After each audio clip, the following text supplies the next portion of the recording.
Good num num morning. We're back with session 3 of Sonic Frontiers. Last time we finished off the desert and made it to this volcano island, in which we then explored the ever-living shit out of it to eventually find where all those last map chunks are, because some of them were really obscure and annoying to find. But we managed to find them all eventually and clear out this map, which, although it's super fun in its own way and fun to explore and everything, I think this one's like the most annoying compared to the other islands. Like, Kronos is a good tutorial. Ares is like probably my favorite island. This one, because of how much, spacing there is between all the islands, it made it just that little bit more like annoying to try and navigate and figure out. But we got there, and I still had a lot of fun. Off screen, I completed the fishing list, and I'm actually going to go there first. For all 3 islands. Also, you might have just noticed I've got the soap shoes on from Sonic Adventure 2. I did finally actually. It's easy, like catch completion complete. I've got all the fishes, and that's the same for the other 2 spots as well. And the reason why I want to quickly start off by showing this is because I got all the egg memos and I wanted to go through them all. I'll show off all the fishes as well, because there are some fun ones. Because this is a new one that we got to, and I'll just keep on going down from here. Into the ancient network spanning the Starfall Islands.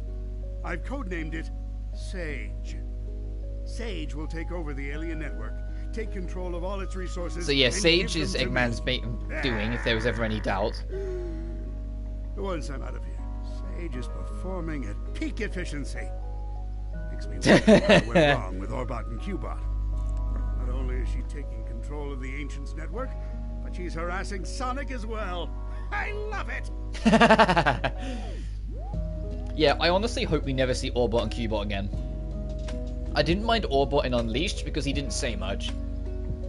But starting with Colors, when Orbot and Cubot became a thing and were like on the forefront, they were the most annoying things in the world. They were never like funny to me. They were just consistent ear grades. So I hope they never come back. Despite her best efforts, Sage can't seem to control the Titans. Phooey. She can prompt them to act, but something is blocking her from assuming total control. Sage keeps running the numbers by me, and it's getting tedious. Yes, the power that wiped out the Ancients was formidable. Yes, unleashing it on this world would be catastrophic. But I'm a genius! But I'm a genius! He's that confident in himself, huh? Better yet, weaponize it against Sonic. Sage has been crucial to my survival here in cyberspace. Early warnings of hostile entities, guiding me past firewalls, keeping me updated on progress in the real world. She's the best. It's a program. An adorable program, a very personable program. I wonder if she has a preference. Yeah, you made the AI program. I never really knew my cousin Maria. Oh fuck, they're bringing up Maria. She was very special. All that love for someone who was gone when I was right there. But I have to wonder, back then, was she anything like Sage? Oh wow, so Eggman's gonna start seeing Sage like family then. That's what this is about.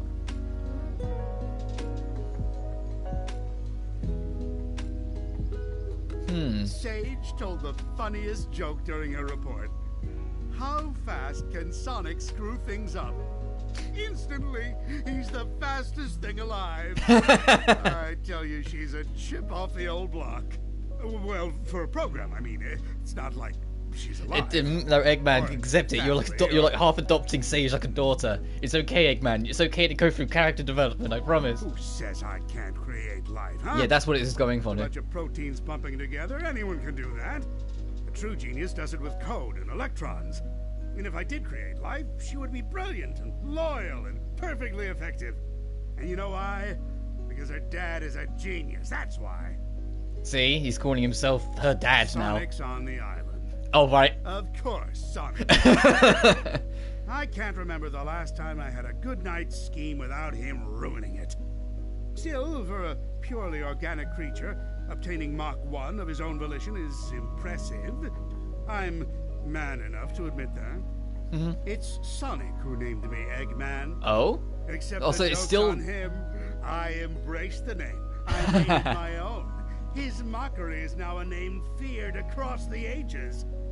I'm not going to adopt Baldy McNose here, though. Okay, and that's the only reference you need to give to the Colours era. We can do away with the whole Baldy McNose hair BS. But that's interesting. So they are referencing back like Adventure 1, saying that he was Dr. Robotnik, but he just embraced Eggman because it was...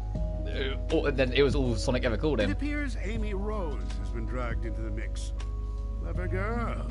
Tenacious. She's come a long way since being an easy pawn in my schemes to ensnare Sonic. It seems like she had some trouble finding herself. But when you hang around with someone with as big an ego as Sonic, self-identification has to be a challenge. Ooh. Knuckles is here too. What a rube. That hair trigger of his is a problem, but also a boon when I can get him to go off in the right direction. Wait, if he's here, that means the Master Emerald is unguarded. Its power will be mine. Oh, no wait. I'm stuck here. Phooey. Is the last one going to be Tails then? Sonic's here, so it's no surprise Tails is too. It's a pity. Young Prower has a keen mind and loads of potential, yet he's fixated on worshipping Sonic. And again, maybe that's for the best. Given all the trouble he gave me in Station Square and Adventure 1, I Adventure think I 2. prefer him wasting his potential lingering in Sonic's shadow. It's so interesting to hear all this, because it's like Eggman actually kind of has like a forefound respect for like most of the Sonic cast. It's just he doesn't see eye to eye with them. That's here, all these ones look really cool. Was I got a lot of different fish, and I also caught a few things that aren't fucking fish. I caught an alligator, like, what? And I've got some, like, because of course there's referential stuff in here. I don't know why we caught a twig and an acorn still, but whatever.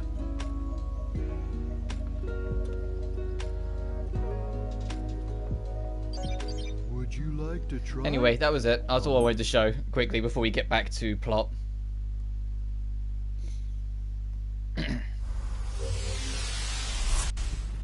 We got the knights to fight.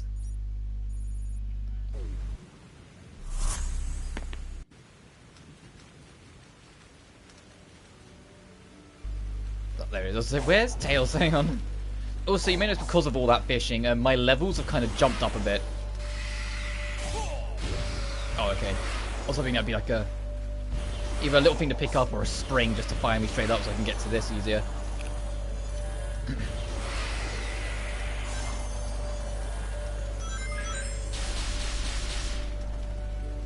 So yeah, I got a lot of seeds, so my attack and defense is way higher, and I also bumped up my seeds from all the Kogos, sorry.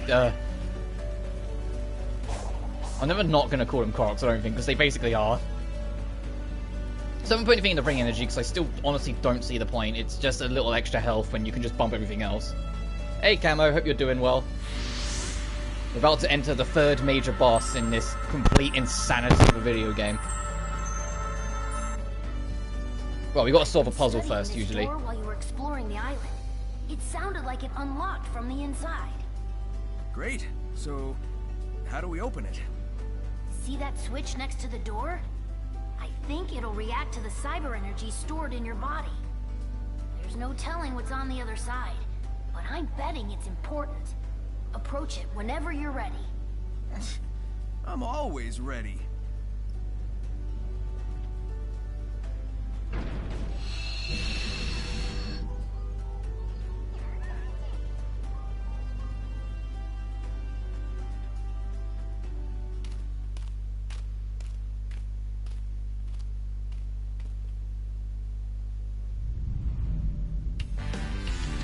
What the fuck?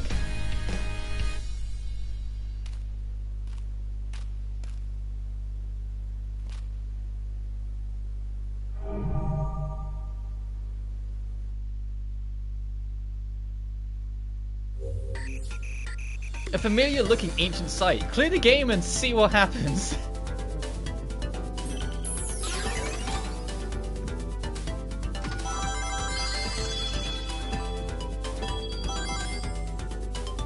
What do I have to do to clear the game?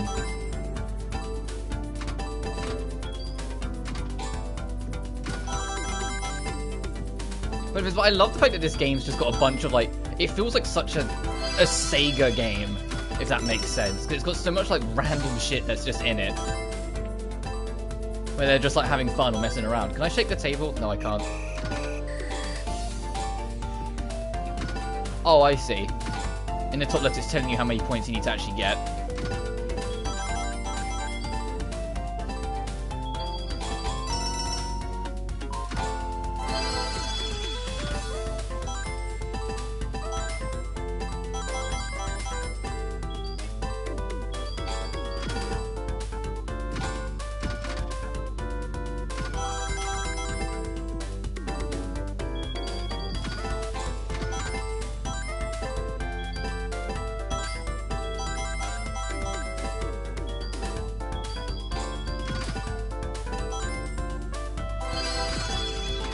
Oh, the red rings like super like skyrocket the score multiplier in the corner. Damn. I'm gonna get this in no time.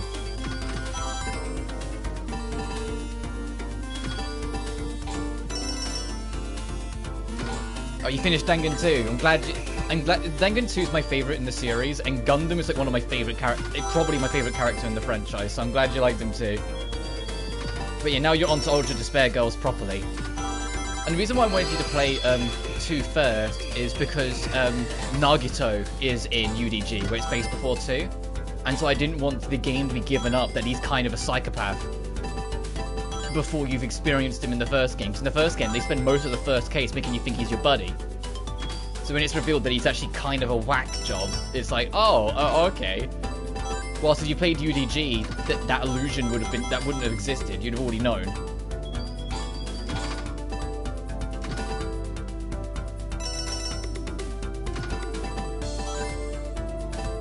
But UDG is filled to the brim of references to the first 2 games.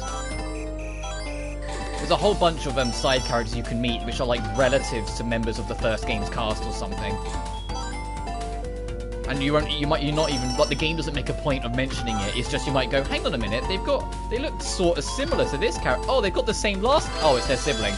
You know, you have to kind of register it yourself. But obviously, if you haven't played those games, it means nothing to you.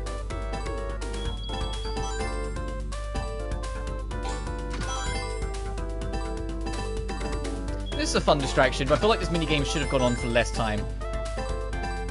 I feel like the score requirement should have been about like a third of what it is. It's a nice distraction, alternate like pace breaker from all the chaos we've been through, but at the same time, like, holy shit, come on. This is taking a while.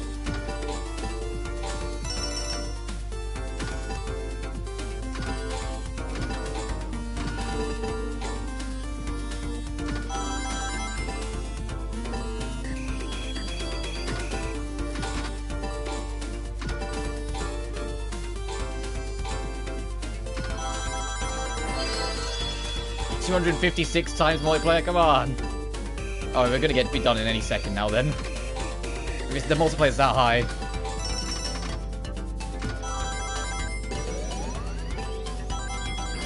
Nice. I'm guessing now we just get it up through the top. There we go. You seen Shell your last time, but as soon as you forget about me and Christ. Yeah, the way they handled like the twists in 2 are the best. I was like, the only thing with 2 is that all the girls was a near perfect selection, with one exception, that being Banana Head Girl. And then you look at the guys, it's like, man, you had a near perfect cast and then fucking Terror existed. It's like, of the 16 characters, I loved 14 of them. There's only like 1 man and 1 woman that I wasn't too keen on. Whilst in the first game, like, there were a few characters I either didn't really care about or, you know, were hesitant on. And then in V3, it's honestly most of the cast. And I know that's intentional. They want the cast to kind of argue amongst themselves a lot more than in the other games. And the lava burned away the cloud bank and revealed something terrifying. Hey, I've seen my fair share of pinball machines. I know one when I see one. Were those really part of the original ruins? I mean, the tech here outpaces Eggman's and is older than old. I guess the love of pinball predates civilization. And because we had to have some kind of casino-y, pinball-y gimmick in this game. Do you really plan on fighting that? Even as supersonic, that thing is keeping you, Amy, and Knuckles trapped. So yeah, I'm gonna take it down. Sit tight, partner. I'll take out this last Titan and get everyone back to normal.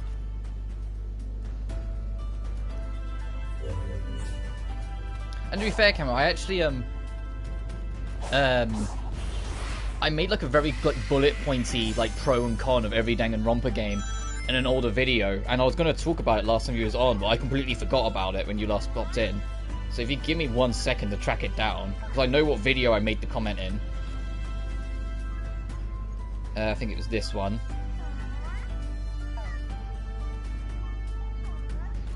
Yeah, after I 100%ed all the games, I gave a pro and con list of each game. For the first one, pros, best atmosphere and setting, most fitting music, and most grounded story. The cons was grindy post-game and some clunky mechanics. 2 was best characters, most enjoyable trials and storytelling, best music, and the logic dive. And the negatives were, I didn't like how they treated Mikan, I didn't like Hangman's Gambit, and the post-game was grindier. Ultra Despair Girls, its least grindy post-game, as it doesn't have a post-game. Most unique entry of the lot, and a very enjoyable gameplay loop. The negatives are Chapter 3, some weird character traits, and some simple environments. And in V3, it's Kaito, Kaede, and Maki make the game. Least painful Hangman's Gambit, and the Despair Dungeon's pretty fun once it gets going. The negatives are almost everything else barring Chapter 2 and 5, and the worst grind to 100% in the series by far. But saying all that doesn't mean I have an actual, like, problem with any game. His Totoro dies early for Yahiko as my boy. Yeah, it's hilarious, because on my in my live streams, I didn't like Yahiko at all, at first. And then Chapter 2's, like, finale happened, and I was like, oh no, this poor boy deserves the best. Do we literally just dive straight down towards this thing? That seems very suicidal. Maybe just, like, I think that's what we gotta do, right? I don't think there's any, like, special path down to it we gotta take. I think we just gotta jump off this at the thing. Alright, fuck it. Yeah, that's exactly what you gotta do. Hangman's Gambit can burn. Yeah, as a heads up, in V3, they try and improve it again. And thankfully, I think it is the better Hangman's Gambit of the main trilogy. But it's like, people had problem with it in the first game, so they tried to reinvent it in the second. I was like, nice!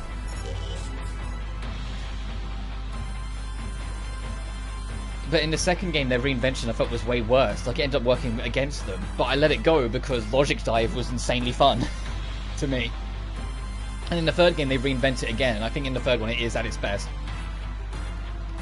So, standard chance against Knights. Jump over or parry the stone spikes to reach the head.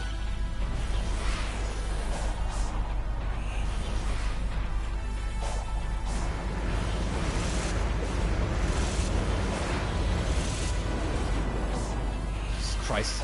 This thing's on wheels, by the way.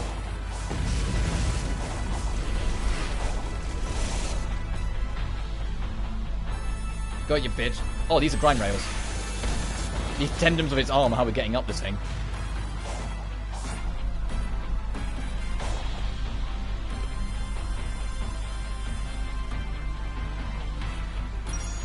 Gotcha. Alright, boss type 3. Time to see how this one kicks ass. The bosses in this game are genuinely some of the most fun bosses I've ever experienced in a video game.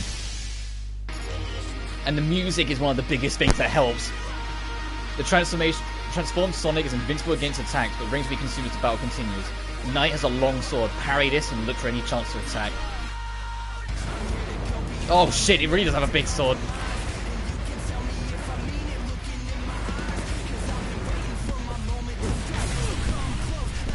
Oh, wow, okay, you can't just parry that easily, damn. Reading If and playing UDG.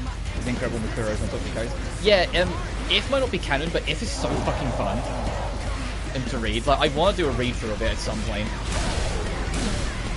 Oh, this thing's fast as hell. There's this machine on wheels.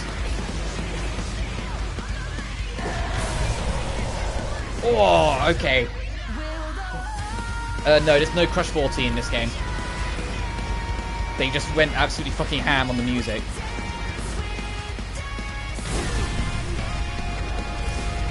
I need to figure something out about the parrying, so I'm not getting it. Every single boss has its own, like, metal theme song. There we go. Bitch, get this shield out of here. Whoa!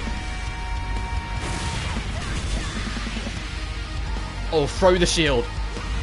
Do it, you bitch.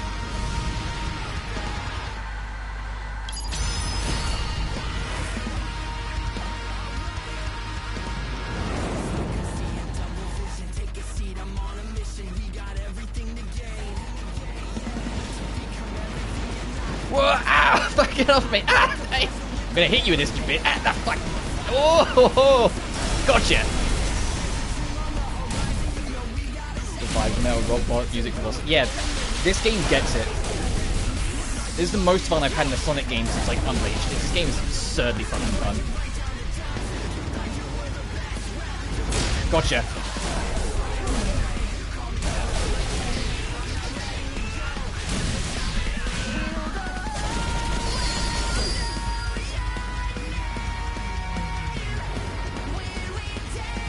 Phase 2.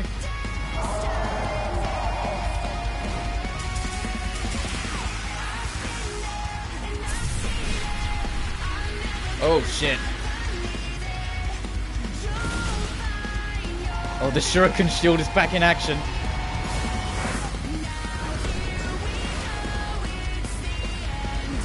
Can we get in the way of this and parry it? Hang on. You can. And then yeet it at the thing. Gotcha.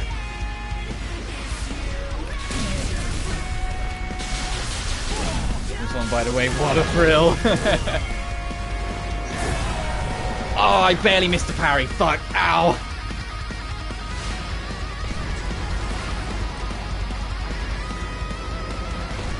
Get in the way of this. Oh, I have no idea where the thing is.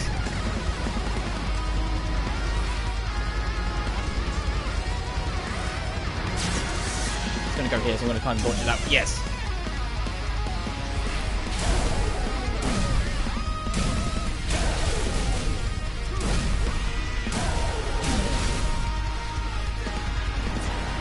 Oh, bring it on, bitch.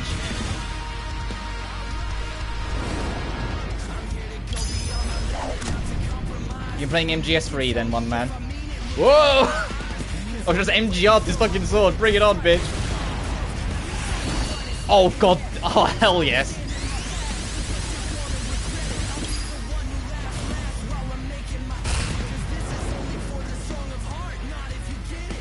This is what you get for being a machine on wheels. Oh! Please tell me we take this bitch's sword. That works too. Oh, we do take this bitch's sword. This is straight up Metal Gear Rising now. Come on.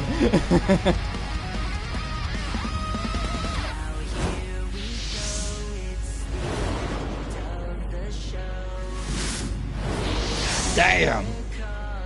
Is that a reference to the fucking fan animation as well? The Final Fantasy Sonic X fan animation from like 17 years ago? Because that was like almost the exact animation from that skit. I foretold the future, yeah. Can't let the sacrifice be in vain. They had a plan, let's do it.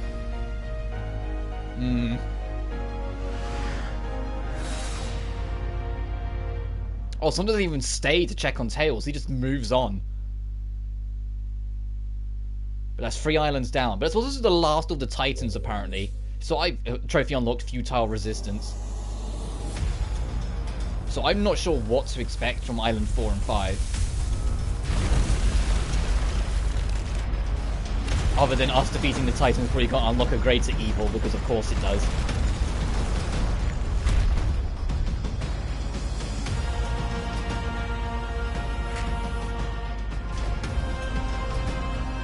Whoa.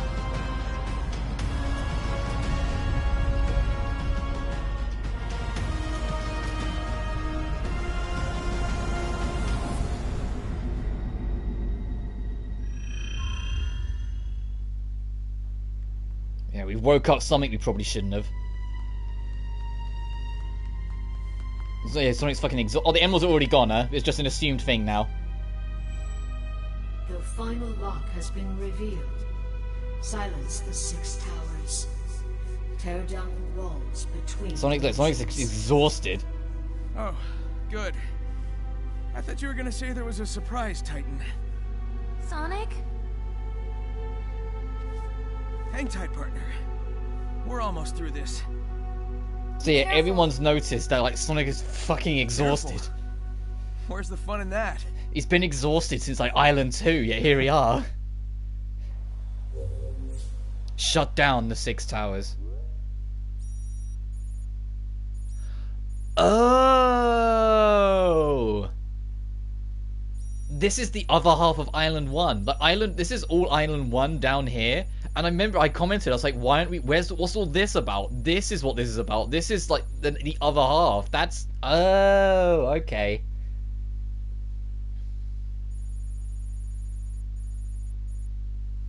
So we don't need, so this would be probably a lot simpler then, because we've already got the map uncovered. It would just be get to these towers. For his Iron Man match, yeah. The only thing is, before we get carried away, I know it says 100%, but I want to double check one thing in Chaos Island, then we'll be back. So there's a trophy for activating every single side activity, and I just want to make sure I've got them all. I do not. That's new. Let's go get that. I had a feeling. I was like, I don't remember seeing a trophy pop, so that means there's an optional event we missed. Oh, it's like literally, okay. Then we'll get back to what we were doing. Oh, that was the worst infinity symbol. Yeah, no wonder the game didn't give it to me. Hang on. There we go. Now I can do my infinite boost. I was like, no wonder the game didn't give it to me. That was like the worst looking attempt at an infinity symbol I've ever seen.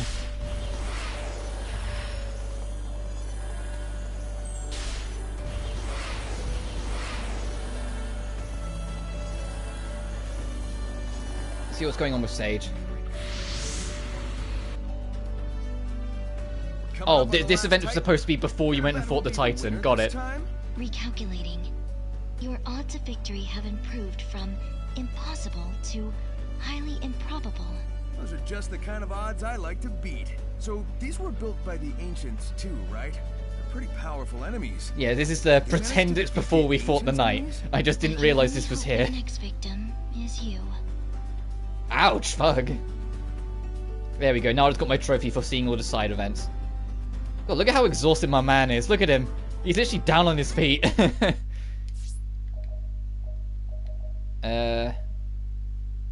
Oh, it confused me for a second. Raya Island is 100%. It's because it's only plot. It is just the plot island. Got it. So this fourth one's more like an interlude.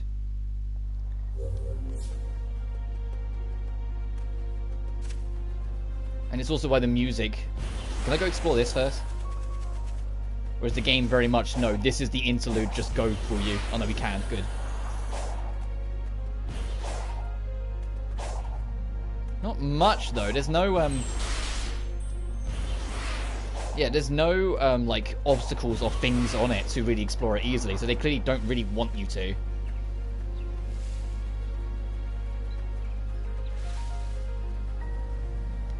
So yeah, so this is more like the interlude than the actual... Fucking how tall is that this tower? Alright.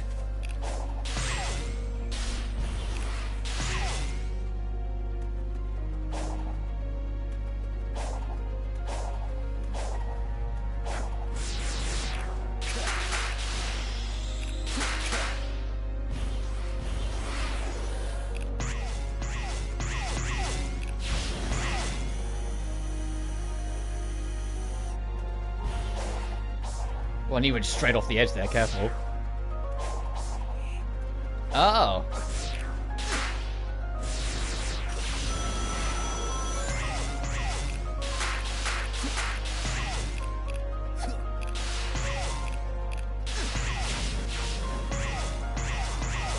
Jesus Christ, don't fall. Oh, why would you do this to the controls?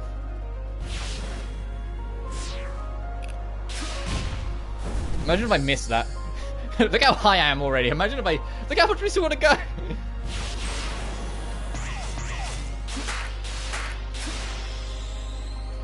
You can just immediately go straight off the edge. Jesus Christ. Be careful. You have to... This is actually free control. There's no real scripting here. You just gotta fucking nail all this. I like the build-up the music's going for.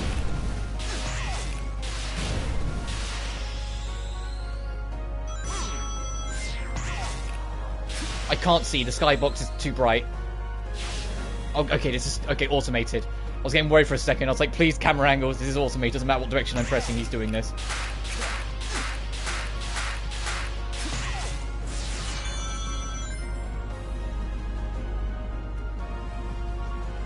Oh my god, look at this. Have I got to do this 6 times? Or another 5 times?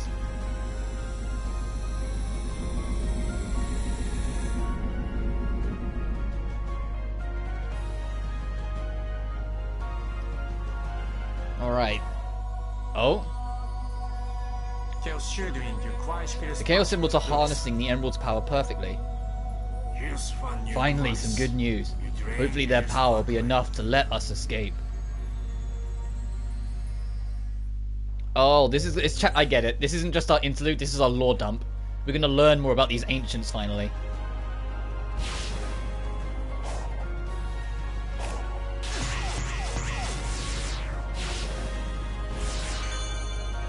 Oh my god, just fucking fire me down here, would you? I thought that would be like a shortcut along to the next one. No, you gotta climb all these bitches individually.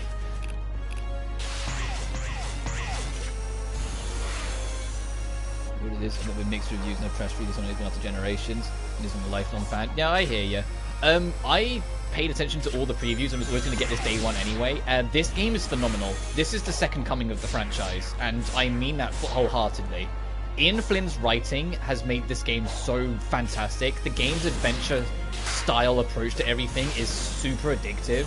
And the bosses are, well, you've already seen, the bosses are insanely fucking fun. Like, this game, like, Sonic has ambition again. That's the easiest way to explain it. This game's trying to do things. Not everything hits, but it's one of those things, and I said it in the last stream, there are some games... There are some games that are 7 out of 10s, but if you're in the target audience, are better than 10 out of 10s. Because this has a specific audience in mind, and if you're in it, you'll love it, but if you're not, you probably won't. Which is why it was always going to get 7s. You know? Like, God of War Ragnarok is perfect for a general audience, so it gets 10s. But because it's general, it will only please everyone so much. But this is hyper-specific, and if you're in that specific crowd, yeah, this game's better than any 10 out of 10. I love this fucking game. This game's phenomenal. Every character's got character development and growth again. I mean, when was the last time that happened? The story is really interesting. They actually reference continuity a lot. Like, they bring up the adventure games. They bring up the events of what happened on the Ark. Like, at one point Sage says, why don't you work with Sonic? It worked so well in defeating Neo Metal, referencing heroes.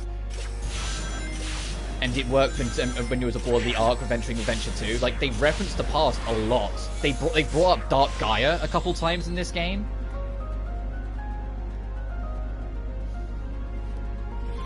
There's even, like, with Sonic and Tails' character development. Tails is basically going through an identity crisis in this game. He feels like he's just been following in Sonic's shadow for too long and kind of lost his own individuality.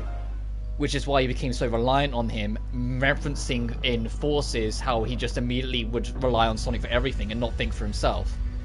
So they even kind of referenced that shit. And that story arc... Oh shit!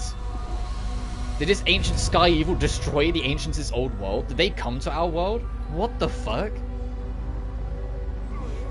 Because that's the thing, what we know from the Ancients is that they were this, like... Yeah, the Ancients were hunted down. Jesus Christ. Were hunted down by this other terrifying race.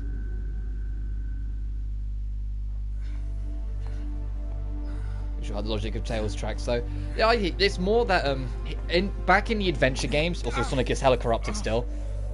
Back in the adventure games, Sonic and Tails stood on his own 2 feet and saved the day in his own ways. Is accelerating.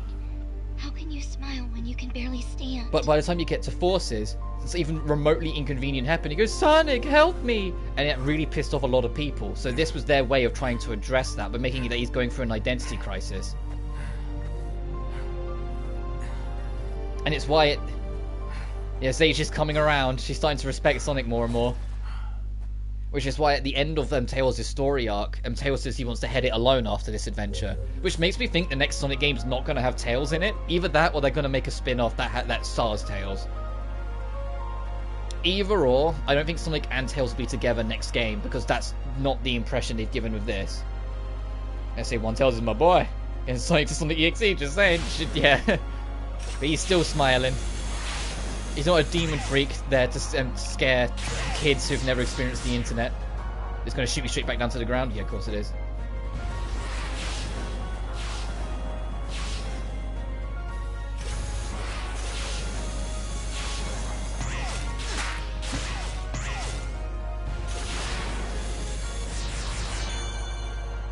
Alright, Tower 3.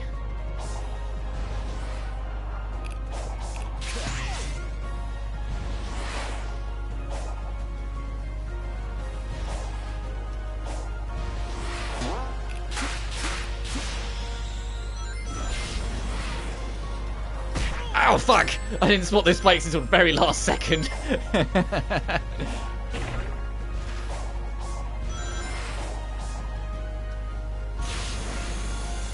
would be a fun nod though. I don't think they'll do it, honestly. Like, they've referenced a couple fan things. Like I said, I'm 99% sure the end of that that last boss wasn't just a, hey look, Sonic catches the sword, isn't it like MGR? I'm pretty sure... Is that coming back down? There it is. Ow, fuck! Alright. Just latch onto it, don't press anything. I'm pretty sure it's a reference to a fan animation from like the early 2000s called Final Fantasy Sonic X. Because he does the exact same thing, like it's a near identical animation. And if that's the case, then like that is an extreme deep cut reference. Because I said that's like 2004, 2005. That is absurdly deep cut. There's very few people outside of like the most extreme nerds who are gonna know that. Me being extreme nerd. I enjoy it. The landscape and colors are really clicking with me. Oh yeah, I've been nicknaming this Black Knight 2 for like for most. Ow, fuck! For like most of its promotion time.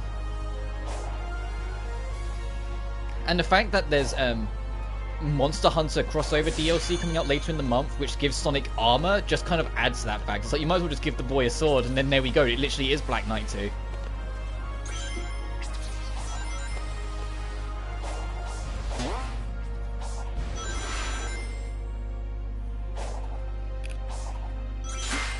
Cool, these are getting more precise. I like it.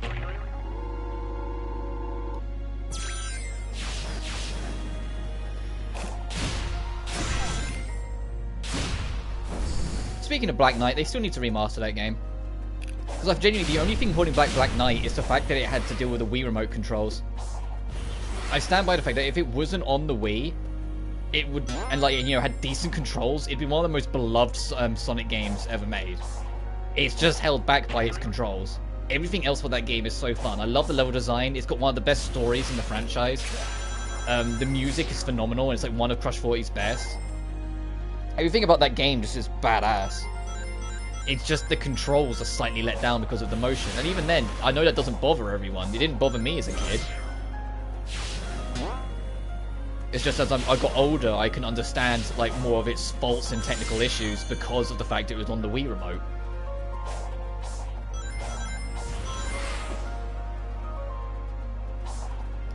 Jeez, this tower is the longest to climb.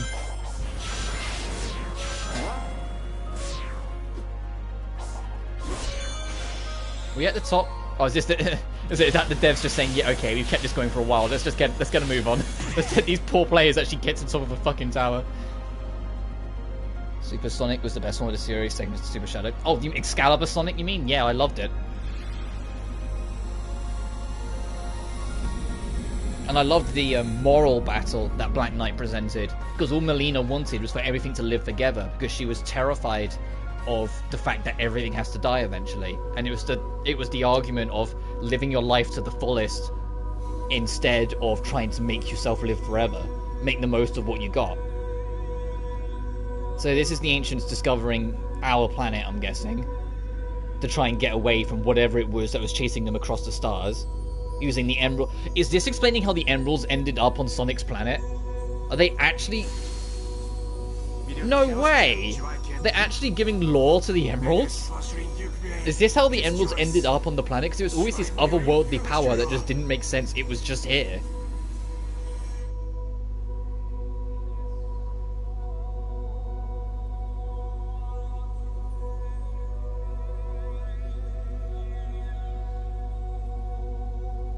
Or is it that the Master Emerald was always here and it reacted to their Chaos Emeralds because of their link? Because that's the Master Emerald they're showing. Alright, 3 more towers to go.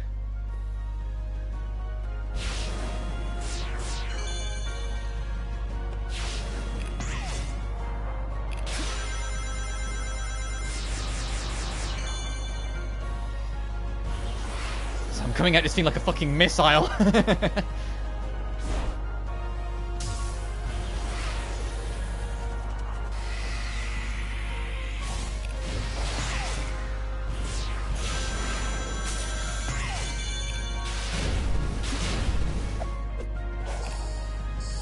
Oh, is this tower going to be more combat focused? Defeat the enemies and then it will open up the path. Imagine if Black Doom's not destroyed the planet. It's, you know what the crazy thing is?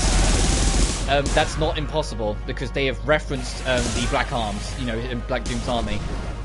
You can pick up these memos throughout the game, and they reference things, and they say that the Ancients' technology is some of the most advanced technology Eggman had ever seen, and he says it's not like the Babylonians' tech or the Black Arms' tech. This is different. So it does reference like some deep cut Sonic lore as well, with, you know, the Babylonians and Riders. And what the fuck is this? Hello? Help? Hello? Help! Get me out of this thing! Ah!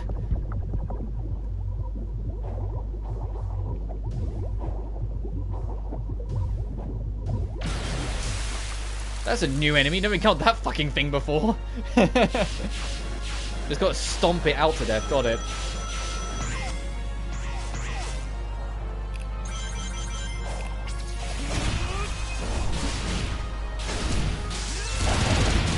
Get out of here.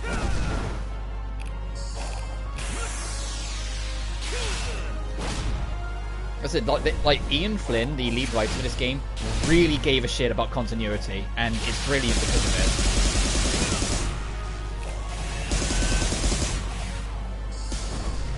Like, there's a lot of deep cut references that you're just like, this game is built for long-time Sonic fans and no one else, and it's the polar opposite of what we've had for Sonic in for like a decade, where they've only been built for like a brand new audience. Oh, another one of these blobbies. I'm gonna.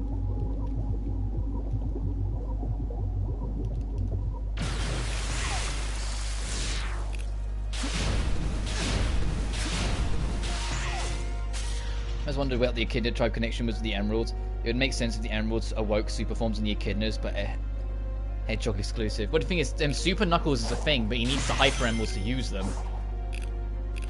And the Hyper Emeralds have been kind of like discontinued from the lore, it feels like.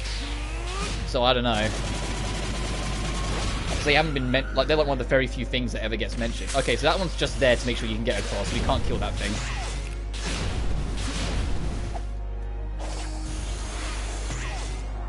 But in saying that, I don't know if they have, because they mentioned, like, Knuckles says, if I was Super Knuckles, I could have done it in a heartbeat.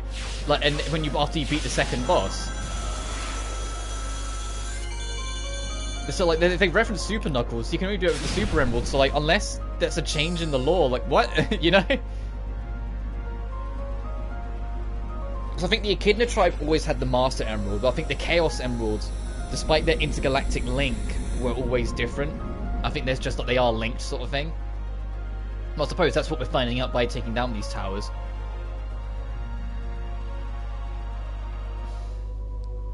So here's the Ancients' land. If it's the Ancients look like Chaos. Though our homeworld was lost, our history was not, thanks to cyberspace.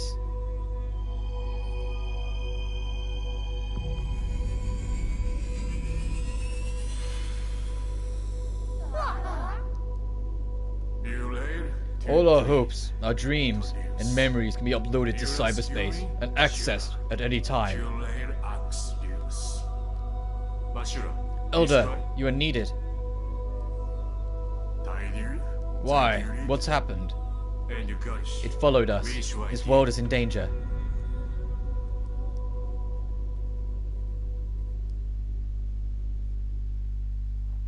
I love a copy of Dragon Ball Z Breath of the Wild.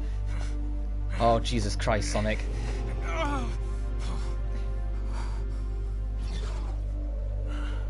believe I have come to understand you. Both of us will do anything to protect those who are precious to us.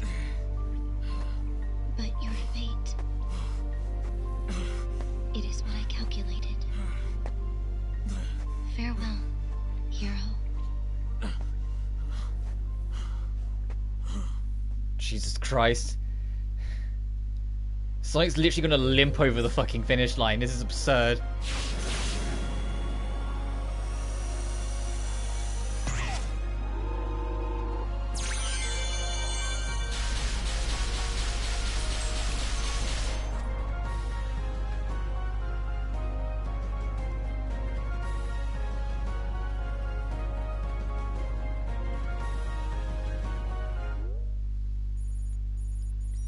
Jeez, we've made a lot of distance. That one. Oh, I don't know which direction I was heading in next. How do I get out of this pit? Hang on.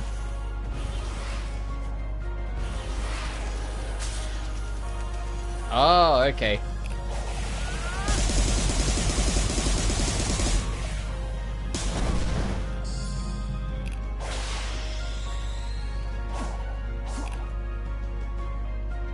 Adult grit.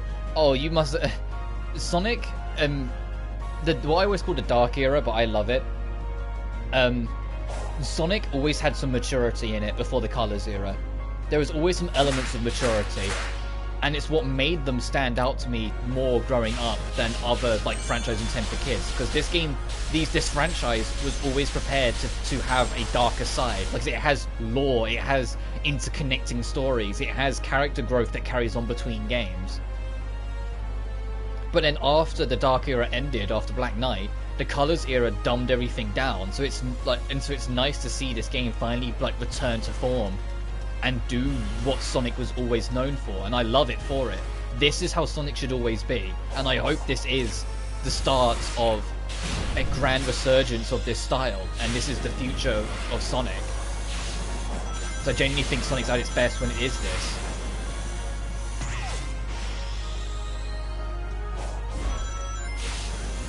It's why a lot of Sonic fans, like, even though we all collectively bully 06, loved Shadow's story in it, because it was a great conclusion to his story arc between all the games. It was a very satisfying conclusion. It was just unfortunately tied to, you know, that one.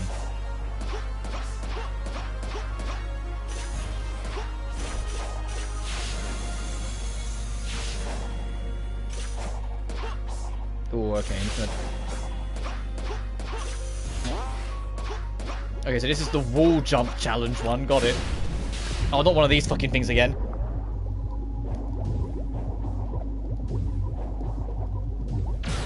Get me out of this.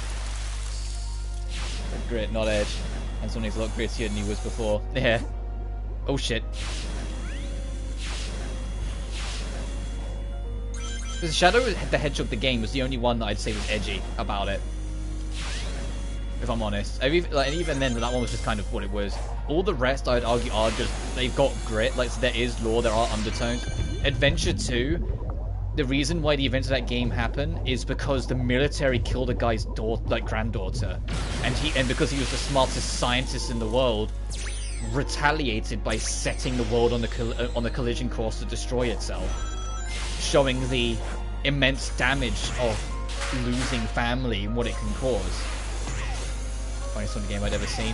Yeah, but for the wrong reasons, obviously. And it's a shame because it's still used by like any journalist. It's like a pun. Oh shit! Uh-oh. Uh-oh, I missed a jump. Oh fuck. Uh-oh. Alright, we lost a lot of progress, but we're fine, we're fine. I missed a jump and paid dearly.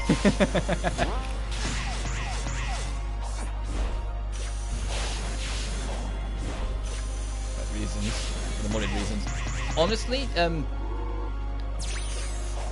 one of the things that does make me kind of happy though, starting 06, other than the fact that journalists still like to bring it up for no good reason, even though the game is literally older than the anniversary it represented. The PC build, Project 06, is genuinely phenomenal.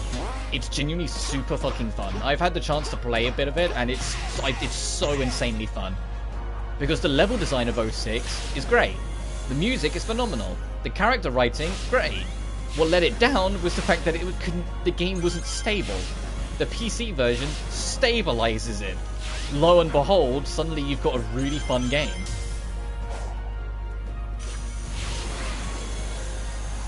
It's not finished yet. You can only access Sonic Story and Shadows, and Silver is supposed to come out, I think, early next year.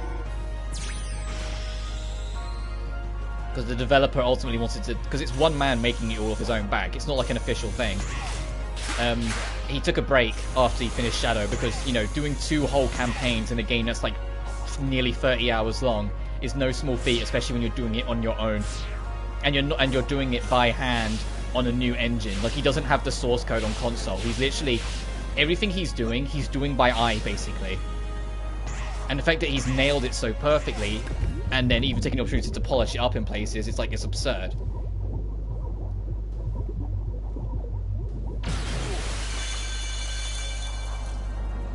Also, oh, okay, I didn't know when we caught up to where we was. I was just... I'd used the dog for SA2. Geralt is implied to have been killed by a firing squad. Yeah. That's what's recording, but you have to pick up on a lot of darker subtones where Shadow shows it in your face. Yeah, and that's why the difference is there is the grit and the edge sort of thing. Did you ever play that mod story of 06? No, I didn't. To be honest, the only like mods I mess around with are the ones that make it to the Sonic hacking contest. So any that are on like Sage.com, the ones that Sega are okay with, basically. Because a lot of them, it's like these could be future devs at Sega, because Sega used the Sonic hacking contest to not only raise money for charity, but to basically headhunt people that could be working on some of their games. And so I played those more often. Like, I played 16-bit Triple Trouble and had a lot of fun with that. These Chaos Emerald empowered Titans will save us.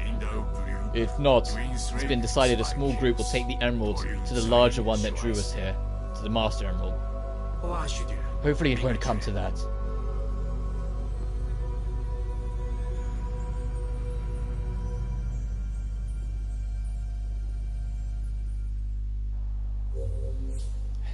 Shut down the last tower.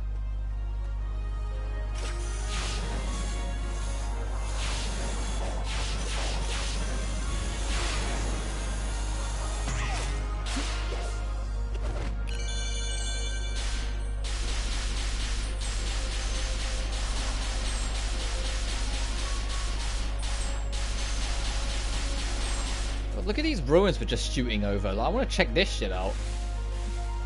How far underwater can we go? Oh, deep. Okay. I don't want to drown, so let's just stay to the surface for now. Like, come on, I'd love to have done something with this. If this almost, it doesn't feel like cut content, but it does feel like this is just like they decided not to do something with it when they could have. But considering the sheer scale, like, I mean, look at this. This looks like would be the home for a puzzle, but no, we got to push for this. And maybe it is. Maybe when we do all these towers, this all comes alive, but...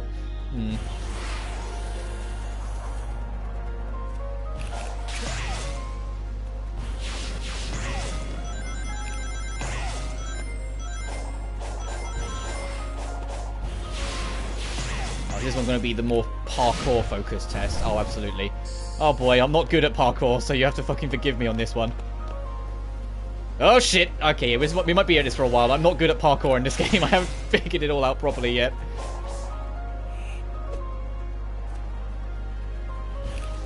I'm just going to take it super slow. Oh, there are shortcuts. They know that... Okay, that's cool. They know you're going to screw up at this bit a couple times, so they give you a shortcut.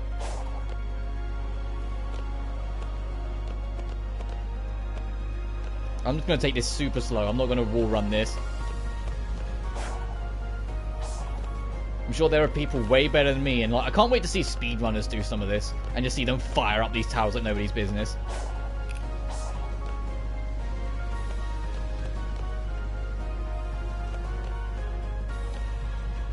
Oh, I used to watch Radical Soda. Is there anything you've hoped for an open world Sonic game? Yes. There are a couple little bits of jank, but I expected no less because it's their first real venture into doing these kind of games. But like, it's literally, like, outside of teeny tiny bits of jank here and there, this game is phenomenally fun. I have had nothing but a good time playing this.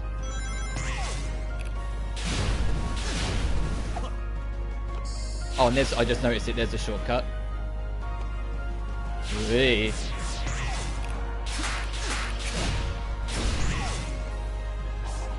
So I used to watch Radical Soda's videos. But I don't know, I think the last video I watched is that I watched him talk about the Sonic Colors remaster. Because yeah, the Sonic Colors remaster was an embarrassment. It's a lot better now, but at launch, like, what the heck happens, you know? Like, it was very, like, bug-ridden and, like, weird at launch. They patched it to, like, Kingdom Come now, but it's like, it was a remaster of a Wii game. How did it... This is why you don't always let third parties remaster things, because sometimes they really do a shit job.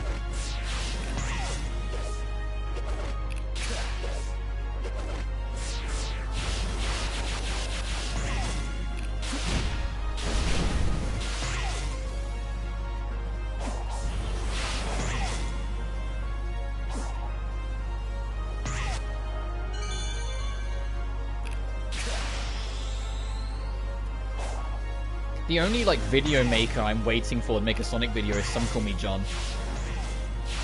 But I imagine that won't be immediately, because that poor bastard just did Donkey Kong 64, so that guy deserves a break.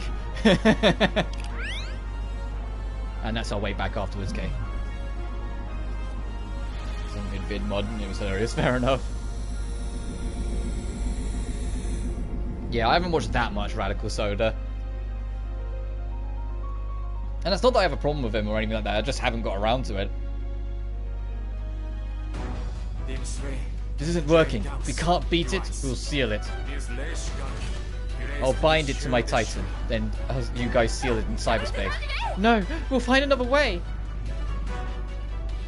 Oh, these are what these little glimmers we heard when we defeated these Titans are. It was them talking to one another when they tried to stop this evil. And this fucker got eviscerated by it, by the seams of it.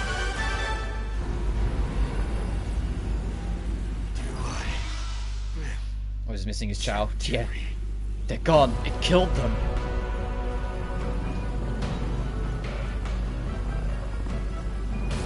And his uploads are all over the place, but... So there was a fourth Titan that fell back to the planet. Any bets that's the final boss? Any bets that's the final boss, that thing that just fell back to Earth? We can't let their sacrifice be in vain. They had a plan, let's do it. We've heard that line before, that was when we took down that one.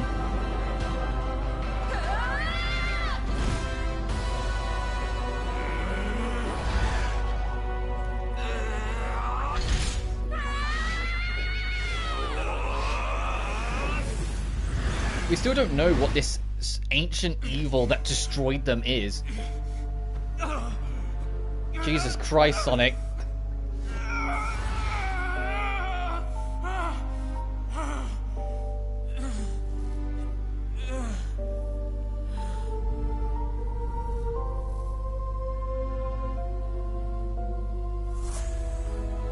Everyone's gonna come back and they'll see how fucked Sonic is.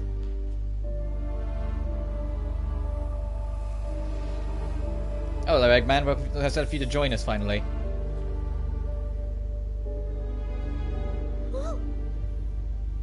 Jesus Christ, look at him.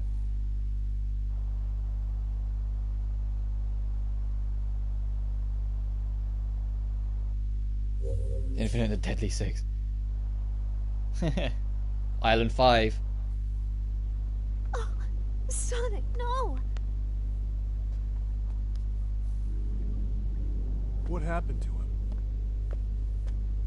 He took on so much cyber energy, it corrupted him. Meaning? He's stuck between realities. Jesus.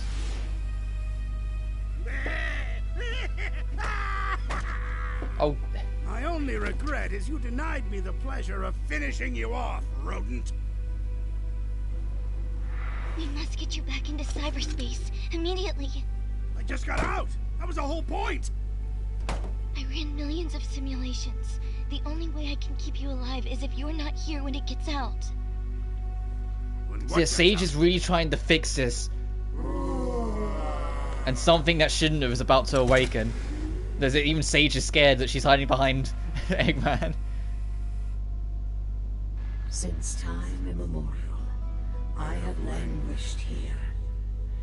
The locks. I had a feeling the voice in Sonic's head was evil. I had a feeling. Tear down the walls between dimensions and consume all. No, no, you don't. I'll mobilize the Egg Fleet and blow you Egg out of Fleet, the Sonic sky. Heroes reference. It won't be enough. It triumphed over the Ancients' technology. My simulations show a success rate of 0%. No. Sonic worked too hard for us to give up now. Those After visions again, I we need this saw, game. Yeah, we Knuckles is can drive amazing back in the this. corruption and bring him back. Anything for Sonic. Whatever it takes. And I like his new voice actor.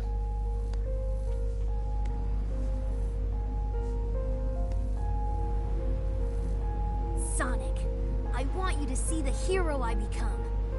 Sonic, you still have love to share with this world too. Sonic, we're even after this. Ha!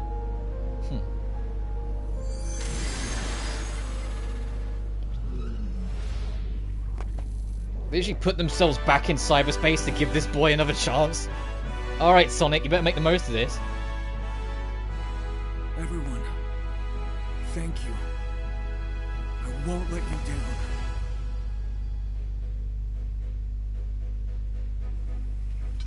Oh, good.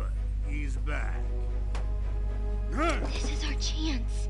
I never simulated a scenario where Sonic helped, since you never authorized Sage is like, for fuck's sake, work with him. Still don't want to. Please. Aww. You have a heart, Eggman. Come on. Your kid's begging you to do this. Even Sonic's like, come on. Sonic, I hereby induct you into the Eggman Empire in order to save us all. This is not an alliance. If that's how you want to spin it, Dr. Ego Man. Sage, you will help me find the Chaos Emeralds. Sonic won't be fast enough. Hey, wow! Command. That's in that order she's happy to do. Got the new Sonic V. No, it's still Roger Craig Smith. He just has good voice direction in this game.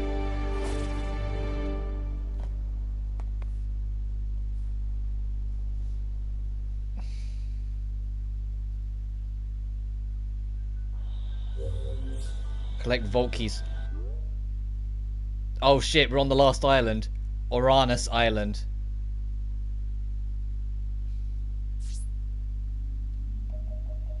Is there anything else on Raya Island just before we get too carried away? Or is it literally just the plot island and then you leave?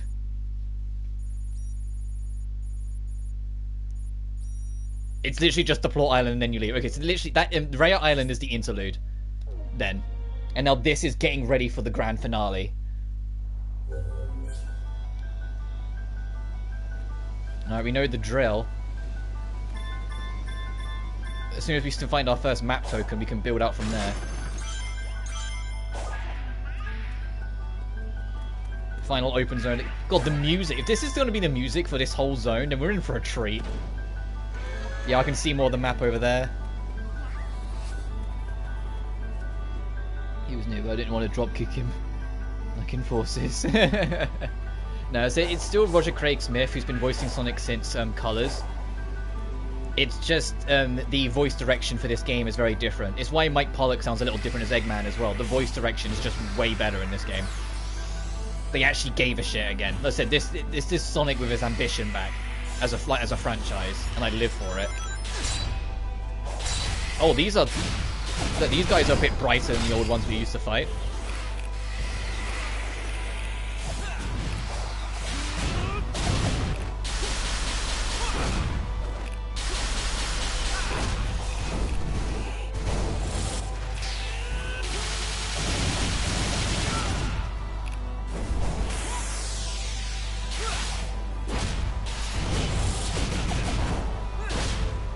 But the only new voice actor is Knuckles. Knuckles has a new voice actor. I don't know who it is off the top of my head. The other interesting thing, and both of you might appreciate this, the lady who voices Sage, you know, that little robo-companion AI girl that's with Eggman, is Ryan Bartley, who is the English voice of Mai Toyama in Death End Request 2. So Mai got around. And I was just, when I found that out, I was like, that's actually kind of cool. Alright, what's this?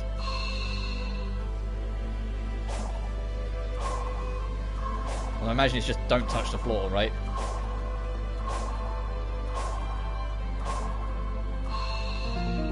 Nice.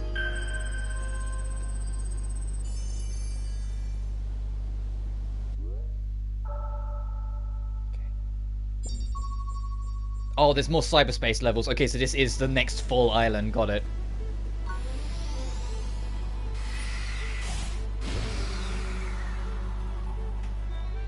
Shoots me over there, okay.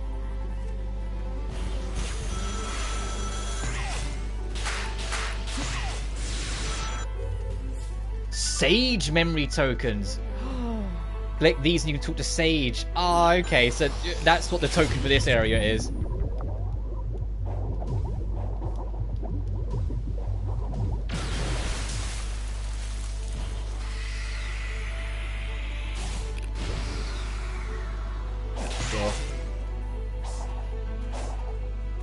We know the drill. We're gonna mostly spend this waddling around and figuring things out as we go.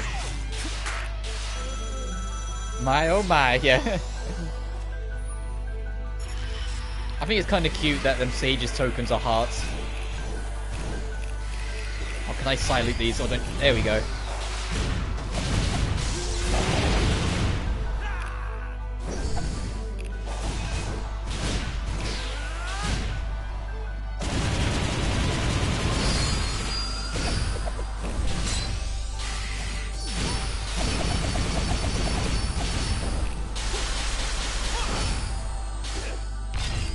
Oh, you bitches.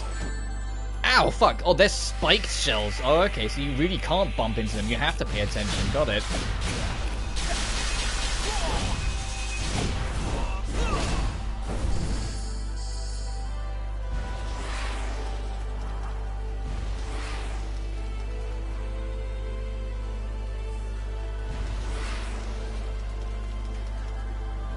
Whoa, look at these things.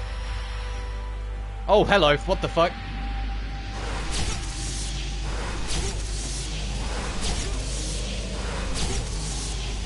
I can parry you all day, you bitches. What a cool enemy. And I got a trophy. Defeat one of every enemy. Oh, okay, so that's the last new enemy of the game. Okay, they're cool. I like the dogs. I have, like, no vault keys. Fuck. Okay, we can't access this. We just gotta remember this is there when I do stop finding vault keys. Not vault keys, the, space gears. Oh, shit. Possibly made by Enigma Games, and myself is a VA.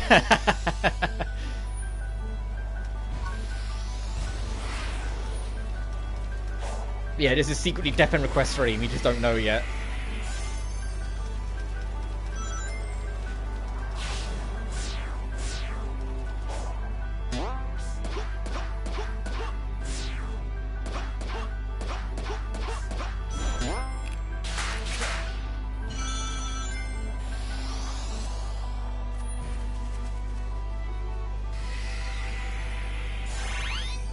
Oh my god. Alright, Sonic, let's do this.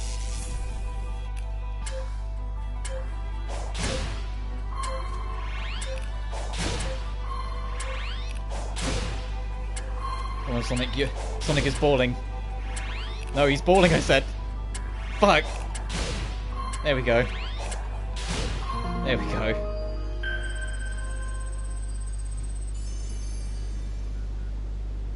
Alright, another seed of power. Oh, there are mini bosses. Oh shit.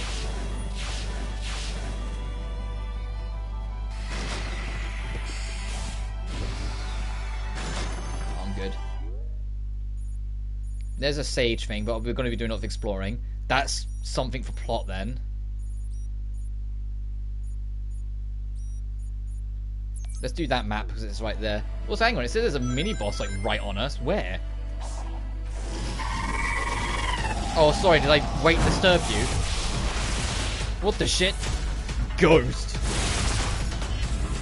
And he appeared and Jules saved. What the hell? Hey!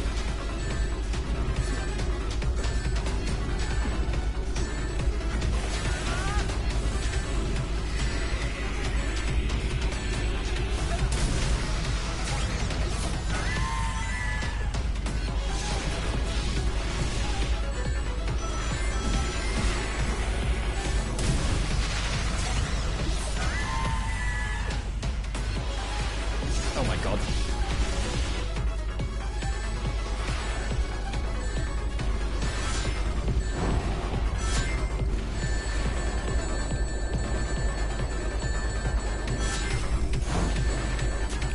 Can this bitch like leave my rings alone? It's just slowly draining them. How many more does this thing have to take? Like one more, I think? Where are you going?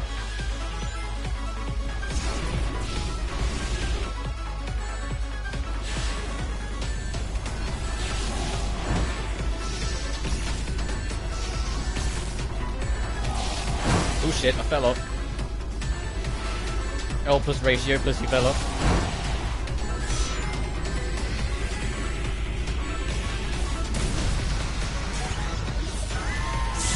Okay, it's dead. Quite interesting mini boss. But there's our vault key. Somewhere, where'd it drop it?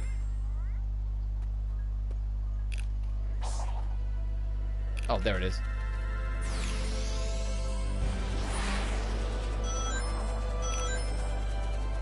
That thing is huge. It looks important. Yeah, I'll go there later, Sonic. Let me get my boost, my proper boost back. There we go. New enemies in Sonic Enemies 2022. In franchise, right? It's honestly one of the most refreshing things I've seen in my life. If I'll stay on Sonic's spin. As this is supposed to be a new era. What foundations this game makes is supposed to be what they want to use as a baseline for like at least the next decade of Sonic games. Like this is the new era. Like we've had the Dark era, we've had the Colors era. This is like the Frontiers era now. All the games moving forward are going to be using this game as its template. They're not going to be abandoning this style after only one game. This is how what they're sticking with. Catch the falling target spheres.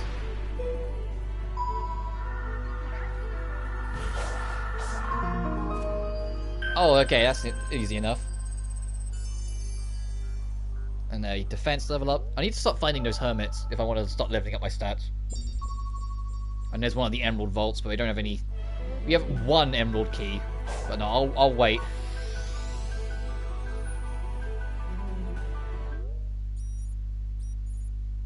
I wonder what this mini boss is. If it's the same thing, or if there's others.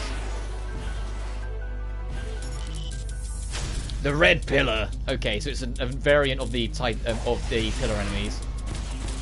Oh jeez.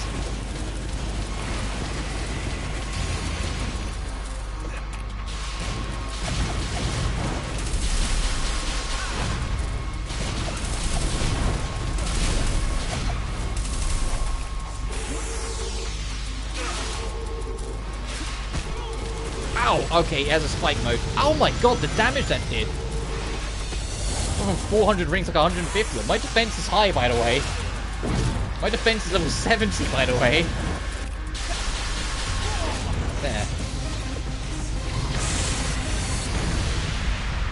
me my gear. Oh, this is a new island. I wonder if there's a new fishing spot. I have to pay attention to that if we spot a fishing spot.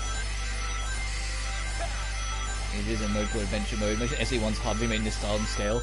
The lead producer of the Sonic team says that... Well, we've known for ages that the lead producer, Asuka, wants Sonic Adventure 3 more than literally anyone. He wants to make Sonic Adventure 3, but he said that every style they've worked on Sonic since the adventure games has never worked for adventure style, so that's why they haven't done it. He said this is the first time that they've made a style of the game that makes it that he feels could work for adventure. And he has strongly implied that he's not saying that the next game will be adventure free, but he strongly implied that if the opportunity presents itself, he's absolutely going to make adventure free using this as a baseline style. Where was that cyberspace? Let's go do 4-1. So there, you say that, but there's actually a very good chance that they might make a, maybe not necessarily a remake, but a reimagining of the adventure games using this style to really test the waters. And then if that works out, then yeah, we might actually get adventure free. The biggest thing for me is that in the next game, I want to see there be more than just Sonic be playable. I want to see how this style works for other characters, you know? S rank and 130 rings. All of the cyberspace zones, Camo, are based or influenced by old games. Like, you literally go through Skyrail from Adventure 2 at one point. You literally do City Escape but the truck chase in Adventure 2. There's a whole bunch of Generations levels. The tutorial stage is literally Windmill Isle Act 1. So let's see what this one is in reference to. It might look like Chemical Plant, but it's in reference to something.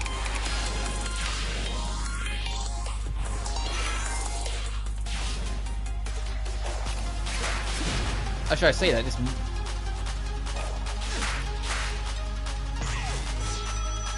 I'm not sure! It's because it's got the,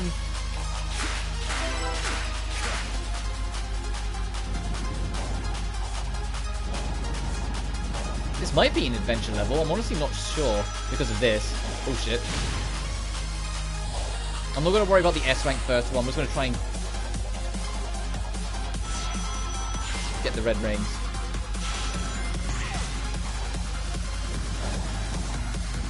All that breaking away makes me think of like...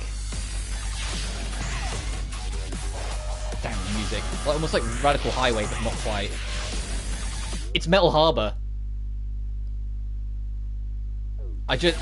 that bit there immediately, it's like, it's Metal Harbor for fuck's sake. It's just got way more like ring chains on it. It's Metal... yeah, literally what we're talking about Adventure 2. This is literally Metal Harbor from Sonic Adventure 2. Just reimagined to look into this aesthetic, because all these would be the gun robots, which is why those balloons had the red ring way on the side, because that's where the gold robot would have been. And this then would take you over to where the cargo ship was. Does that mean we're going to do the rocket run, but we've like, is this what this bit is, just without the rocket? It is!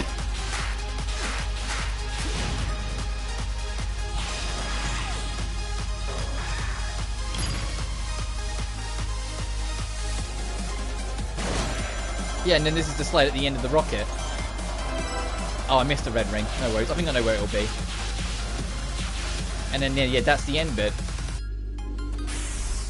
Obviously, shadows, more combat style in this engine. Oh, same here, dude. Alright, we missed the red ring, and we need to do it in 1:45. Let's get back in there. I always try and max these out before we move on. So I think I have an idea where that last red ring's going to be.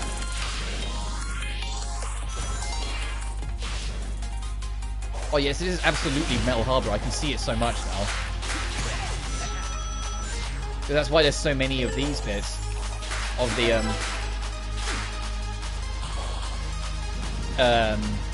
ring trails for you to lightspeed dash.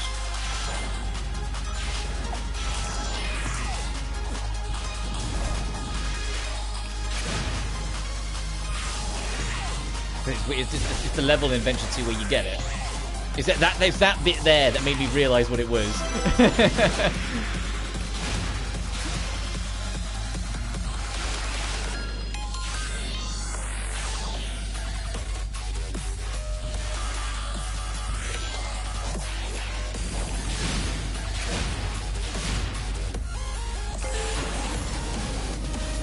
I need to pay more attention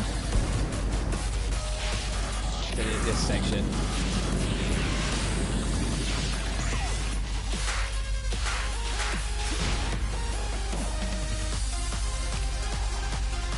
There it is.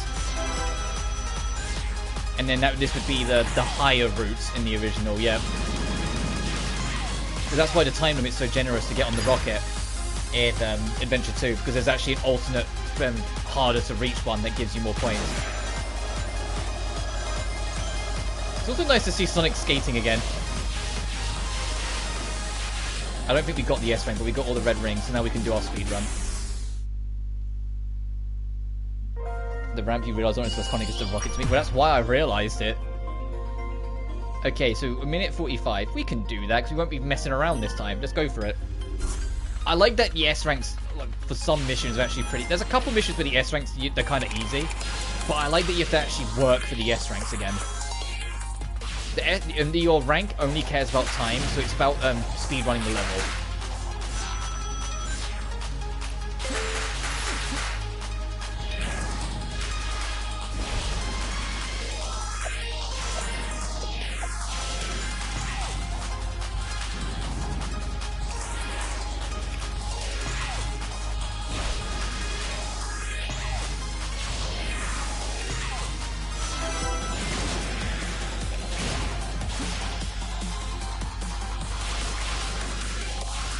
Rocket will go home for me. Agreed.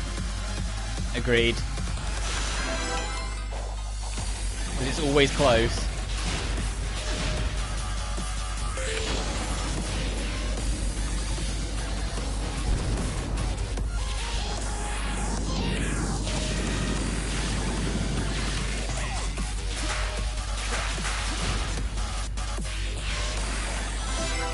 Oh, whoops, I took it backwards. You know what, fine, I'll just take this one. I need to get the level done quick anyway.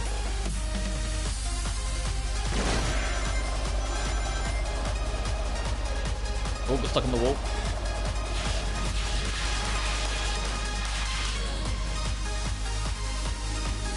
There, and with 15 seconds to spare.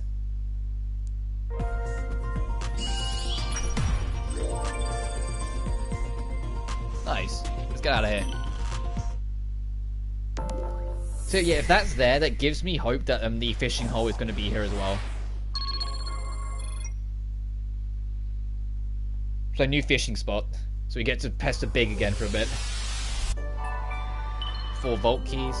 So we can now go get the blue emerald when we're ready. Picking up the emeralds is what advances the story, so that's what I'm going to kind of like... You can see it's over there. So I'm going to leave them till later. I'm going to do all my exploring first, and when we're satisfied, then start the cleanup. There's another mini-boss there, and so I think do that, and then work down to that map. Do the infinite boost quick, there we go.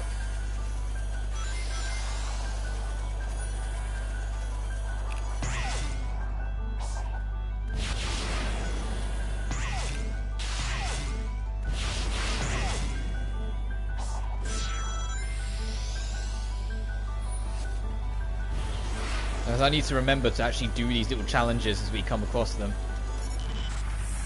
Caterpillar! Okay. Doesn't look like a caterpillar to me. Whoa!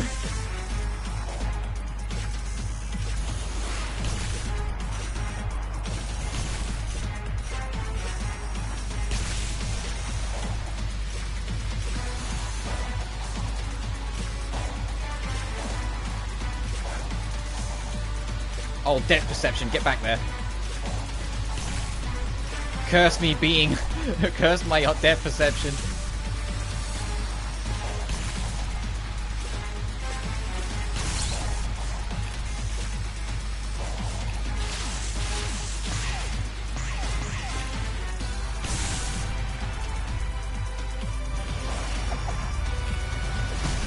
Ow, fuck.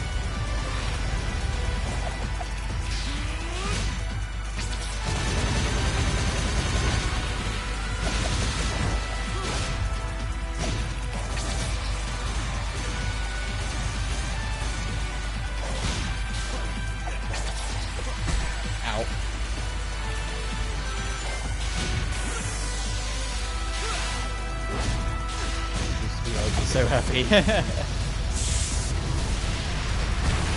Ow, fuck! Ow! It tried to take a punch on me as I went. Okay, that guy fucked you up.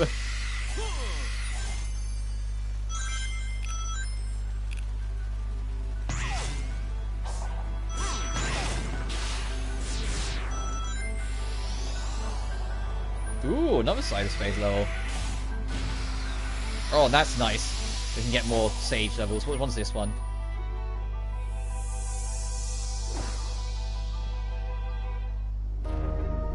I think the only thing I wish, like with the cyberspace levels, other than the fact that I wish there was more aesthetical variety, if they were going to reference levels, I kind of wish it wasn't just Generations or Adventure 2.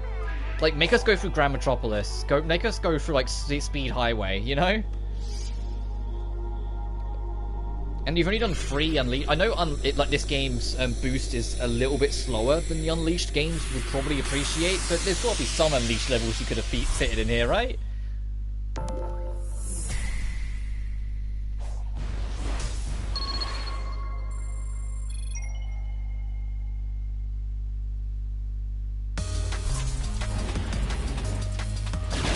Oh, actually, is this Speed Highway? Did it hit me? Holy shit!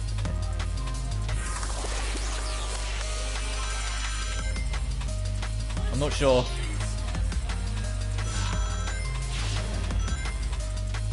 Whoa. So this is our first one. I want to get these red rings. What's this?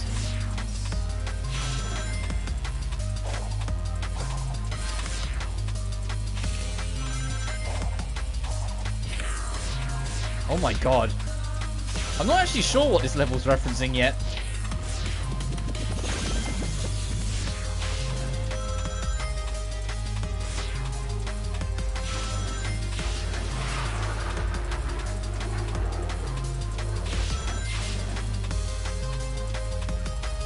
And this is Speed Highway, that bit there.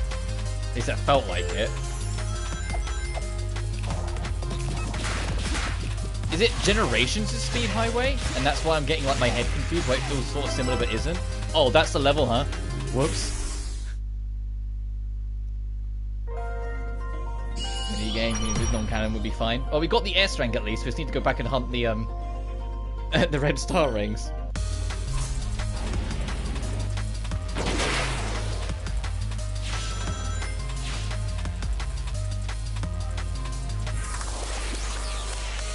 Like, it's not Empire City from Unleashed, because that takes a right turn at the start after the initial dip.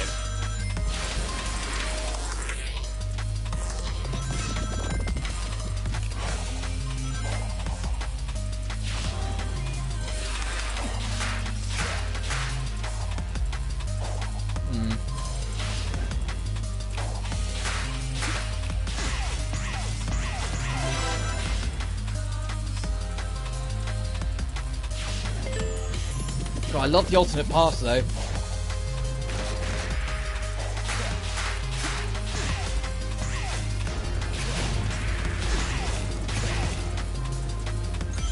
I think this must be an Adventure 2 level. If there's fucking tanks and airships around, because it's all the gun military, isn't it?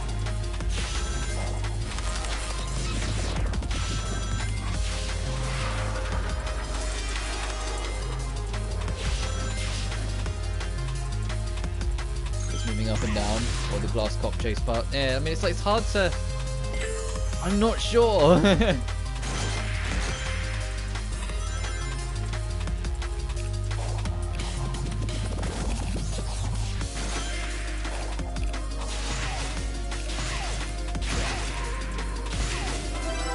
Where the hell are these other red rings? This is the Twinkle Park. Yeah, Twinkle Park was super fun.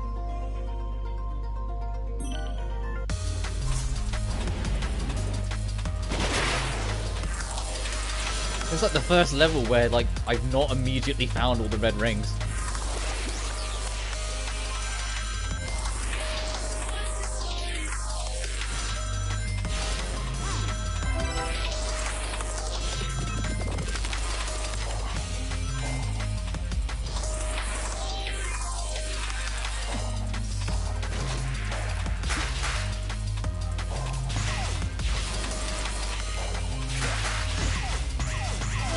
ring 2.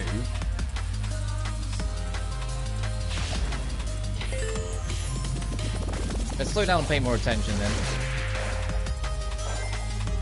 Oh, there's ring 3. Fuck the tank.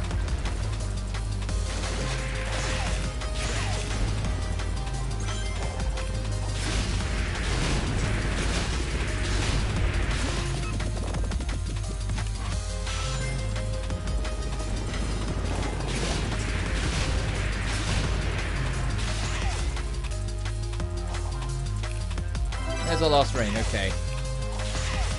What is this level of reference to? It's annoying me so much. Just like, I feel like I recognize it, but I don't know what it is.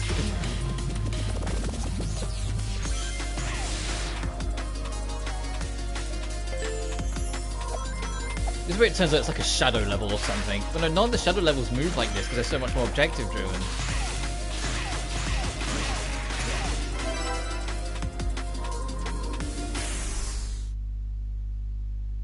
I don't know. Well done, 4-2. You act as the only level to completely confuse me as to what you're referencing. All the rest I've eventually figured out.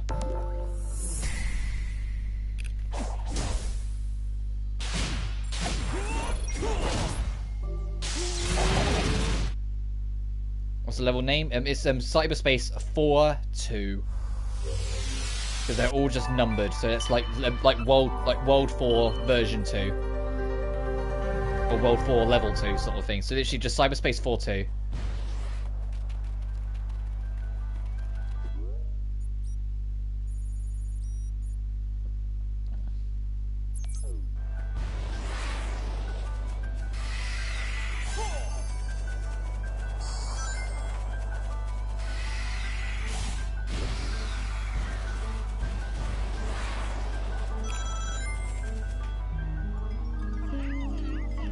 Speed boost, please.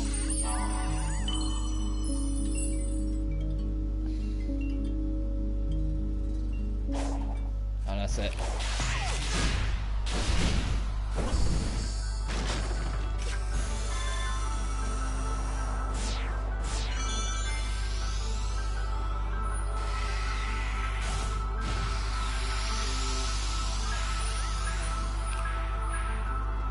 I suppose it's right here. I'll take this 1 emerald.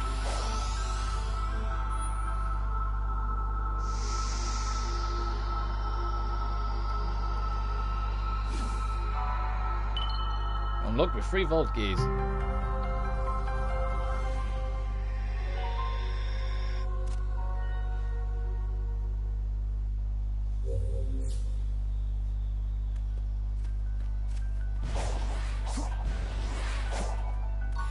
I saw that. I was like, no, hang on.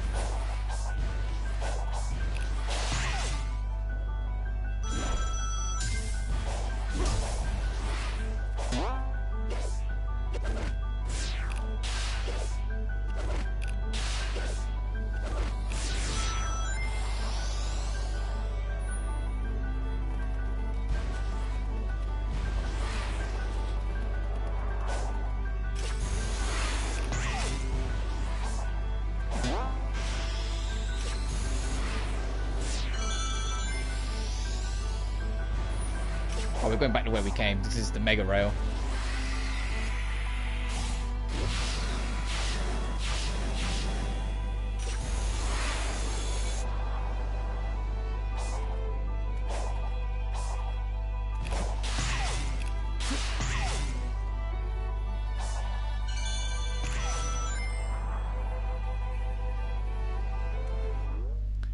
Right, now I've done that fuck around, sorry. Right, let's actually go down here and try and get this map.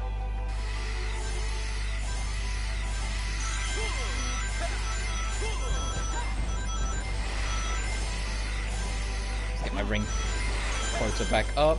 Oh shit, try not to throw myself off the cliff.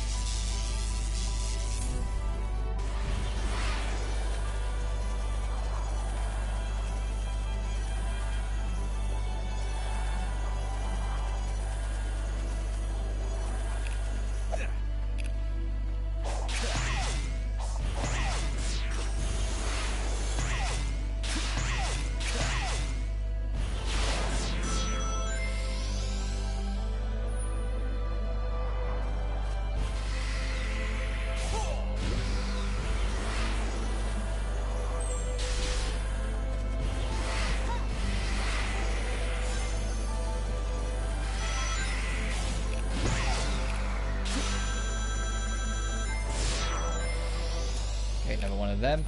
More of those hearts we can get now, less have to worry about it later. That's my idea, my theory. Because it'll probably be like 600 to get the last one. Alright, let's see what this one... Oh, Tetris, okay. Purple on the bottom. There.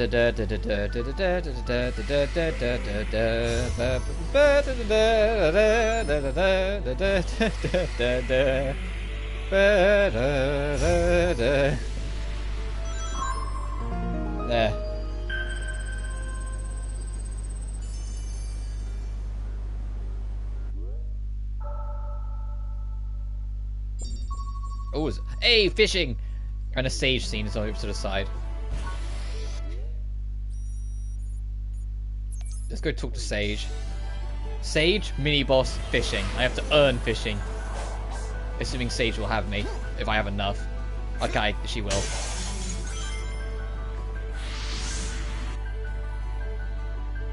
I had secured Dr. Eggman in cyberspace to protect him from the impending destruction.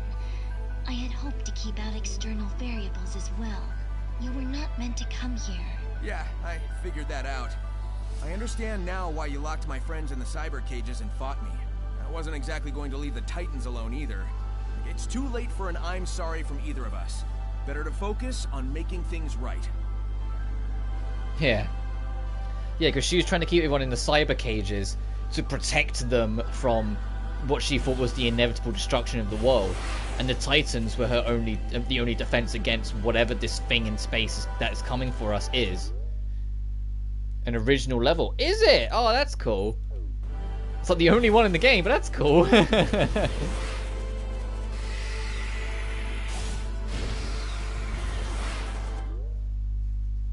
Alright, no wonder then I couldn't figure out what it was. Oh, Kanushi.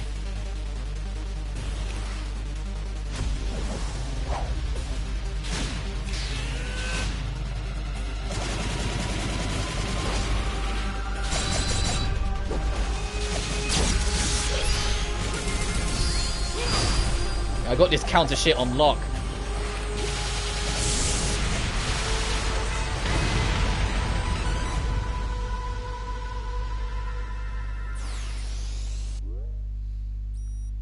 I know we've done that mini boss. Let's do fishing. Oh, I'll try and get that first. That's right there. And I can see the routing. Yeah, I can see the routing easily.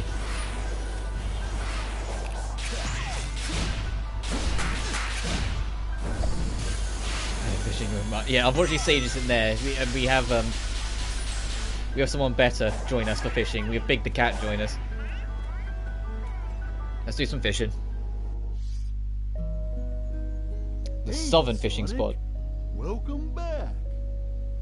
Would you like to try? 8 for a single shot. Borrow a rod. Sure, let's do a bit of fishing. Let's see what we can get for 8 tokens.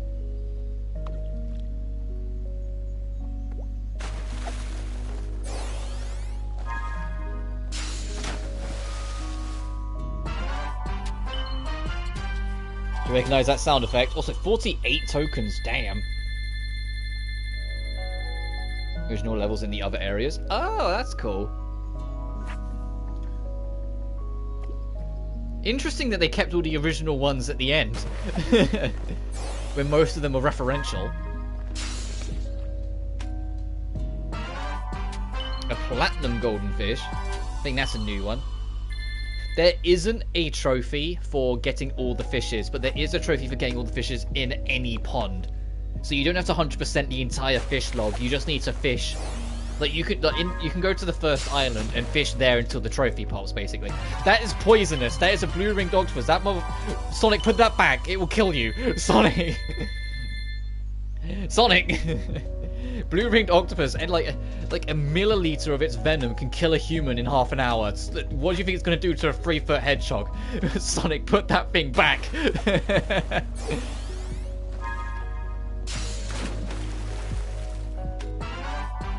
This was a marlin.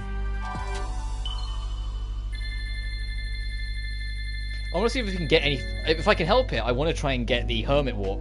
Because the only way to get quick travel to the Hermit and Elder Cocos is to fish them up in that given area. So if I can get some quick travel on the board early, I would appreciate it, so I'm going to try. Or you could fish up a fucking tire. Sonic, don't look so proud of yourself. It's like, yeah, I got this. How's the plat looking this? Pretty easy, honestly. You don't have to. It's view all the side content, beat all the bosses, fill in the map, which you do by doing all the map challenges, and fill out the fishing guide. Oh, and max out your level, because you got 4 stats. You got ring capacity, which is basically how many rings you can hold at max. Speed, attack, and defense. You need to get all of them to hit level 99. So that'll be like the only one that'll be a little grindy. But like in general, the platinum for this game is pretty easy. I mean, gold cards are 1 free purchase, so I can get anything I want, anything I want for free.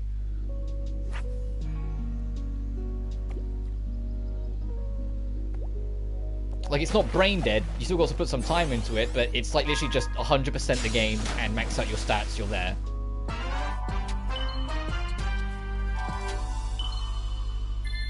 God damn!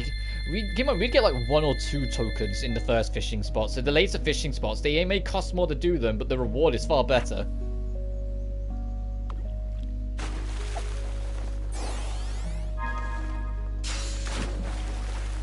Oh my goodness! Excellent! It's a hammerhead! Sonic, what are you doing?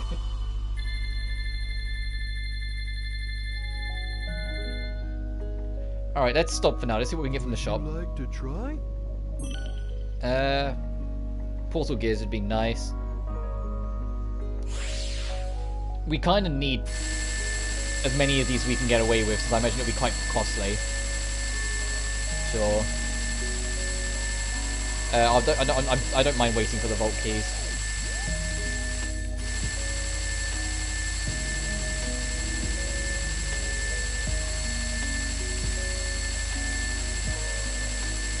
Why is Big holding Coco's hostage at 20 at a time, by the way? You level just by beating enemies? No. The way it works is there are 2 like big Cocos you can find around any map. The Elder Coco and the Hermit.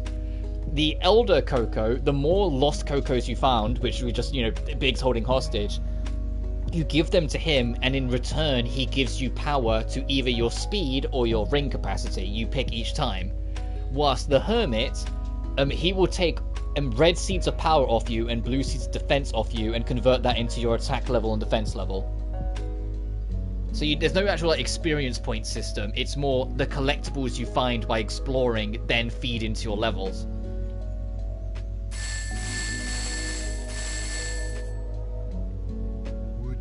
To try? Did I actually catch anything new? I don't think I did. Oh, I got the will kill you fish. Polka dot pattern. Though it's a fleshy appearance, it contains some deadly tetrodotoxin as pufferfish. Yeah, so this thing can, in genuine all honesty, this thing, like literally, like this ever so slightest drip of its venom can fully paralyze and kill a human being in less than half an hour. Blue-ringed octopuses are one of the deadliest creatures in the animal kingdom. They genuinely are. They are, like, relentlessly, viciously deadly. And it's like, Sonic, what the fuck are you doing with that thing? It will kill you. Would you like to try? Oh. I mean, it's kind of raw that Sonic just fished it up behind us and like, hey, look what I got. But at the same time, Sonic, you're going to die. But if you're ever curious how many Cocos you've actually got, like you've actually saved, like these are the Cocos what I just picked up here. If you're ever curious how many you've actually saved, just stand still and wait a second. Then they will all come to you. Look at my army! Anyway. And so this is the Elder Coco. They're the ones that want the Cocos in. And there's another one called the Hermit.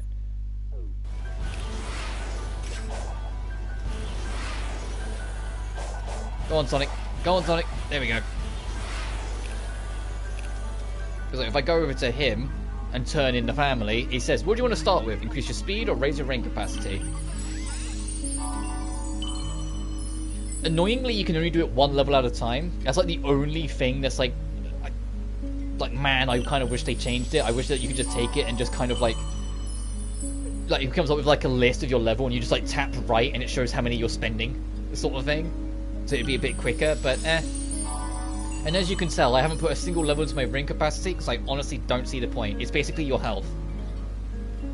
When you boost your defense, you lose less rings when you get hit. So it's literally just your health bar, but I'd rather than just put more points into my defense, you know? Especially because my defense level is 70, my attack level is 76, so we're getting up there. Blue rings on our beaches, bar for the cause here though, yeah.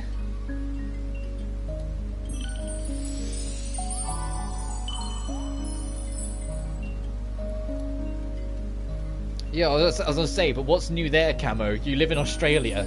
Like, the entire meme of that country is that it's like the deadliest place in the world. If the blue ring octopuses aren't trying to kill you, the fucking spiders will. And if the spiders aren't, I'm sure a kangaroo would happily kick you in the nads.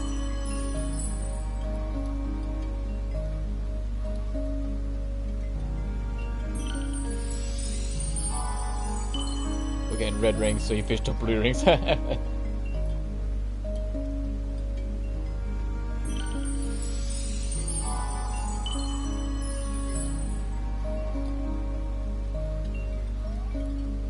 Damn, yeah, okay.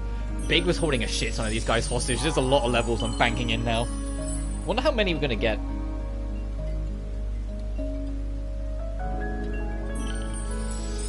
So off screen, I'll grind up ring capacity. Obviously, I'm not gonna do that on screen. I don't use that like boosting my speed because it's my speed in a Sonic game. Why wouldn't I want to see how far I can crank that? You know? Of course, I want to see how far I can crank it and get away with it.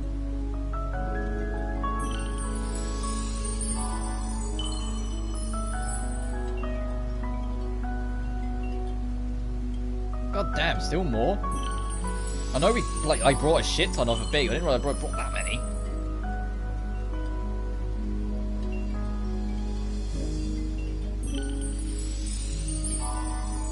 And the thing is, at the Hermit, you can convert your levels as well. But only for speed and ring. So like, if you've got like low levels in speed... Birds are the worst, the territorial bastards. Yeah, fair enough. So if you've got low levels in speed and you want to actually put some in ring capacity, instead of just waiting until you can level it up, you can convert one of your speed levels into ring capacity and vice versa.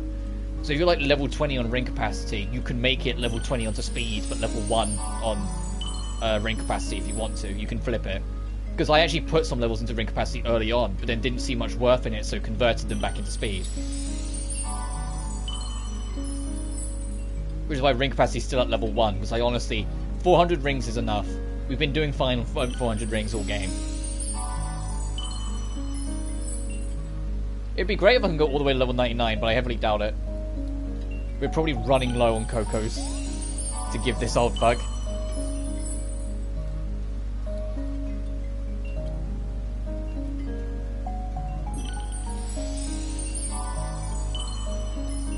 I wish I could see how many I've got when we're on this screen and how many is going down by each time.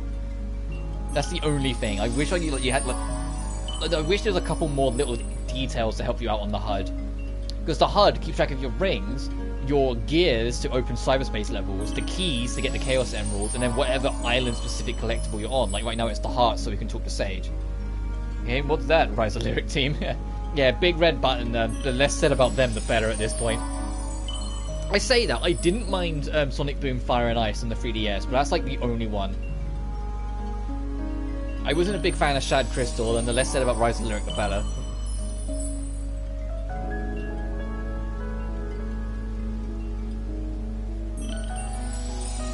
Speaking of that though, I greatly appreciate that this game stopped treating Knuckles like an idiot.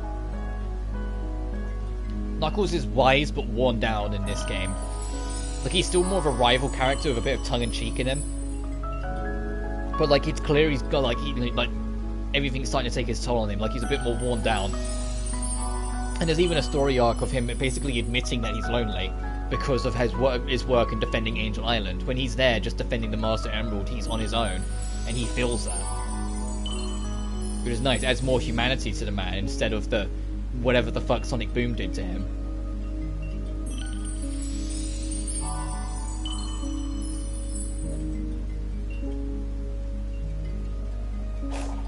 Oh, that's it. Okay. Level 89 on the speedometer.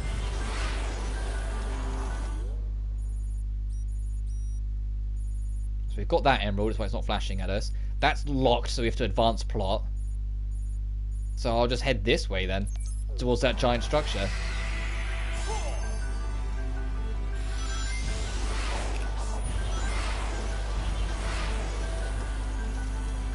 Okay, I am feeling a bit faster. I can feel it after all those levels.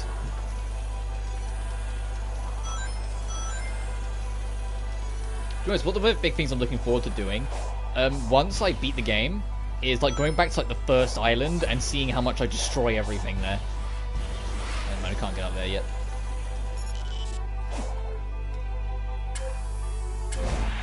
Oh, okay, that came around a bit quicker than I thought it was. Okay, I can do jump rope, I promise. Oh my god! Ah!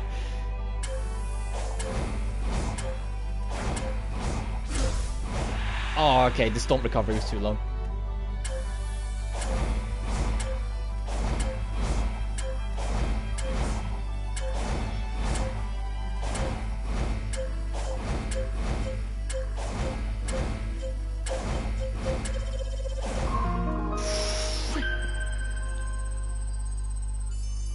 It's like I'm playing fucking Final Fantasy IX again, trying to do the jump rope at the start.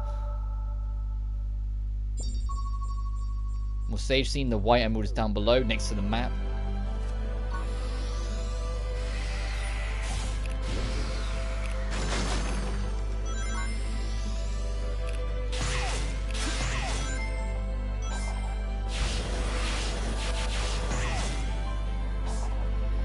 Chris so sassy, screaming to let her out, then just sits down like she hit the gym.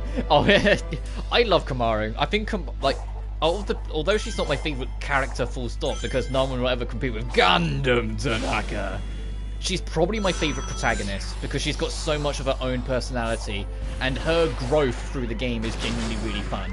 Because she's sassy, but she's skittish, and that skittishness is her undoing for a lot of the early game. But when she kind of finds her footing and gets her own, she becomes a very lovable protagonist. And the biggest thing I like is the more confident she gets, the more her idle animation and running animation changes to reflect it. She'll hold her weapons when you're playing as her. She holds her weapons closer to her at the start of the game. Yet later on, she holds it in one hand and runs more confidently. And I love that kind of attention to detail. So I'm just kind of freeballing here. Let's go talk to Sage.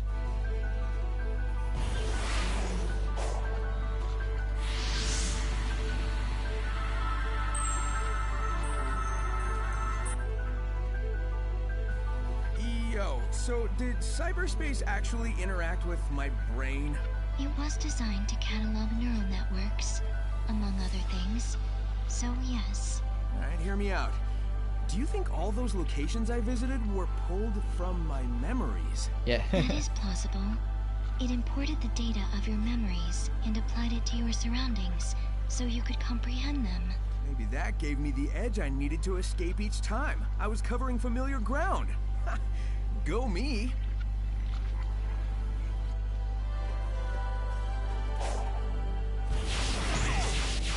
Yeah, and there's the confirmation in case you hadn't figured it out yet. All the cyberspace levels are. I say that we did that one that was original, but a lot of them are influenced by the past.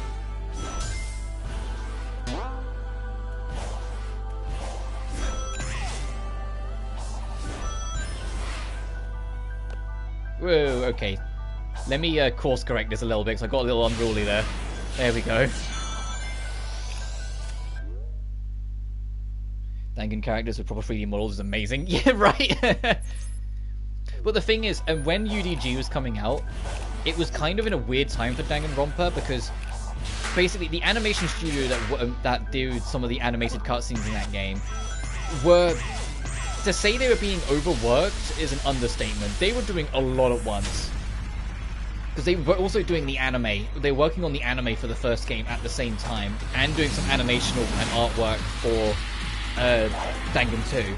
And then immediately after UDG wrapped up, they started working on the Danganronpa 3 anime. Because Danganronpa 3, the anime, is different from Danganronpa, the third game. which is why the game's called V3, because it's different from Free, the anime.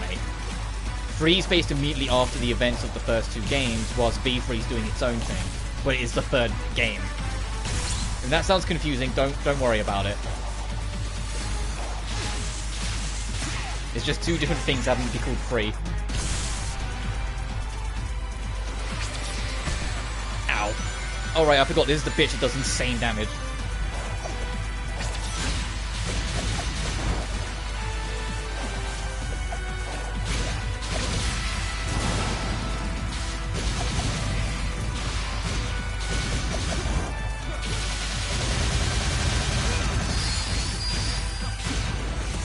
Nice.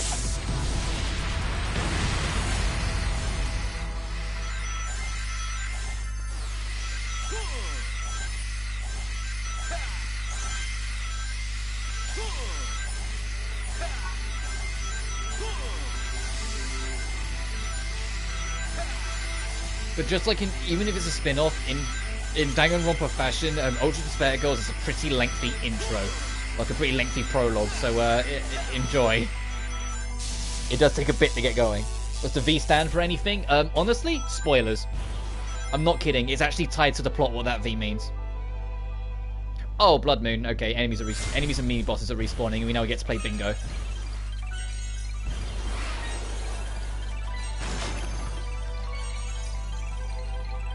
It's part of the reason, because I've said before that, like, the only gripe I kind of have with the series is that each game is determined to outdo the previous one in terms of their crazy plot twists and what happens.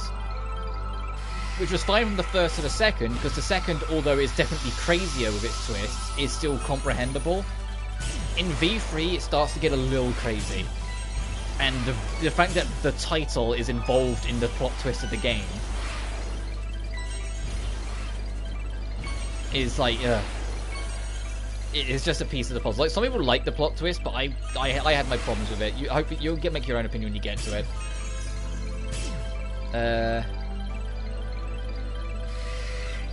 Right, is this one first?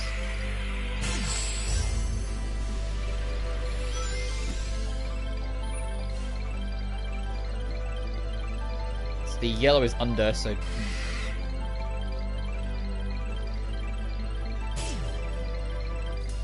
Yeah, yellow next, I think.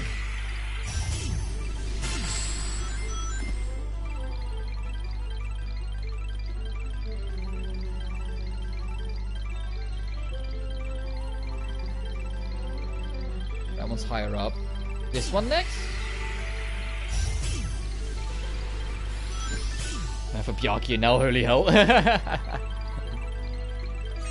Yeah, because now he works at the Future Foundation. He's all like a hero mode. Oh, nearly. I nearly went for the dark one. It's this one next. It goes under.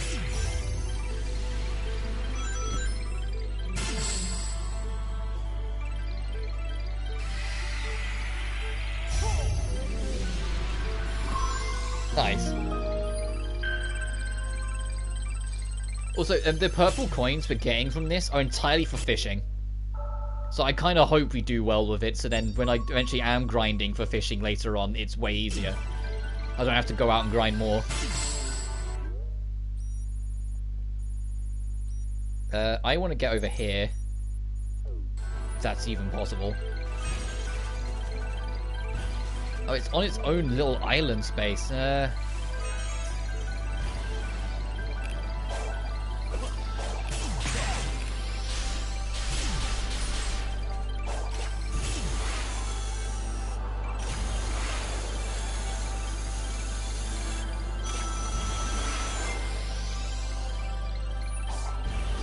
I wish the when you're in like the Starfall mode, would you say V3 jump the shark? Yes. The biggest thing you need to understand with V3 and its story and what it's doing is that the director himself wanted to basically highlight to people the problems with franchises just carrying on because they have to. He wanted to show why there's a reason why some franchises should stop eventually. It doesn't mean it's the end of Danganronpa, because the director himself has also confirmed that he is interested in coming back and doing more after he's done Rain Code. It's just he wants to do other things first. But because he wanted to make a point of showing what happened, basically what happens with a franchise just keeps on going forever, he ends up making the game that feels the most like, oh whoops, okay, I bumped into these guys, most like almost like antagonistic to the audience. Like the game has some things it wants to say to you, the audience, and you're gonna listen. And a lot of it is to do with the game's plot twists. I still think the game is really fun, and I still highly recommend it. It's just, if you've like, because I marathoned the whole series, I could spot the faults in v3 a lot more. It also doesn't change the fact it's the longest game in the series by a country fucking mile. It took me longer to finish that game than it took me to 100% both of the first two Danganronpas. Cousin's very appreciating the game cuts to a really high quality show. Shot this was 2014 release, it looks great. It was also a PlayStation Vita release. It's why when you're playing as Komaru, the camera seems so close to her, because it's to compensate for the Vita version. Because it was a Vita title that was then ported to console. And so was V3, to be fair. V3 is a Vita version, but that was different. That was built with the console version in mind as well, which is probably the reason why it's so like filled to the brim with content, because it was a £50 or $60 or whatever, a full priced title. And if it was about as long as the first two games, people might have raised an eyebrow and said it wasn't worth the money because it's still a visual novel detective game. So they made it like they filled it to the brim with extra content. How do we actually get to that other island? I imagine we just can't yet. There was an island back on. There was a spot in Chaos Island that we couldn't access. I imagine it's to do with this, but we have to advance plot first. So let's just go. We need 18 keys. Fuck. Let's not go to that one then. Let's go down here.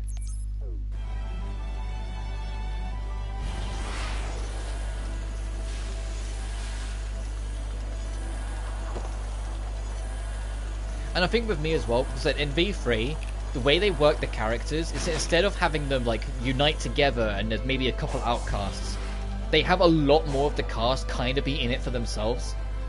And so there's a lot more like infighting and arguing in the game. And so it made it harder to appreciate the whole cast. I get what they were going for. It was just for me personally, there was a lot more of the cast I struggled to resonate with. Because it always felt like one of them had a problem with someone else.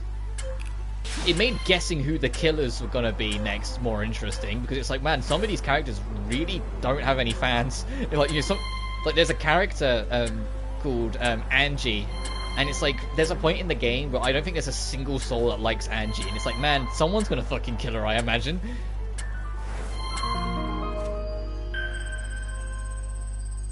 Running 2, so I hope the differences aren't too great. That's it.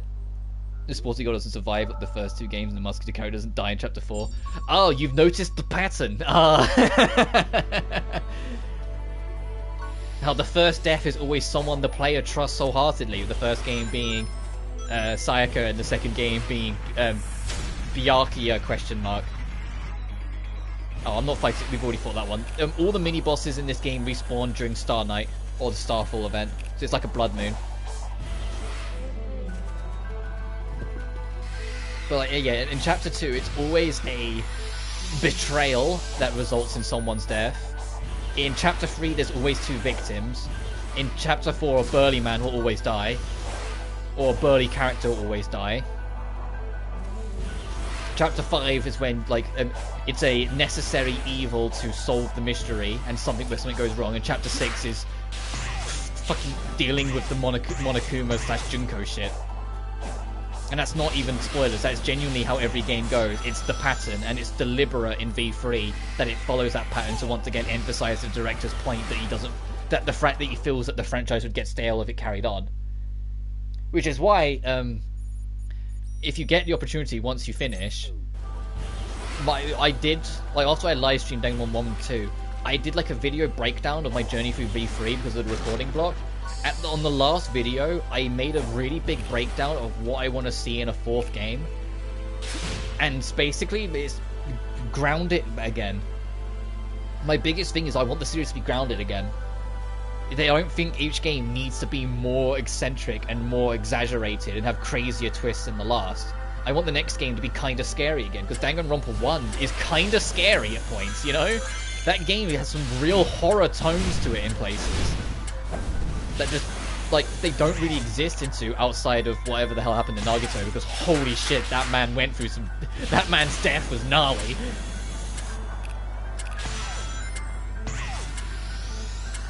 But, like, Danganronpa 1 has, like, a really dark, like, dank atmosphere that's kind of haunting, and most of it's because you can't see the sky, and you're in a school, so everything's, like, all feels, like, cut off and claustrophobic. And UDG leans into the horror side of things a little bit more as well, to be fair. I need 79 more to talk to you? Jesus. Is this why I said I need to hunt these things down early? Because I knew they're going to get expensive. Preparations are not complete. Continue exploring the island until then.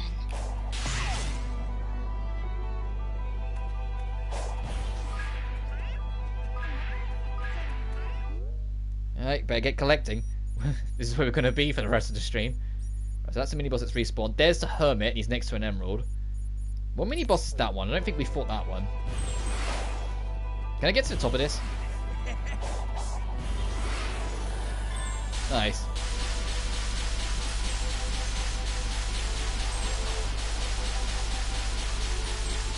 And the other thing I want in Chapter 4 is to break, not Chapter 4, in a fourth main game, is to break that pattern. Or, if you are going to continue to embrace that pattern, do it in ways that still catch people off guard. Have I fought you? There is an astonishing hell, so no. Ow. Oh shit! Ow!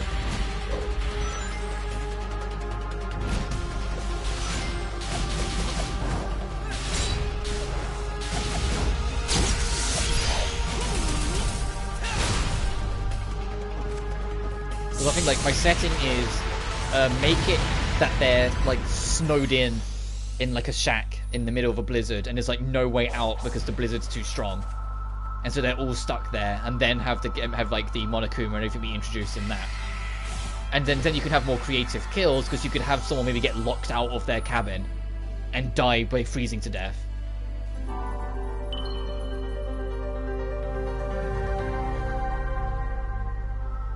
And so it's like it's harder to solve the mysteries. You have to figure out basically who has their key and who locked them out. Hello, Hermit. Give me my levels.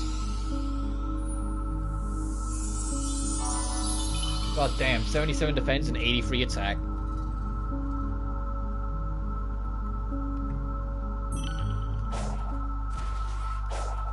While we're here.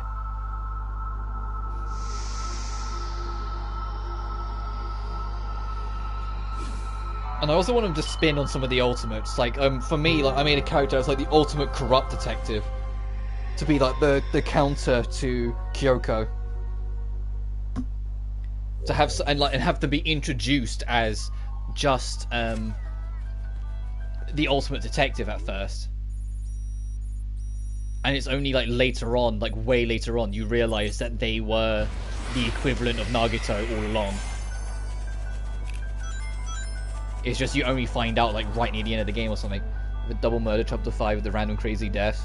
A little idiot living like Jiro and Kazuchi. The antagonist, powerful characters like Byakuya and Yahiko live in. Yeah. Yes, you've noticed the pattern. And I made it a thing in V3. And I wouldn't recommend it because you'll end up spoiling some of the fun for yourself, admittedly. I made it a thing to try and predict deaths based on the pattern. And it was kind of depressing how right I was. There were a couple. Like I said, I loved Case 2 in V3. I loved it because, you know, like when you get near the end of the case and the game asks you, okay, make your accusation, who's the killer? That was the only case in the entire franchise that when I got to that point, I still didn't know who it was.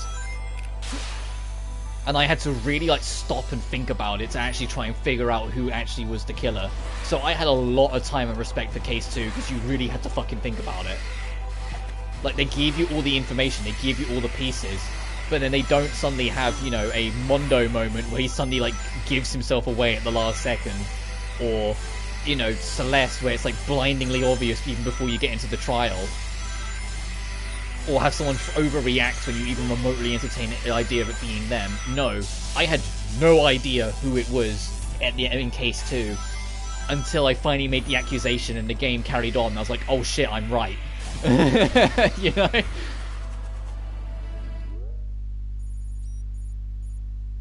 Oh, whoops, I went straight past the map. And I also really enjoyed Case 5. I thought Case 5 was brilliant.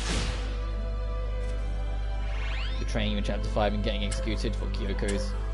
No, Kyoko's isn't canon because it's not even the true ending. You're supposed to not give her up so you can get access to the real Chapter 6.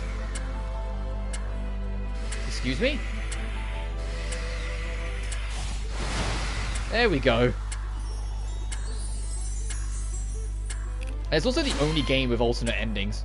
I mean, technically UDG does as well, but it's blindingly fucking obvious what's the bad ending and what's the good. And when you do it, it just says, okay, game over, and then loads you back to that decision. So it's more just like a what if moment than it is an actual game over, an actual bad ending. Whilst 2 and V3, it's just one straight story.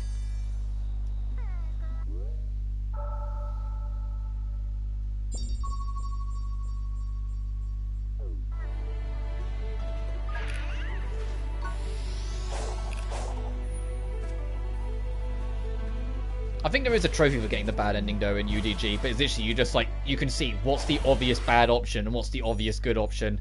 Just save, then pick the bad one, see what happens. Go for this one next. So I think there is a... Oh, so there's a mini boss over here. Master Ninja! Oh, are you the big boy version of all the ninjas we fought? Ow, fuck!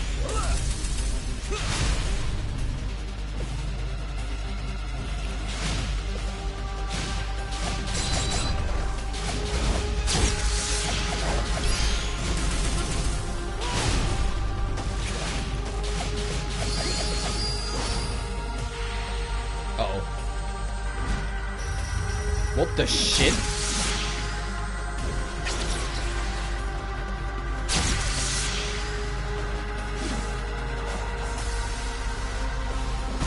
Ow, what the fuck was that? Whoa! Oh, I get it, Master Ninja. Cool enemy. Yeah, Chapter 4 tends to be the best cases in at least for me in the first 2 games. But I say that when I first experienced Case 4 in the second game, I wasn't too keen on it. It was when I went back through the game, I got a better appreciation of it. I think it was more because I was just bitter that we were losing Gundam that I was that I didn't like it. But once I actually understood the case, I loved it a lot more. But Case 4 in the first game is great as well, because you spend the whole thing going, I did it, no you didn't, I did it, no you didn't, I did it, no you didn't. And then eventually you realise, no, the only way she could have died is if it was self-inflicted. But because of a falsified suicide note that Monokuma made, it led to all this happening because she got the wrong idea. I forgot her name. The sports girl of the first game got the wrong idea.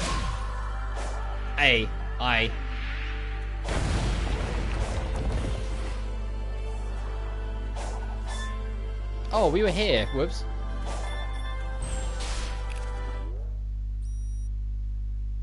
No, we weren't. There's 2 fishing spots. What?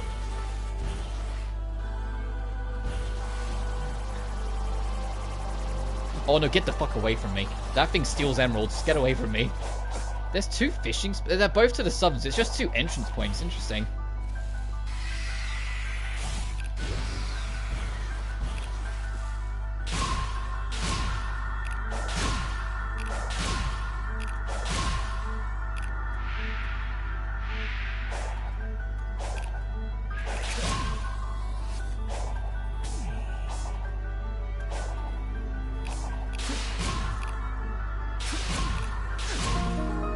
There we go. For his 5 Monokuma type characters, it sounds like too many cooks in the kitchen. At least that's my first impression, especially if Monokuma's there too. Yeah, Monokuma is there too, and the Monokubs, which is what those 5 are called, are straight up the most insufferable characters in the franchise. Because they never shut the fuck up. Ow. Ow, Sheena. Girlfriend's just called her Hina. Yeah, okay, Hina is what I was thinking of, yeah.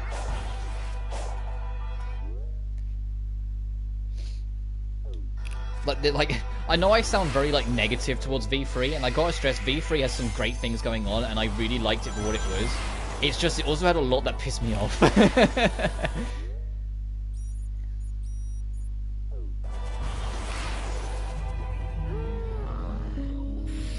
Like, I have a huge love-hate relationship with with V3. It's a great game, but it's a great game with problems. And those problems really frustrated me at points.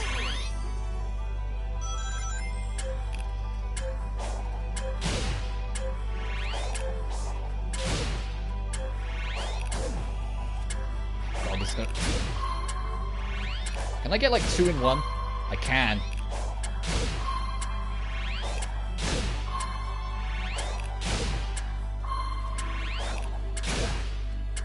Oh, whoops.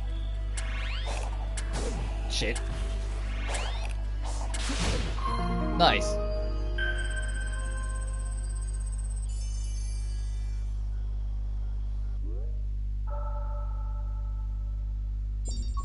It's another mini boss. Oh, and a sage scene next to the emerald. Wonder if we have enough tokens for that one.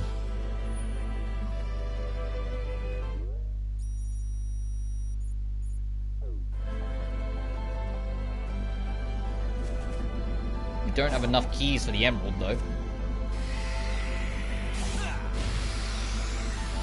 We need another 35 if we can do that. Alright, back to exploring. We need like 300 total, it feels like. What's down here? I saw you. Oh, you ought to get back up from whatever's down here. Okay.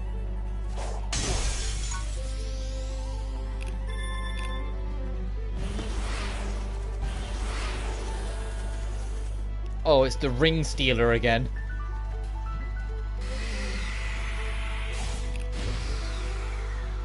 Nagito, when he still has a hope fetish. Yeah, that was an interesting thing, because both Makoto in the first game and Nagito are both fixated on hope. But the nature of how they see hope is what makes them so different. And the nature of their luck, because they're both the lucky student as well, is also different. Because Makoto's luck is just chance luck. It's just the chance of a situation happening. Whilst Nagito is karma, like luck. Every time something bad happens to him, something good immediately follows. You know, like a member of his family dies, he suddenly wins a lottery. That sort of shit. And Gohan bandaged. Surprised her hand was left since she was smushed. Yeah, yeah. And some of the excess lore and material, that Nagito taking her hand wasn't the worst thing people did to Junko's remains. By a long shot. Some of the shit they did to Junko's remains and their like desperate, despair-induced obsession with her is kind of fucking terrifying in of itself. And the game kind of only lightly mentions some of it because it knows some of that shit is like disturbing as fuck.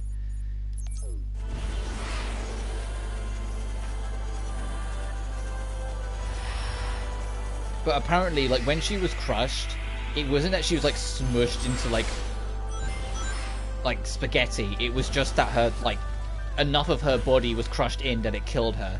But there's still a physical form of her entire body, which is why, you know, there's a hand spare and whatnot. Okay, so what piece is on top of what? That's what we gotta figure out.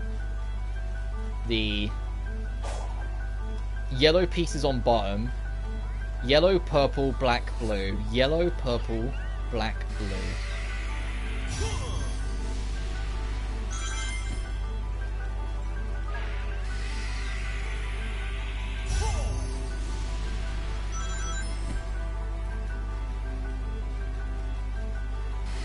Black.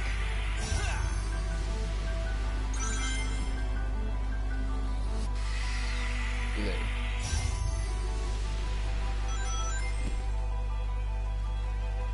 And then we just put the cross on top.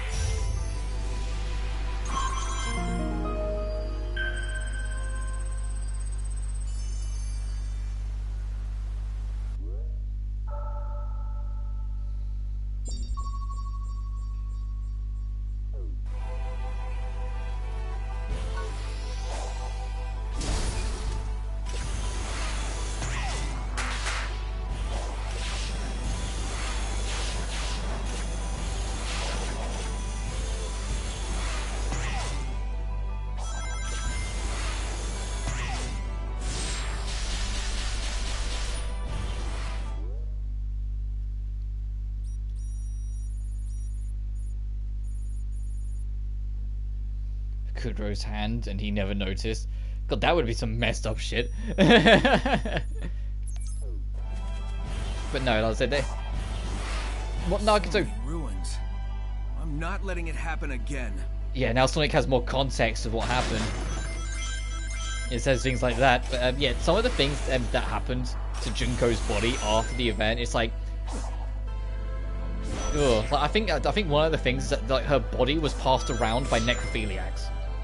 Shit like that. And it's like, oh god, because because she was such a symbol, like she was seen as like this divine like prophet to people that believed in the darkness, people that she manipulated, that they worshipped her, and the idea of doing that to her body was seen as like, imagine a remnant of Despair Gundam or Buki. Well, that's what they were. It's part of what the Danganronpa 3 anime covers, because Danganronpa 3 anime has two story arcs: Future Arc, which is what happens after the event of the first two games, and Despair Arc, which shows how the remnants of Despair became the remnants of Despair. So it's based just before 2.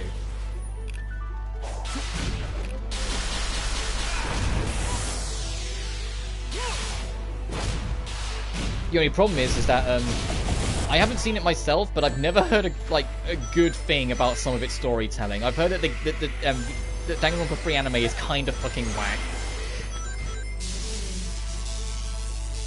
Like, it's alright, but it's kind of whack. But because Despair Arc shows how the remnants of Despair happened, the Despair Arc is like almost entirely the Junko show, because it's obviously before the first game as well, so she's still alive.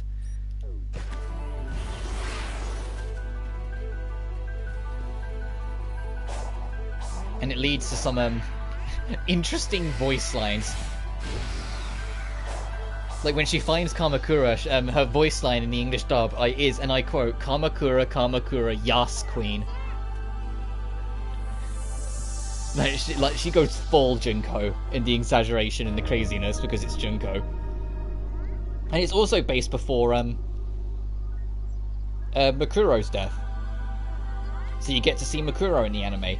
Oh, 8? There's 8 levels in this instead of 7? That's nice. The only problem is that the Makuro in IF and the Makuro in the 3 anime are different characters.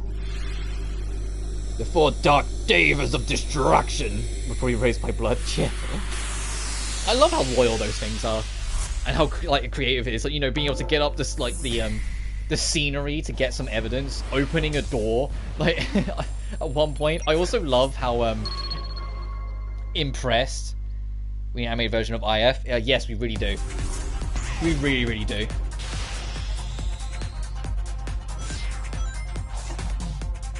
Oh, this is a pop. Oh, where's that? Hang on. How do I get that red ring? Fucking, let me go down. Oh, okay, never mind. Let me just...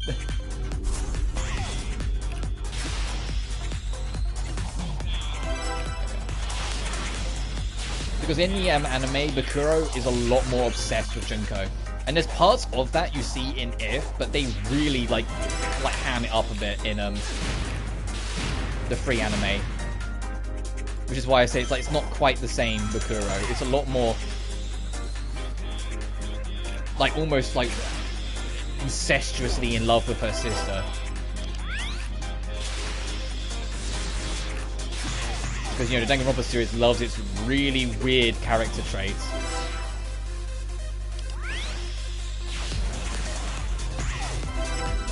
Oh, that was a tiny level. S rank is probably going to be 30 seconds. Oh, okay, you got a whole ass then. Got it.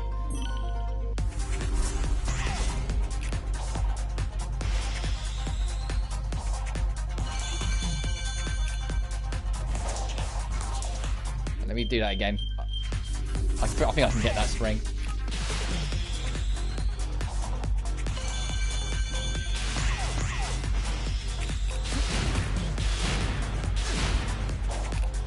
Oh, okay. Okay, we only saved lost a second, it's fine.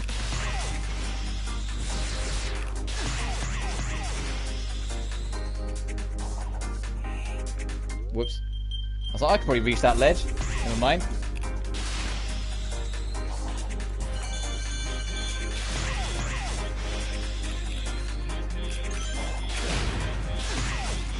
Wow, that's a huge skip you can do there.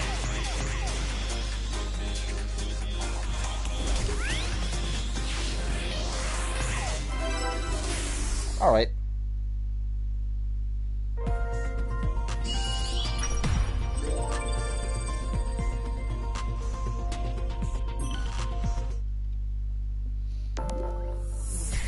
And there's a lot of people really love If, so I hope eventually they will do something for it.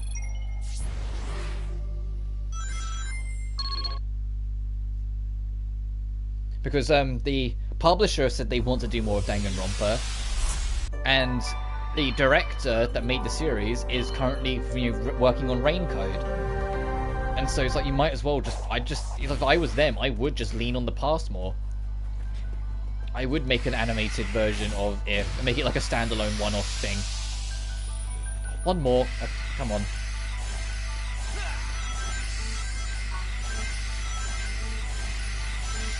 There we go.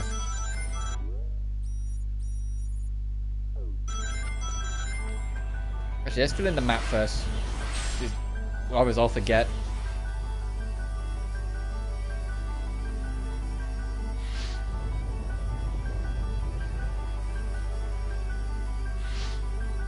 Makuro and Sakura have Dragon Ball Z battles in the gym. It's cool. It makes me think how evenly matched they were.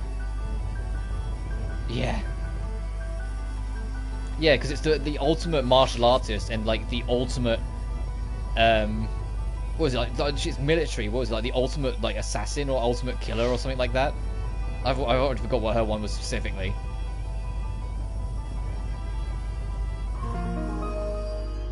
So I know she's Ultimate Despair or part of the Despair Sisters, but she was something else before she was that. Because she is like a military grade master.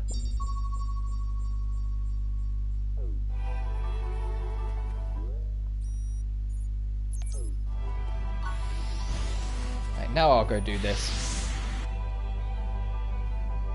If I understood those visions correctly, the ancients came from space, right? And they were wearing things that looked like the Coco, but they didn't seem, I don't know, alive. Do you know what the Coco really are? They originated as lucky charms for the ancients. They were never designed to contain their data, their wills. Yeah, Ultimate but Soldier, the Coco that was I it. found do hold I knew it memories was of something their militant. creators. Maybe the ancients changed them, or maybe the Coco wanted to keep their memories alive after they were gone.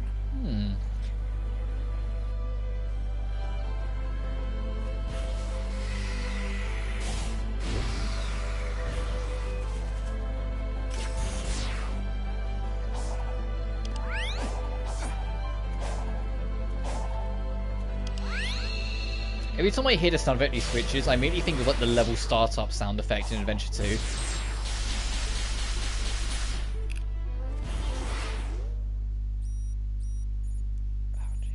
I think the reason why there's 2 fishing spots, because if we're gonna get enough of these stage things, we're gonna need a shit ton of these hearts, and it'd probably be way easier to just grind it up in fishing. Honestly. Let's see what. Oh, this is the ring thief one, isn't it? I'll do this quickly first. Well, when I'm not missing the piece, hang on.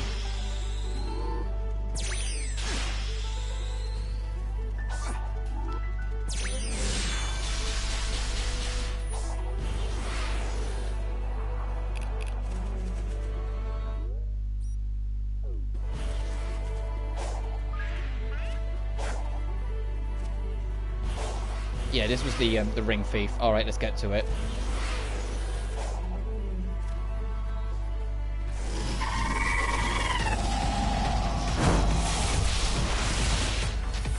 Hello, Ghost.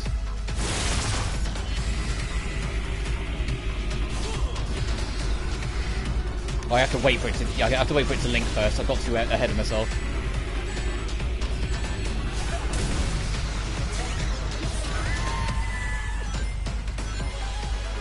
It's an If game, an action stealth gameplay. It could be UDG2. I would love a Makuro game. I just love more Makuro attention in general. But if they did a Makuro game, for the love of God, write her in the style of If, and not in the style of... Ah, get off me! and not in the style of how she is in the anime. Because I loved how she assessed the situation. I loved how she, like, took time to think everything through. I love that there's still a devotion and commitment to her family, but she had to challenge it for her own ends. Being yet another person to have a crush on main boy Makoto was kind of funny, but whatever. Because that's part of the reason why she acts a little bit, is because she ends up developing a little bit of a crush. Because of course she does, because it's why wouldn't she? She has to fight Kyoko for him, but you know.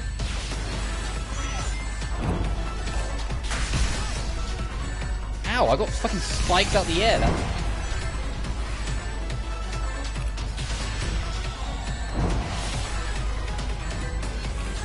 Oh, I need to go all the way around and get back to it, don't I? Oh.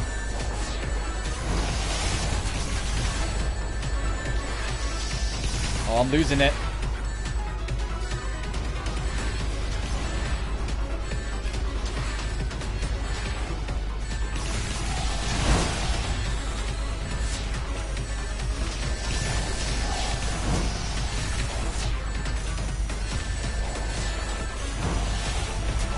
Well, I think if they like fully committed and made it like a full like stealth action game, that would be brilliant.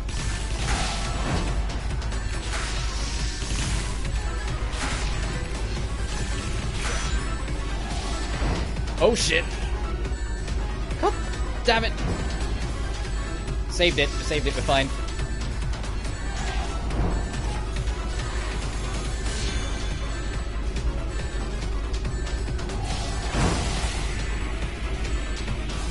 Get out of here.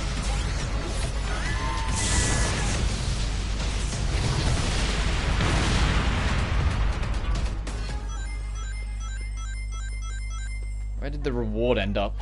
Oh, I see it.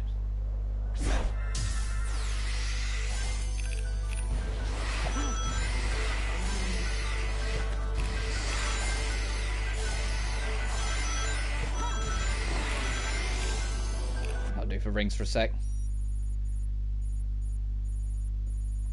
Let's get more of the map filled in.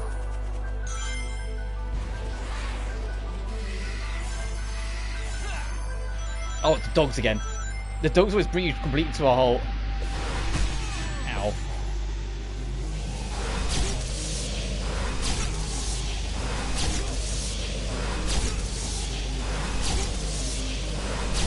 The dogs being the complete parry test is kind of fun, I'll admit.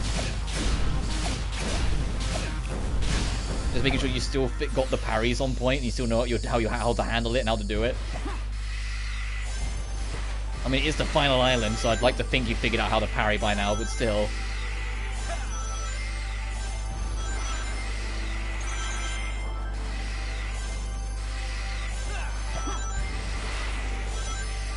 I'm trying to get rings as I go, try and get back up to max speed.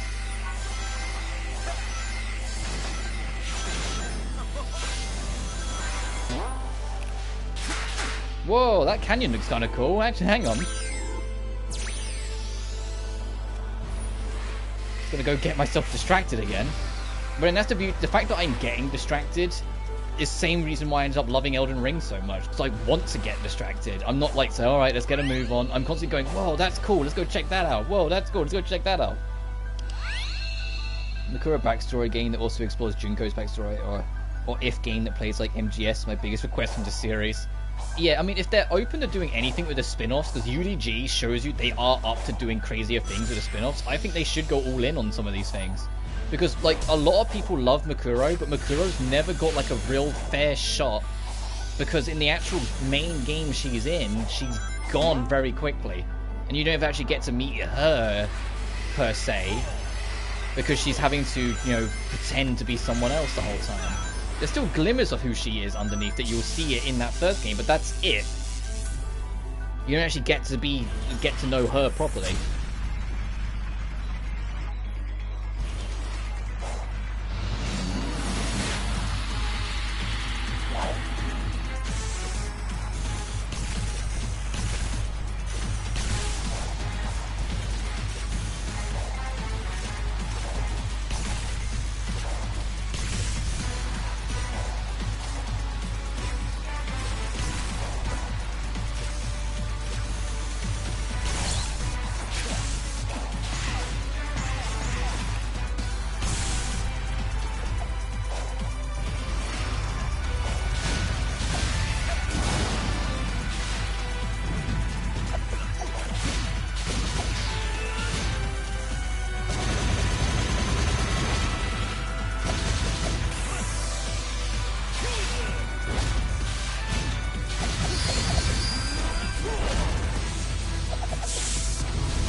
figured out how to deal with those guys.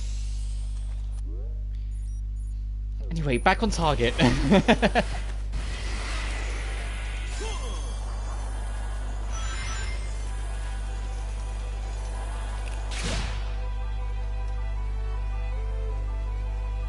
The fact that so many love her despite how easy she dies is a testament, I feel. Yeah, it means people were interested in her, but from what I can tell, Danganronpa If was like the point where people went from interested to I love this woman. Which makes it all the more like, come on, they should really be doing this. They should have noticed after If that people people wanted something out of her, you know? They should have done something then, but no, it's been this long and we're still like, come on, do something, please. Oh shit! I made it. I made it. I nailed it. We're fine.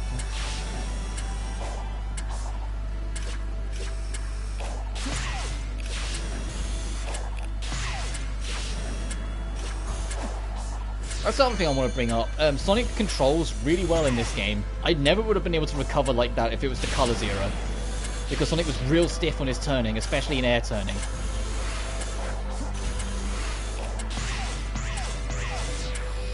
Yeah, in this game, because the controls are genuinely really good, you can.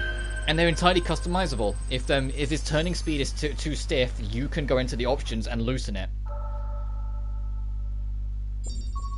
Alright, there's another cyberspace and another moment. It's literally, oh, here. You can change what your starting speed is, what your initial boost speed is, what your turn speed, your boost turn speed, what your top speed is, what your steering sensitivity is like, what your acceleration, bounce height, and then camera speed, and then obviously the distance and angles. Actually, I'll manual save because I haven't in a... Oh, because I was in the middle of something, right? There we go. It was in the middle of doing something, so it couldn't let me. 16 hours, and I'm only on the last island. Oh, and there's also the skill tree that you unlock by playing the game. That's why I have 217 skill points, because, you know, I maxed out the skill tree a while ago. I kind of wish there was more you could get out of the skill tree after you've got every skill, but unfortunately not. It doesn't seem like there's anything really for you to get. But I suppose that's just something else for them to learn in the next game. They could maybe make it a currency. Oh, this map we can only use at night.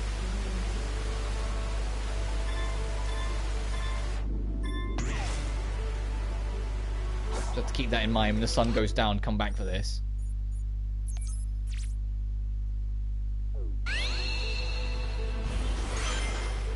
Whoa.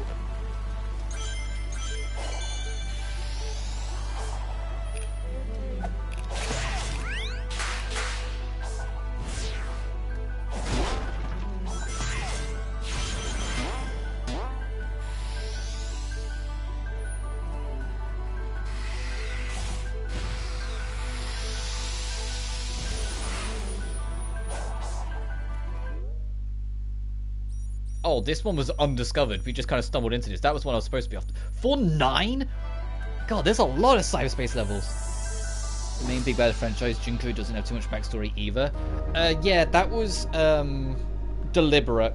The director didn't, at the time when he made it, he said that he was tired of villains either being relatable or having long backstories or long motivations. He just wanted to make a character that was like crooked to the core.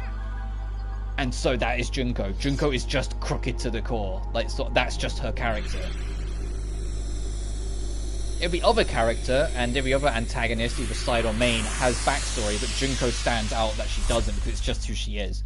Like a Makuro game would be focused about Junko figuring out and getting used to being ultimate despair. I think it'd be more like, I think the game, if they did a Makuro game, I'd actually want it to be different. Like, I want it to be just a Makuro game almost. I'd almost want them to put Junko to one side.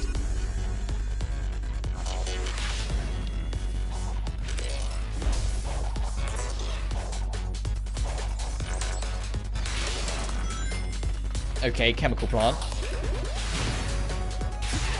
Whoops.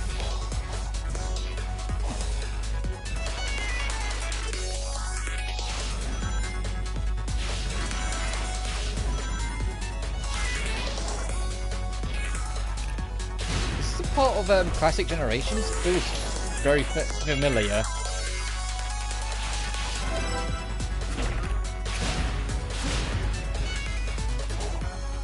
We've missed a lot of red rings, holy shit.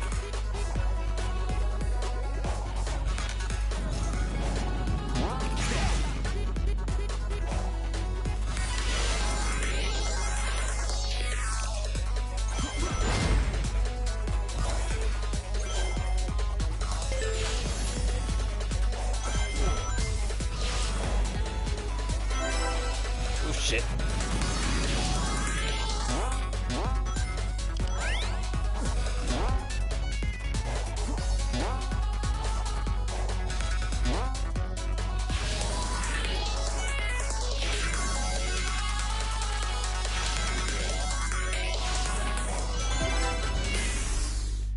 Alright, we missed 2 red rings, but oh well. We at least got the S rank, so we can take our time. Oh, by a second and a half, though. Damn. Alright, let's go red ring hunting.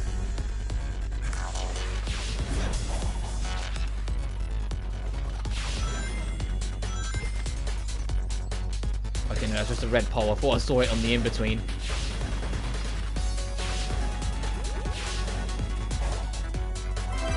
One.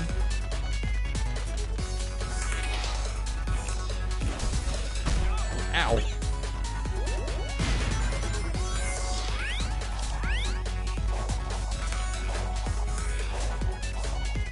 There's 2. Alright, let's get out of here.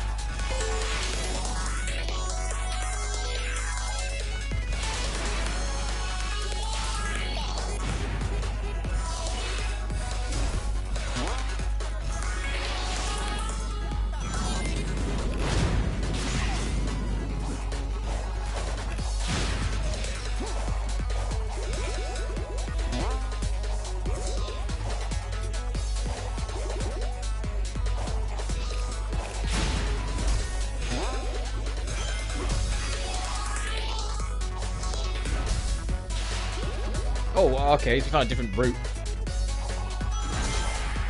I mean, that's the thing, once I'm, like, done with the main adventure, I kind of want to go back through a number of these, like, cyberspace levels, because some of them feel like they have a lot of alternate routes I'd want to check out.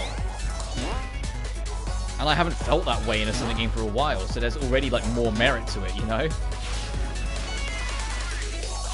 But there were alternate paths in, like, the Colors stages, but I was like, I wasn't that fuzzed. There was a lot in Generations, and Generations was actually pretty fun, but like Lost World is kind of like one and done, and Forces was extremely fucking linear. It really didn't like you doing anything other than what it said.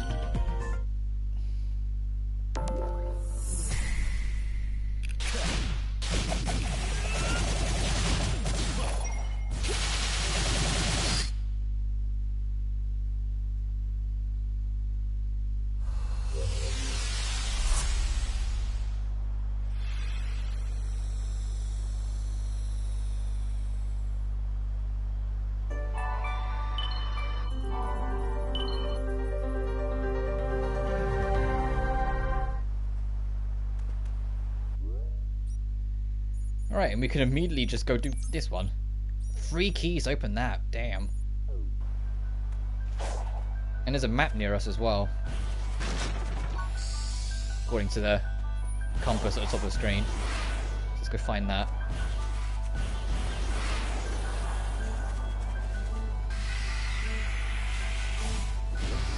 Oh, okay, that's just something else. Catch the falling target sphere.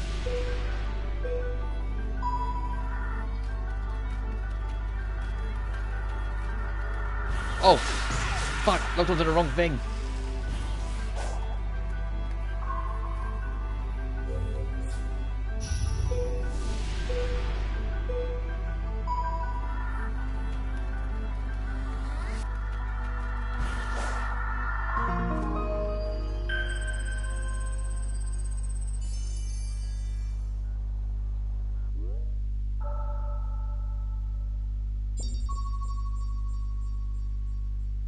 God, this place is crawling with mini-bosses. And Forces didn't exist, now this is out now. Yes. They only reference it once in this game. when they're doing Tails' character development, they bring up that Tails just completely, like, you know, lost his confidence and lost his spirit a little bit when Infinite attacked, and that's what leads into Tails thinking that maybe he needs some time away and needs some time to think and find his own footing again. But that's like the only time they bring it up. So outside of that, yeah, you can pretend it doesn't exist. I will be. I don't think I'll ever go back to that game ever again. Nor do I want to.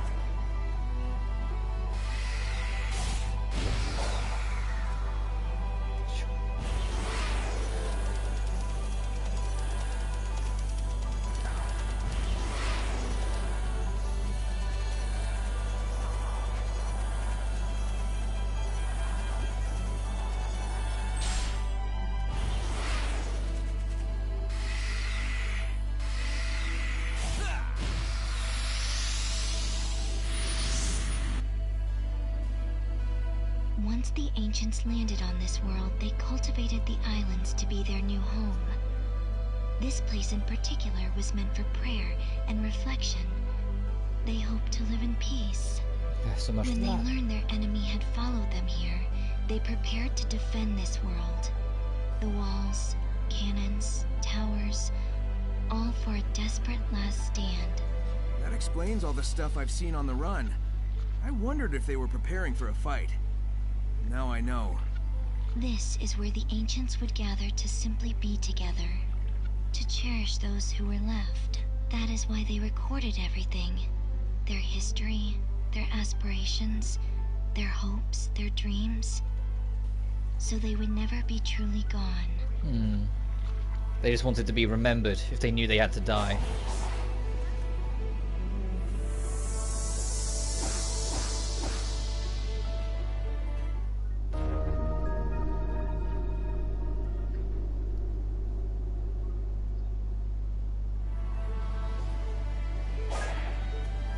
$120 rings. Might be a bigger level then, I think.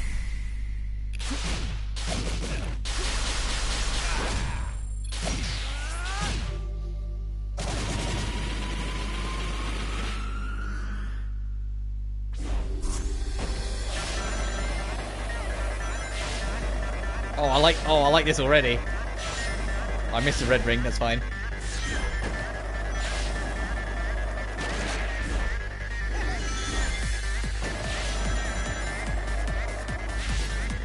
Aww.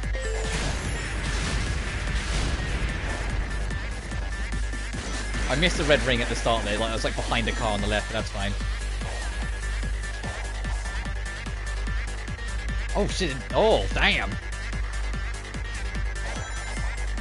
Oh, I love this track.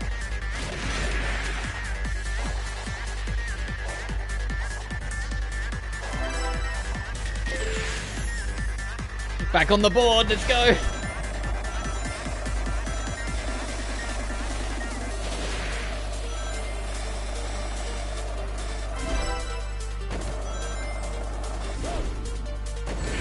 Ow, okay, you take damage for hitting cars.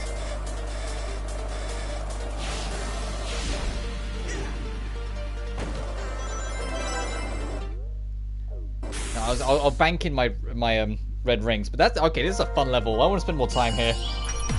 4-9 is cool. Oh, I only got the S rank. That was generous of it. Well, I suppose how like streamlined that level was.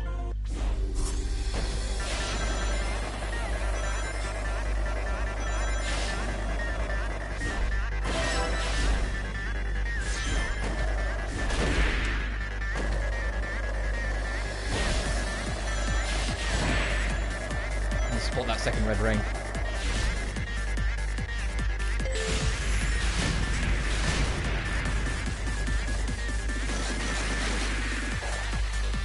Oh shit! Got carried away.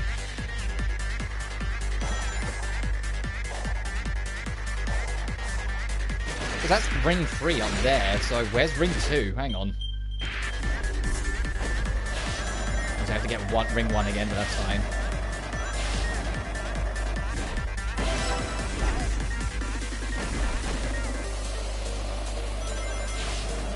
Oh, I just saw it. It's right in the middle. man. Let's fulfill the ring quota and get a move on.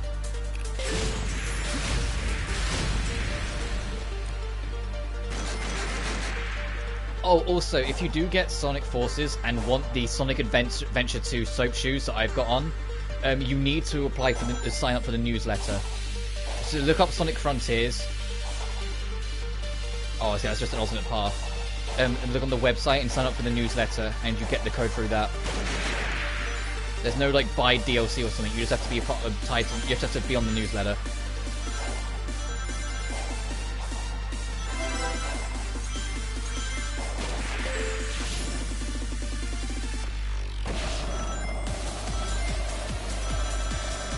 And yeah, as you can tell, I've never been happier to be on a newsletter to get that kind of just, hey, here's those shoes that you had in Adventure 2.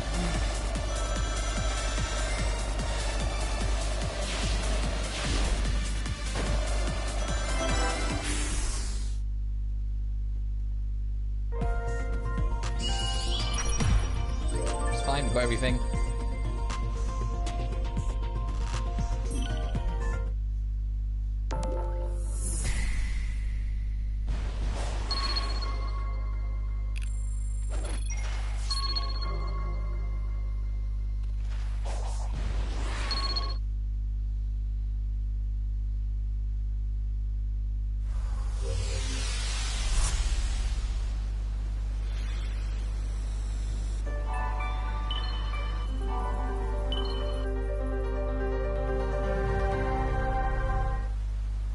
Look at all these beams. We have 2 emeralds, so 1, 2, 3, 4. That was just a 6 that we can go get right now. So you can really, if you want to power through this game, you can push for it. Soap shoes. Oh, it's cannon shoes to me. Yeah, fair. Because if you sign up for the newsletter, you can get it, and that offer will continue until January. So if you just like, if you want it, get on it, kind of thing, because it won't be there forever.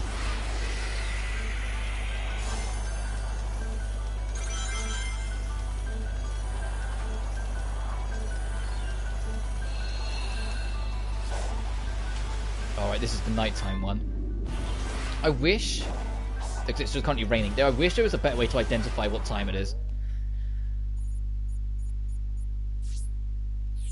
So this game is their first attempt at an open environment, so there are like some smaller quality of life things I kind of wish they did that this game just doesn't have.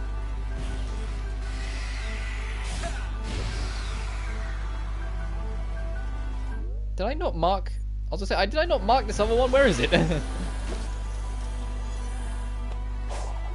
Oh, you can run on the inside of this cave? Hang on a minute. Oh, damn, that's sick. You can just do this? As soon as I saw something grab it, I was like, hang on a minute. That's cool.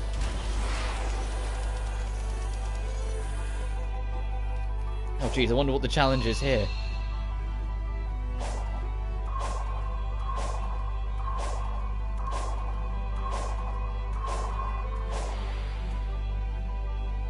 Oh, I have to be quick. Got it.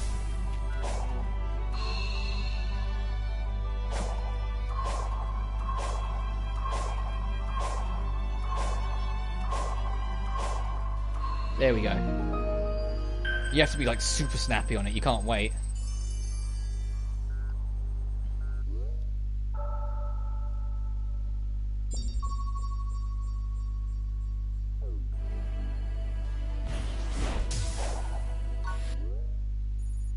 God, this island's got so much going on. There's another mini boss over here, for goodness sake. What one's this one? Oh, another Konichi. Or Kunichi.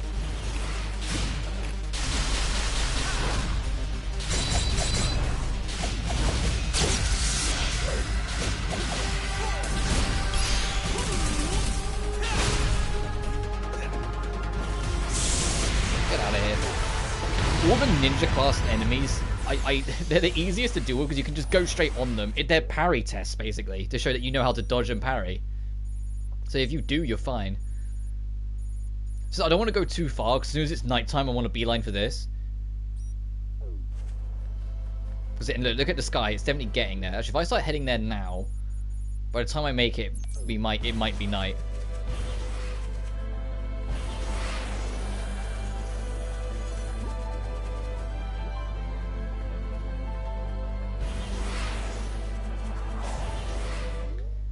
Actually, speaking of them changing settings, I think it's about time.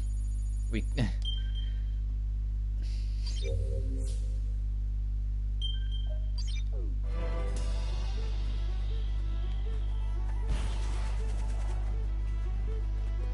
that feels a bit better.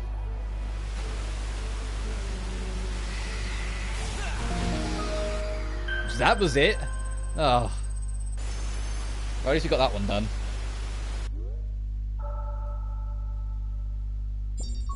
There's another mini-boss over there.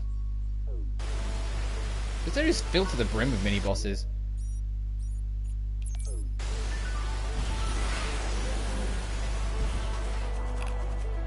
Oh, another... The Silver Hammer.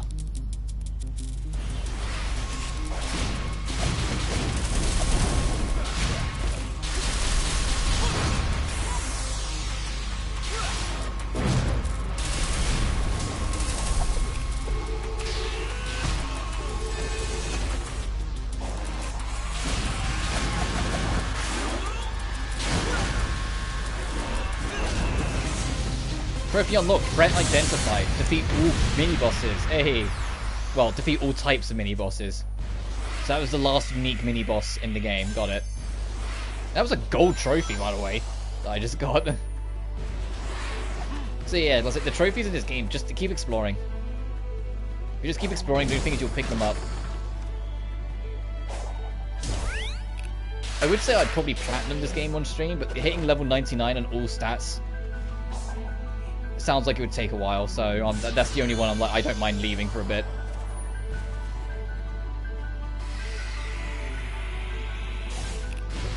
Like I said, I'll just do it, I'll just grind out fishing, because fishing seems to be the quickest way to do it.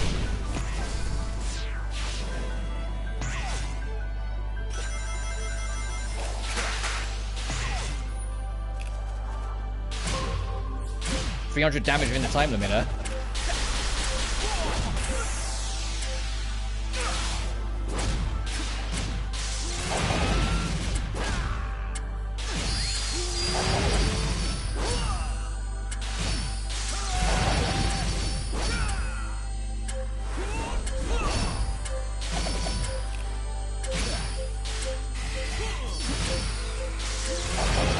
Think we did enough damage? Damn, yeah, we did more than enough damage.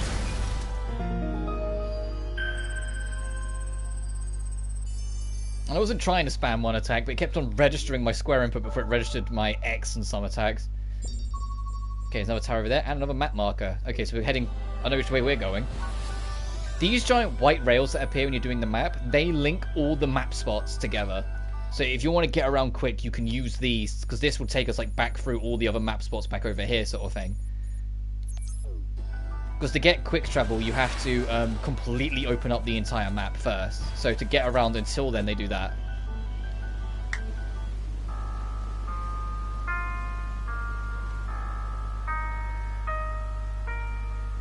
What the hell?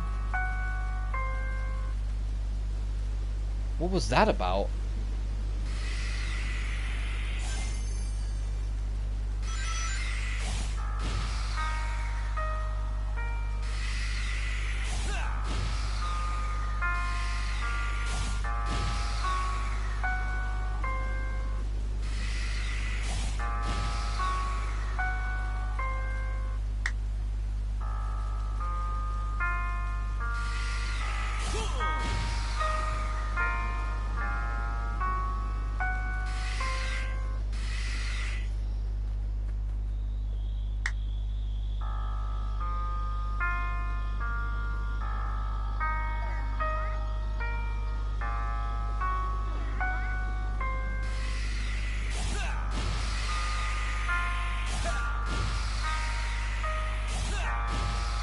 Got it. It took me a minute. I was like, what's this about? It took me a minute. It was the puzzle. Clever.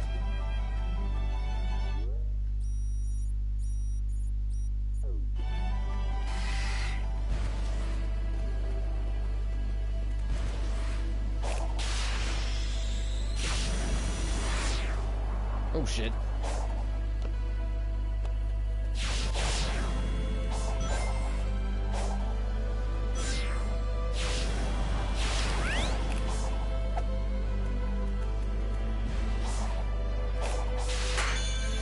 So I did everything else in the puzzle, so just give me the end bit.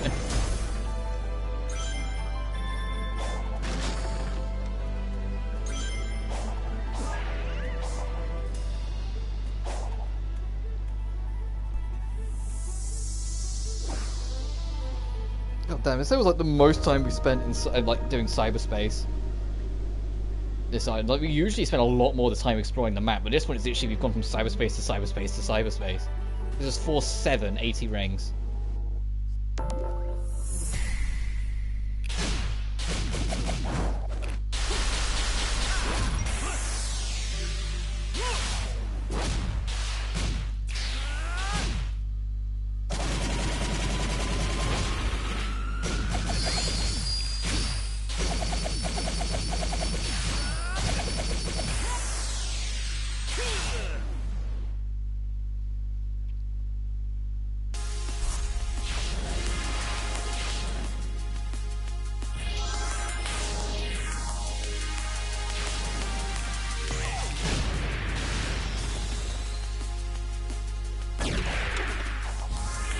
Damn, no, I was gonna say, is this Radical Highway? Because if it is, there'll be something over there.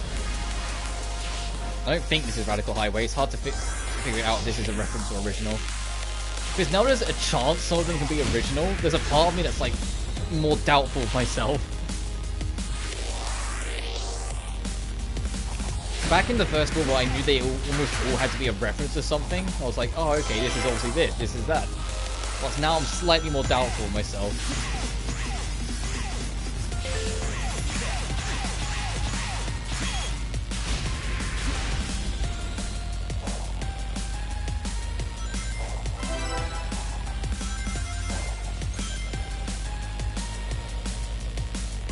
Why do I feel like this might be a Heroes level? Actually, no, unlikely with all these things. So I think those were more of an Adventure 2 thing, those like repeatedly jump on it. It's just because of all these like air fans, it feels like that's something Heroes would do. Speaking of, hey, Sonic Team, if you're looking for like, you know, things to do whilst you guys are, or Sega, sorry, if you're looking for things to release while you're waiting for Sonic Team to make a next game after this, some remasters of games that aren't just Sonic Adventure would be nice. I love Sonic Adventure 1 and 2 as much as the next person, don't get me wrong, but there's some other games in the library I'd love to see get a bit of an attention sometime. Ah, I didn't get the S rank. Or should it be 130? Of course it bloody was. Alright, that should be easy enough to do. So I'd love to see a Heroes remaster, especially if they took the opportunity to kind of fix some of the momentum issues while they were at it. Especially in the special stages. If they make the special stage momentum a little bit more consistent, don't have to do much, just a little bit more. You know, the whole game would be perfect, but...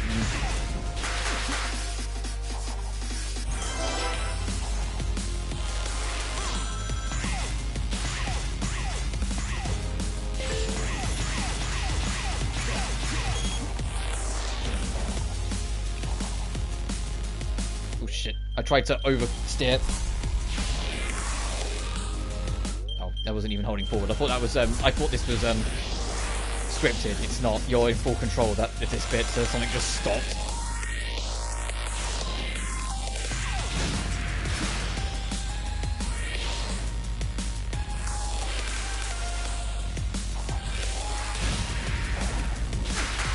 Generally makes me laugh that like full tanks and like battle helicopters are in Sonic games again. I know it's like digital like space and whatnot, so it's not quite real. But it's like, it's been like, what, was it like Shadow the Hedgehog the last time these were enemies? Or things that you could fight? I had a feeling. Yeah, I had a feeling there'd be something extra there.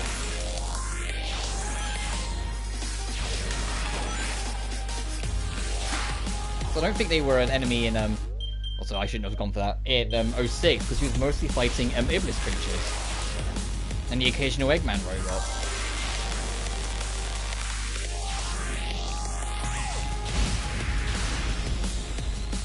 And I know you weren't in Unleashed, because it was either Eggman robots mostly during the day, or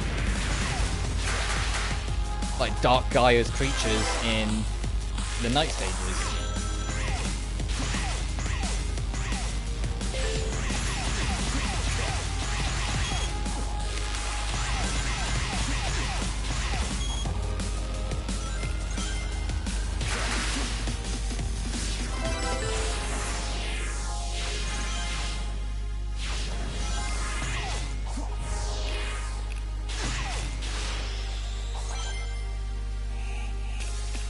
Ooh. Okay, that bit's awkward at the end. That bit's slightly awkward at the end. Of course, that being said, a better remaster of Adventure 1 and 2 on non-platforms would be nice. Because it feels like every re-release that game gets, the quality of it gets worse. Because of course it's going to when it's a port of a port of a port of a port. Oh, I wanted to land that. So I'm a bit of a perfectionist with these. Because if you don't know, the Steam version is a port of the 360 version. Sorry, the PS3 version. The PS3 version is a port of the 360 version. The 360 version is a port of the original PC build. The PC build is a port of the GameCube version, and the GameCube version is the only one that's an actual remaster of the previous versions. That was a remaster of the Dreamcast version. So when it's a port of a port of a port of a port, of course, more problems start to arise.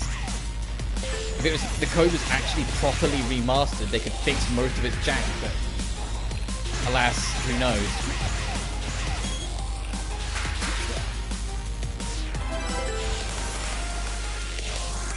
And Adventure 2 gets off a bit better just by proxy of it being ported less.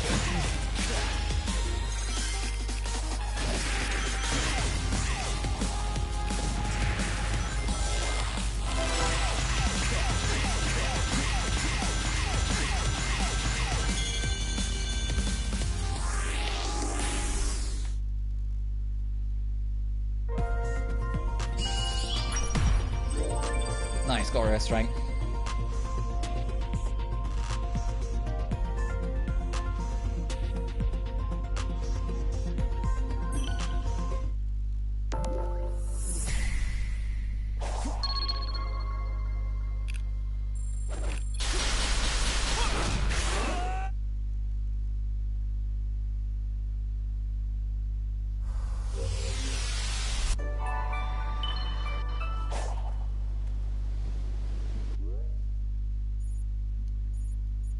Oh, I mean, if the hermit's right here...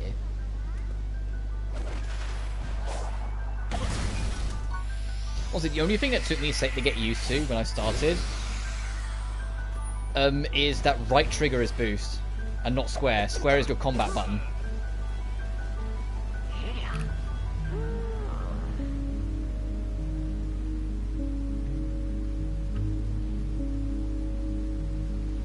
That was a good sleep. Sorry, I was just checking something on my phone quick. Damn, 85 and 79. We're getting there.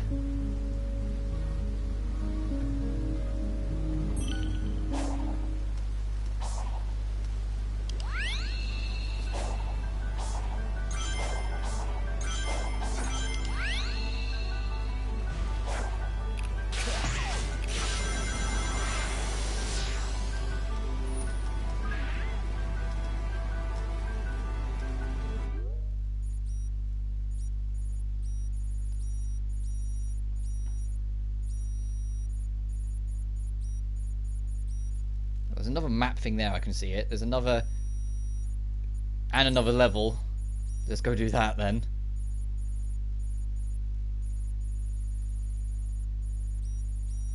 Oh, it doesn't say side events anymore, it just says Sage, because she's the only one. So there's plot. That's what this one is, that's why it's got a colour to it, which will let us get over there probably. That's the easy way to identify it with the side events. If it's if the icon's black, it's entirely optional. If it's in color, it's advancing the plot. So they're the ones I leave till last, obviously.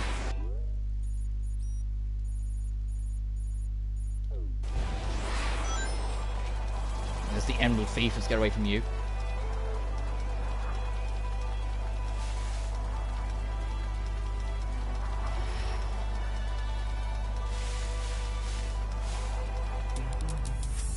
Oh, hello, Silverhammer. I didn't mean to run straight into you. I was just heading in this general direction. Ow, good catch. This thing fucking sniped me.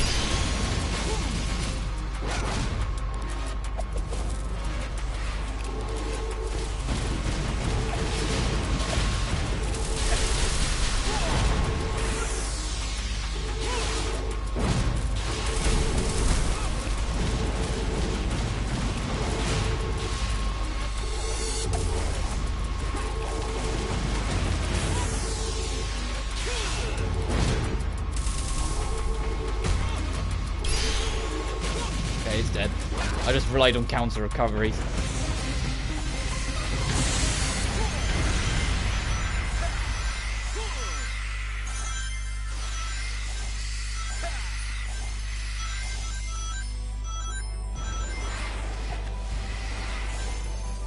I was doing just I saw this was here.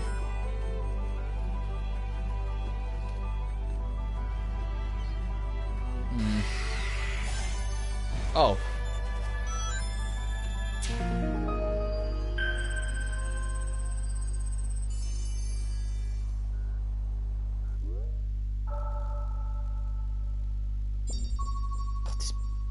This might be the biggest island of the lot at the rate we're going. I suppose if it's the final island, it makes sense. Go big or go home. But damn. There's another map thing over here, according to the compass.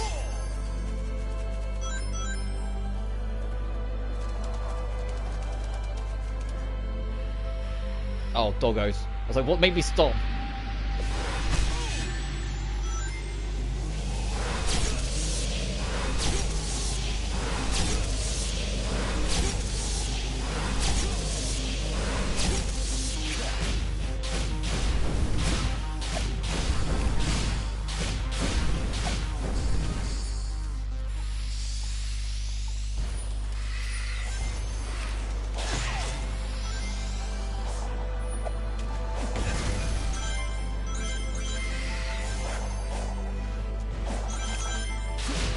Sending me.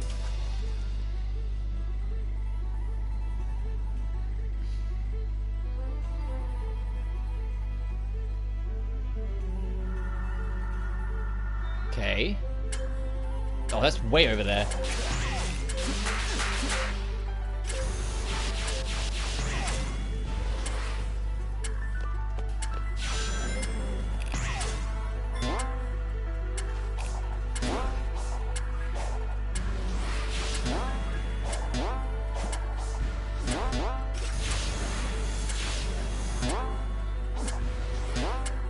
I hope this is the right path to get up here quick, and I'm not just like tomfoolering around. No, this is okay. This is the way to get up here. Got it.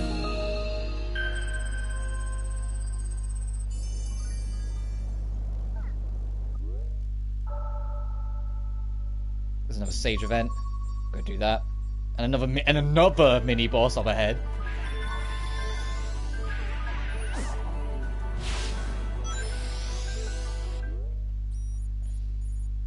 Go do that, find out what that mini boss is.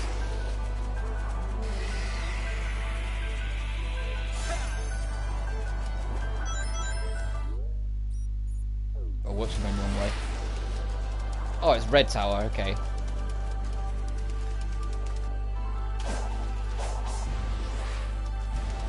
course, you're gonna make me go around.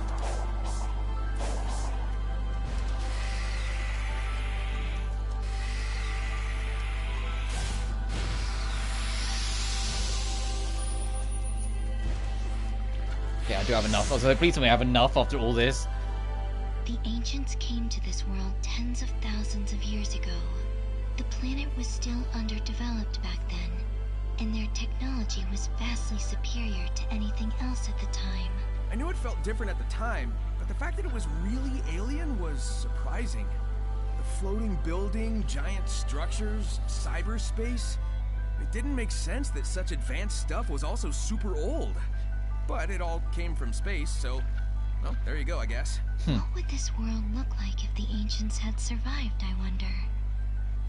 Under different circumstances, I would enjoy running the simulations.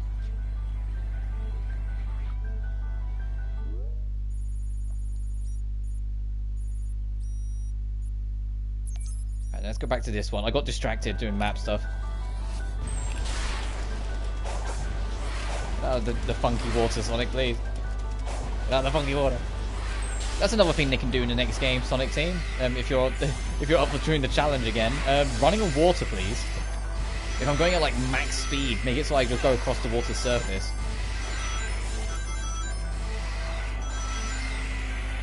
And also, since we can go underwater in this game, go to sleep. Oh, no, it's one man. Thanks for tuning in.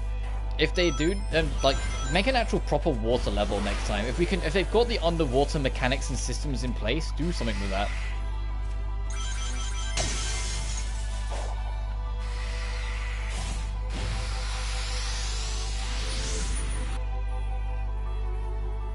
It looks like Tails was right.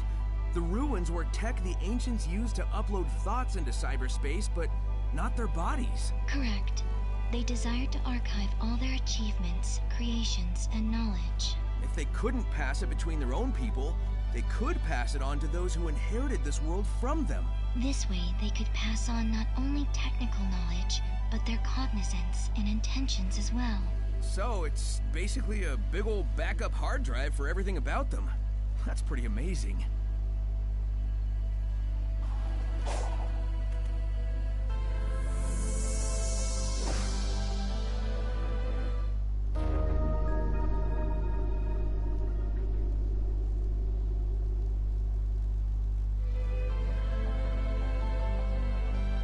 So many rings, okay.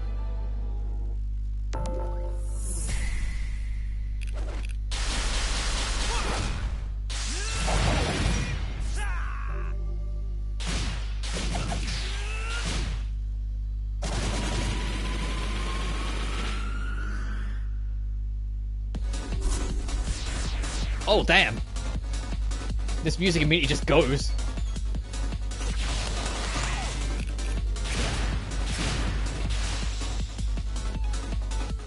Oh, is this...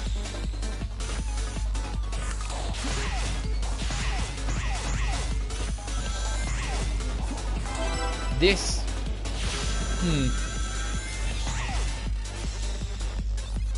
I'm getting like White Forest vibes. I'm not sure if it is. I can't remember White Forest as much, but I'm getting that vibe. Ow.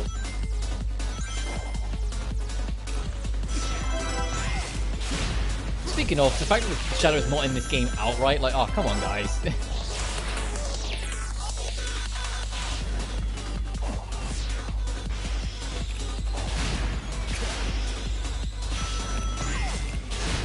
Yeah, this feels very White Forest. I don't know if it actually is, it's on my head.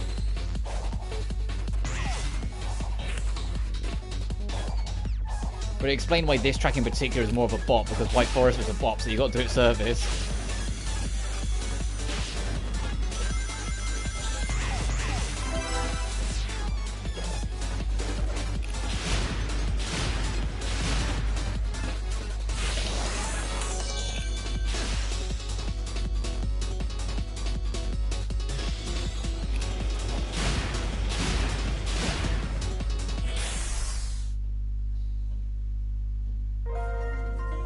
Alright, so we just missed a ring. That's fine.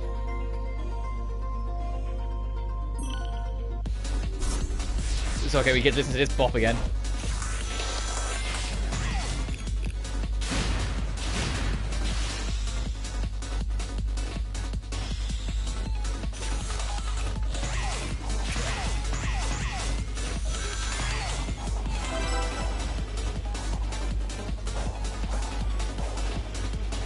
Get too overzealous.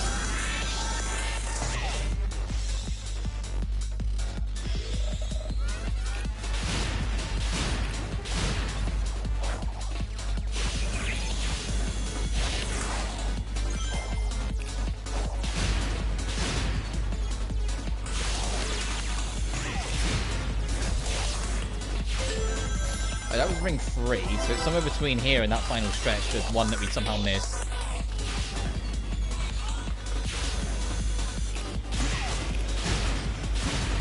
Oh, I see it.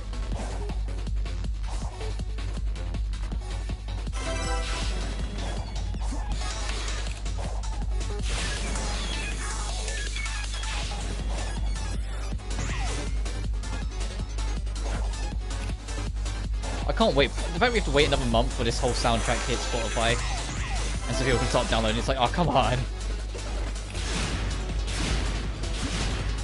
But apparently this entire soundtrack is actually like really fucking long.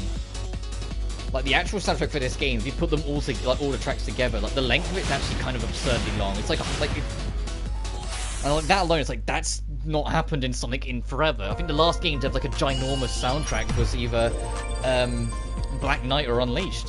All the rest I've had it kind of small and like simple soundtracks, or been overly referential.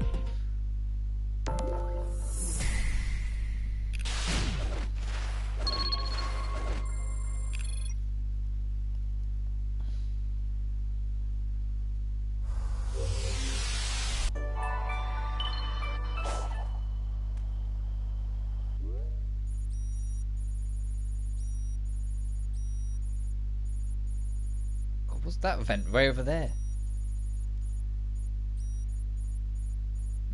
And that stage event we might be able to actually do now because we picked up so many more.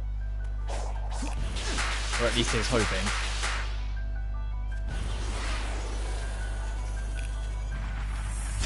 Have we already fought you? Did you respawn? Yes, there's a star next to your health, so yeah, you respawn, so we're not going to fight you.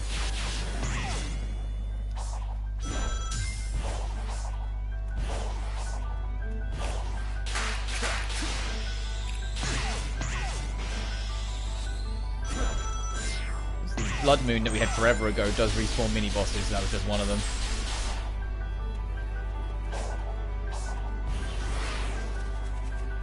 How did we get up there again? Can I just go up one of these pillars? I know there was something we did, but I can't remember. I don't think it was this. No, this is taking us further away.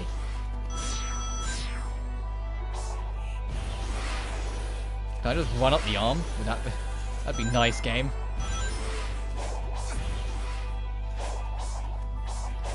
Oh, I can Magoo it.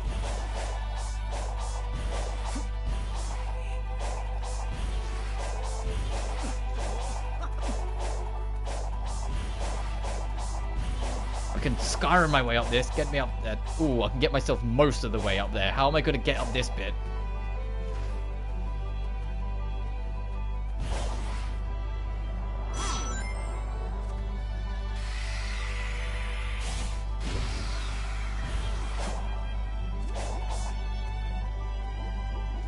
I see. That was not my intention. Sorry, little fuck. I was trying to correct my aim, but I guess I just tapped R2.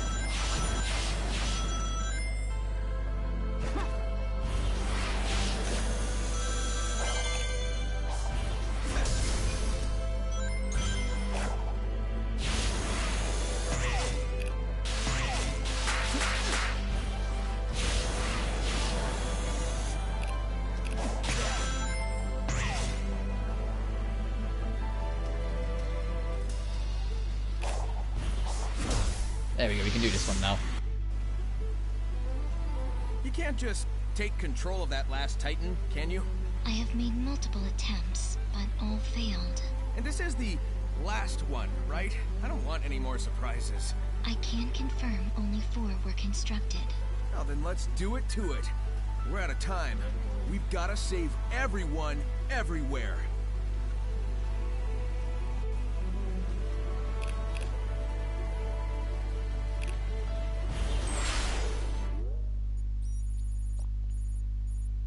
Fine, let's go nab that emerald. This is right there, see what's coming back.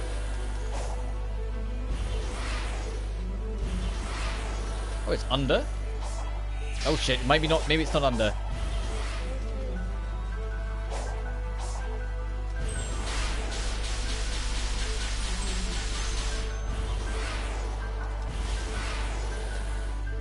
Where is it then? Oh, is it beyond this? It might be beyond that. It goes into like an underground network. Okay, never mind. I have to come back for that. It's locked for now. We can try and go for that emerald though.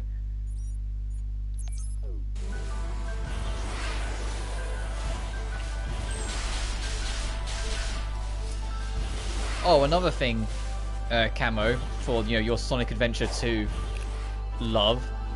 The bounce bracelet is in Sonic's default moveset. It works a bit different. You have to just hold the bounce button instead of spamming it, but he does repeat bounces. Anyway, where am I aiming? This way. It's not quite the same as it was in Adventure 2, but it does exist. Also, the drop dashes in this game.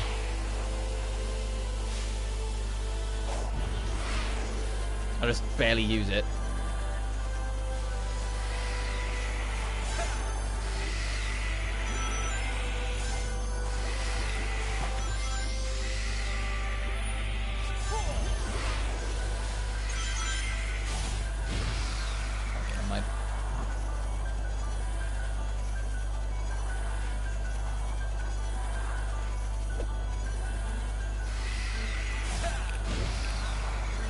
No spring thing.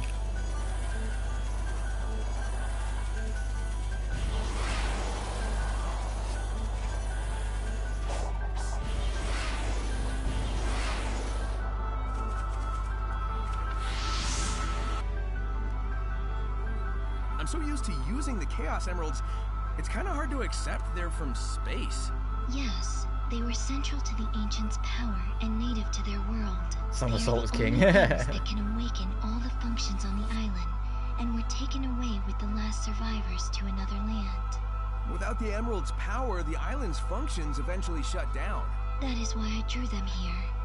I hope to use the Ancients' technology to stop the emergence of their old foe.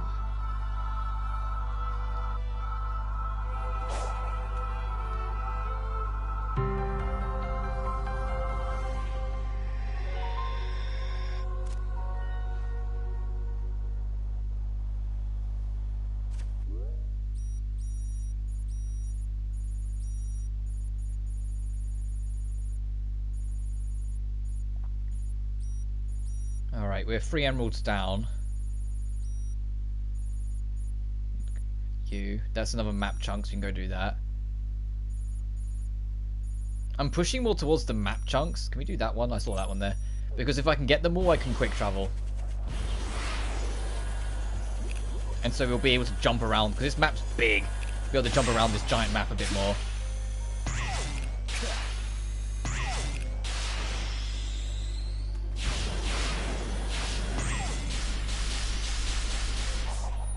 Also, I just realized it's the music. It's the oh my god, it's the game's opening theme again. Because the way the each of the island themes work is that it's actually like 5 or 6 different tracks, but depending on how many emeralds you've got and how far along that island story you are, depends on what track plays. Thanks so much, Emerges franchise, yeah. But this is the first theme that plays when you first start the game on the first island, when you're a fish out of water and still trying to figure everything out. So it coming back to this track, that's cool. It's like the whole the full circle of the journey, but in the music. And it's also a very beautiful track, so I'm glad to hear it again.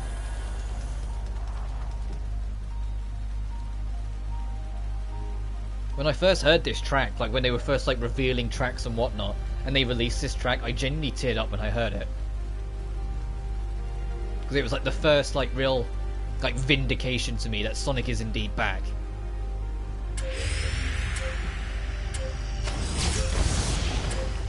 God, these things come at you quick. Get ready, you've got to be fucking on the point for that parry.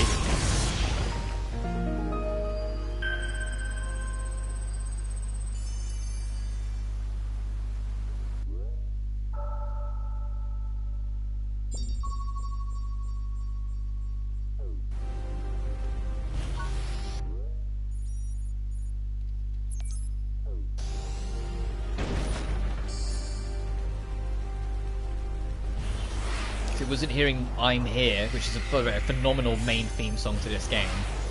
It wasn't hearing Vandalize, which is apparently one of the credit songs. No, it was hearing an actual beautiful piano piece. It's like, oh shit, they're not just doing one thing. This music's got creativity again.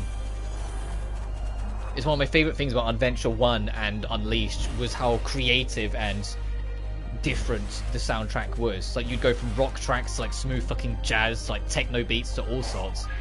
Or Unleashed, where because it was the world adventure, every country you were in used instruments reflective of what country it was based on.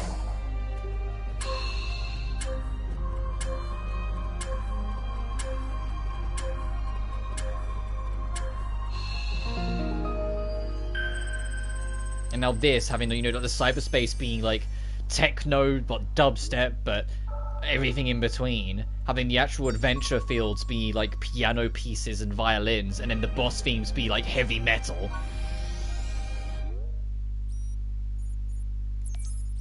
Like, it all just comes together and makes something really like original again. And I can't stress enough, that's the biggest blessing this game is that it's original, it's ambitious. They took the risk of getting things wrong again. They didn't just play it safe like they did for the entire Colors era.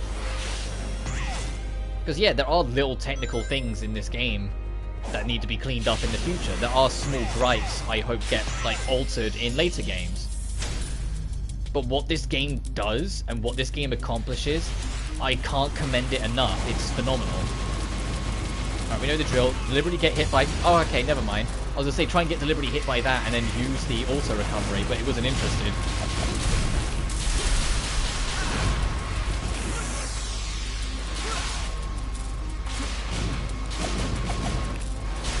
Alright, it doesn't matter. He's pretty much dead now anyway.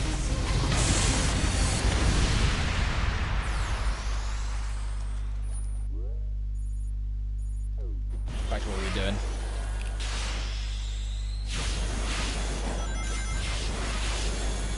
And as I said, they've said that they want this to be the template for like the next decade or era of Sonic. So that means whatever we get next is gonna be more of this idea, but further realized, further expanded upon, etc., etc. Maybe adding more extra playable characters as we go on.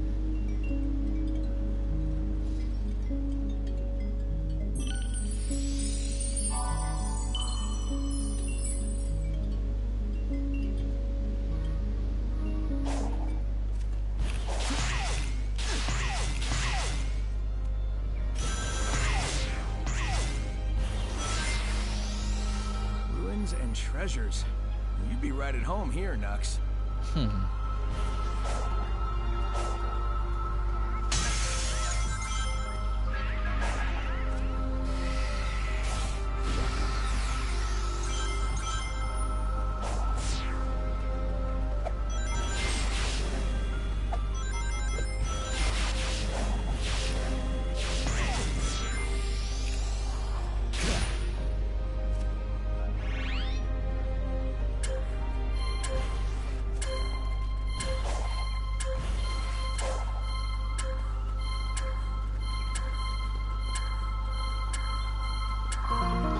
Yeah, the game's like, hey, take this fucking Chaos Emerald. I'm like, no, I want to go do more exploring.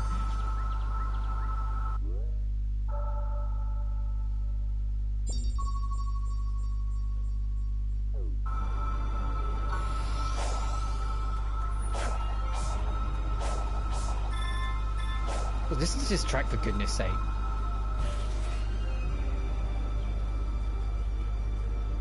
The amount of, like, atmosphere and build-up it has. It's a beautiful track to me. I don't want to pick up another emerald in case it counts as advancing the plot just enough that the music changes. Alright, so maybe one more map piece here, and then this. But we need to actually do that one, which is advance the plot.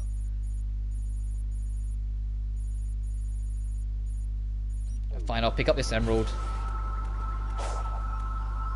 Delaying just to do that is kind of silly.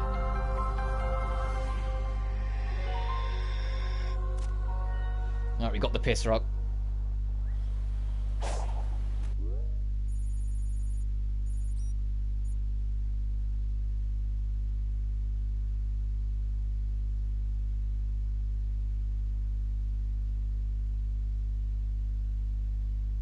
So I'm just thinking.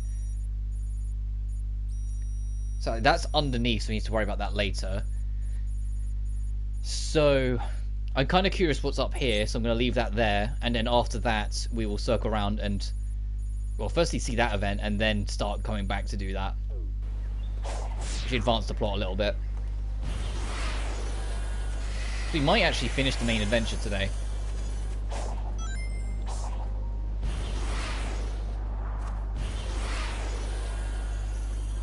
Also, the other thing that's kind of interesting that this game does, and I knew about it since before the game came out, because it was like one of the first things that like the early playtesters mentioned when they finished, There's the true final boss and the true ending are, you only get by placing the game on hard. You can change the difficulty at any time, and you know I've been playing this entire game on hard. Stray from the path. Turn back. Complete your mission. Oh, we just straight up can't come here yet. Interesting.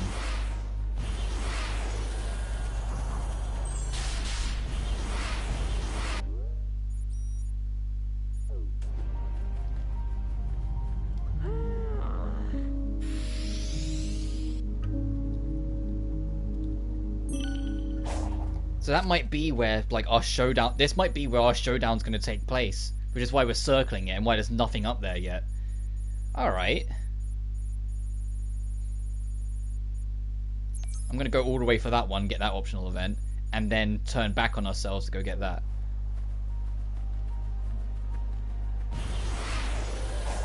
I think I'm going to use the main map rail because it'll be way quicker.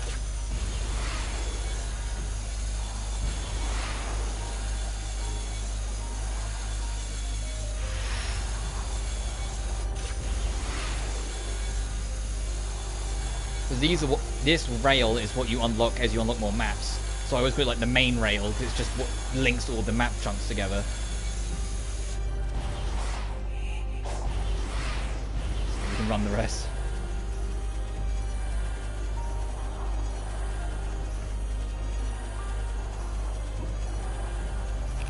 I get this.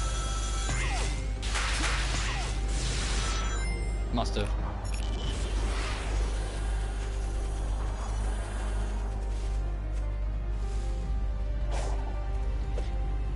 No, don't punch the child, Sonic. You were created by Eggman, right? Correct.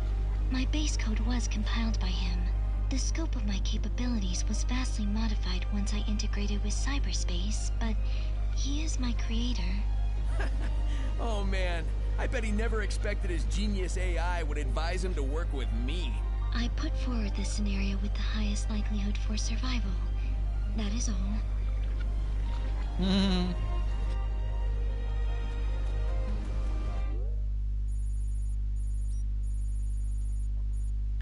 Right, now let's go do the plot objective, just so we can unlock more, unlock that little extra space.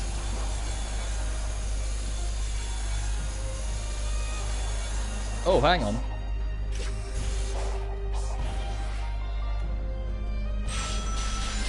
There's a free reward in it for me for doing that, so of course I was going to hack like detour.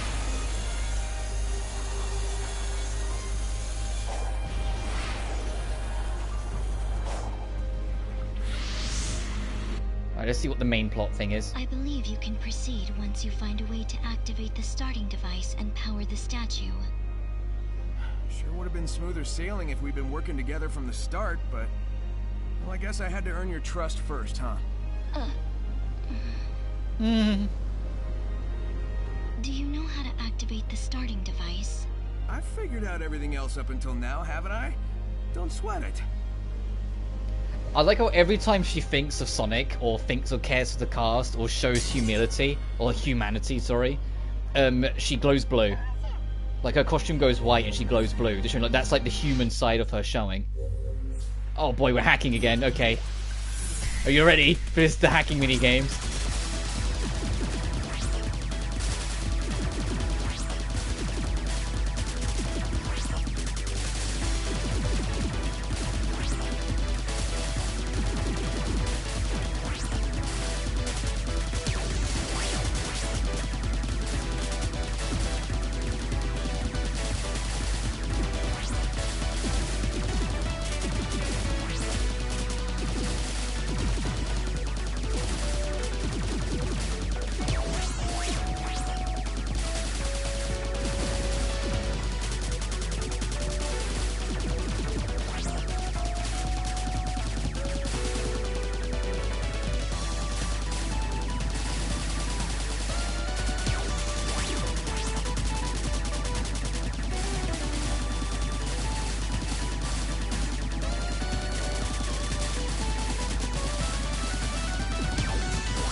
Bullet hell? Yeah, a little. You have two shot types, light shot and dark shot, and if you shoot the same color as what shot comes at you, so if you shoot a white bullet with your own white shot, it deletes that shot and builds up your special meter to launch those missile storms. And same with the dark shots. But yeah, that's how the hacking mini games are. On the odd occasion you do them.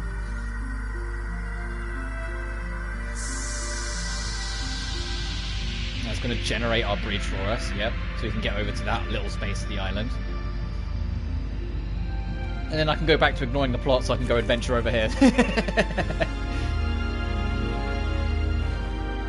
So I love the plot in this game. It's just my adventure at heart kicks in first over story. The way is clear. We must acquire the Chaos Emeralds with expediency. You got it, Sage. We've run into each other so many times, but I only recently learned your name. You could have told me sooner, you know. We were enemies. Furthermore, my name holds no meaning. Well, sure it does. Eggman named you that for a reason. That means you're important to him.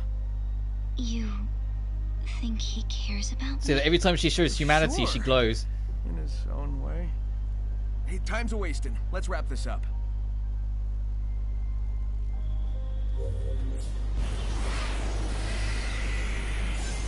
I hope Sage stays.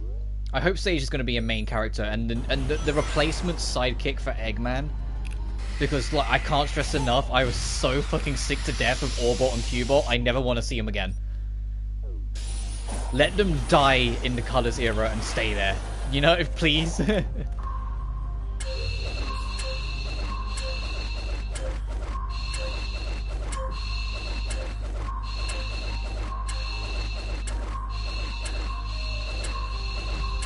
Because I think Sage is an interesting character, and I think if they're going this direction, they could make it so she continues to like develop and find her own footing as the series goes on.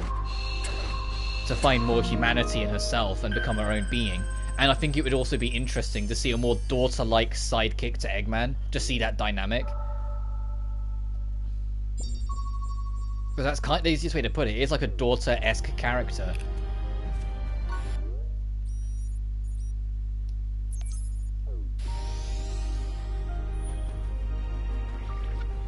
Where's the next plot demanded Sage encounter? Oh, there isn't one. We need to get more emeralds first, and then she'll talk to us again.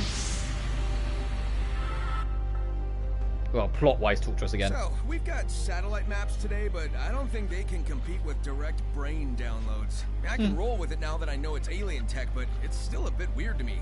Like, why are the villages missing when everything else is so detailed? The ancients had a difficult time adapting to this world, adjusting to the new flora and fauna, dealing with technological incompatibilities. Their settlements were under constant revision. The map was designed for a universal knowledge of the islands and their facilities. I guess that makes sense. And it's probably a good idea to limit the info to make sure whoever can access it can be trusted first. Trophy unlocked. The Oronus Island Expert. Viewed all side events. Oh, so that's...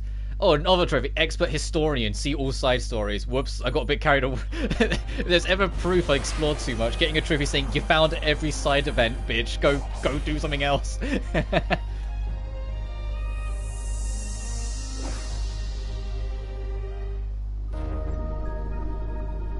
I might get another trophy soon for unlocking all the cyberspace gates. So I don't know how many are left. 150 rings, okay.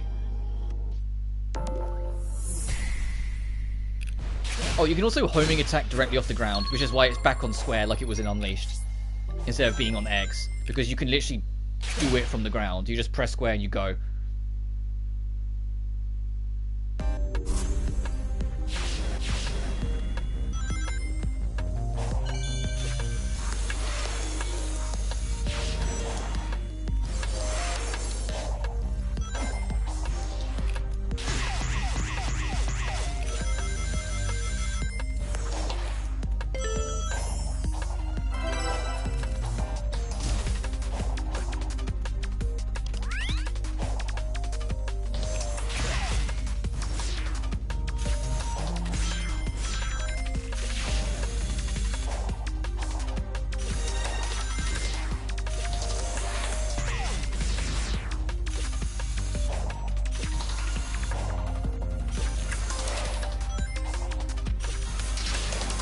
keeping an eye out for red rings. We'll worry about the timer later. So I'm taking it a little slow, so I'm trying to spot where these red rings might be. Oh my goodness.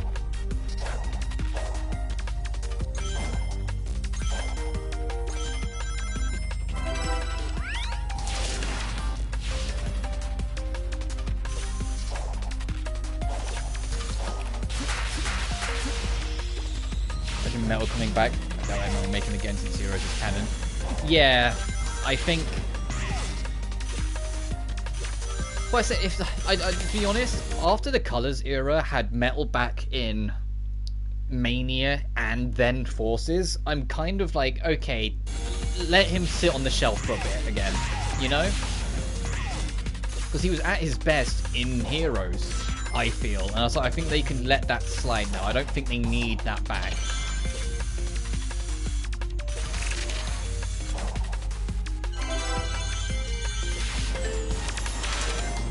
This is a kind of longish level. It's only got the 3rd ring. Oh, jeez. I like that it's more challenging as well.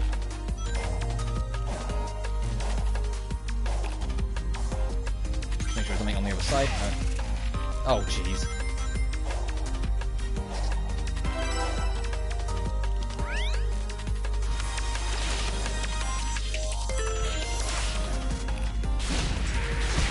Oh no! Fuck! I think Silver deserves a retrial. Absolutely. Couldn't agree more. Well, I'm biased because I want my son back in this game. But yeah, absolutely. Silver needs another shot. Alright, we got the gist. I just got a little too gung-ho at the end.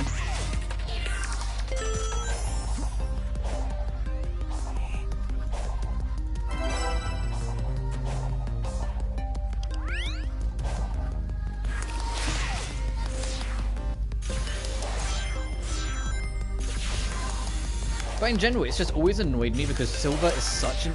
Even in a concept, Silver is such a fascinating character that they could do so much with. But because, you know, his debut was 06, they've been too scared to touch him ever since. Outside of having him in, like, maybe the odd side material. And I just think that's such a waste. And of course... Whoa! Why did I get that kind of jump?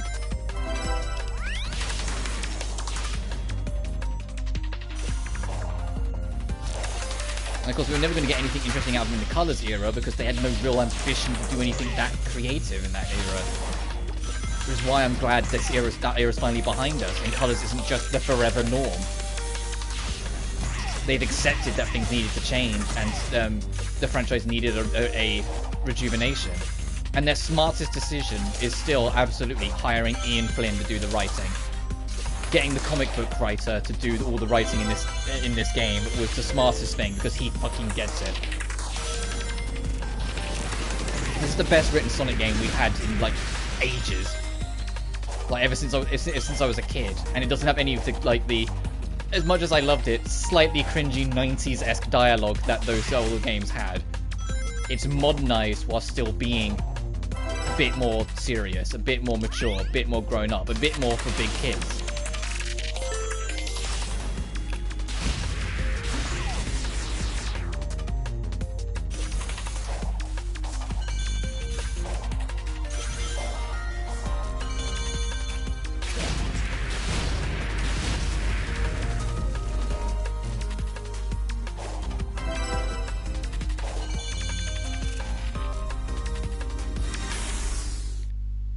Please tell me I got the S, because this is a long-ass level. I did, okay. What was it? 230? 240? Okay.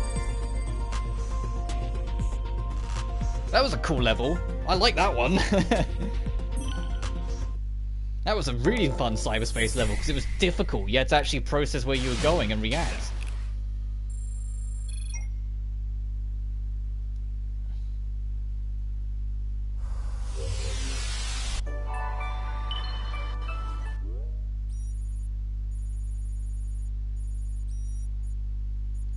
That's 8. It's like, what ones are we missing? 4, 7.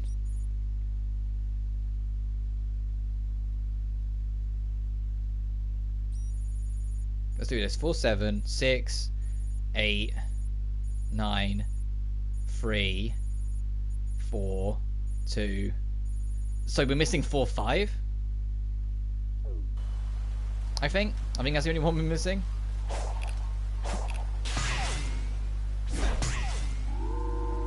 I don't know where I'm going. I don't know where I'm supposed to be aiming with this. Sure. Oh no, that's just a wall. Okay, so we'll go right.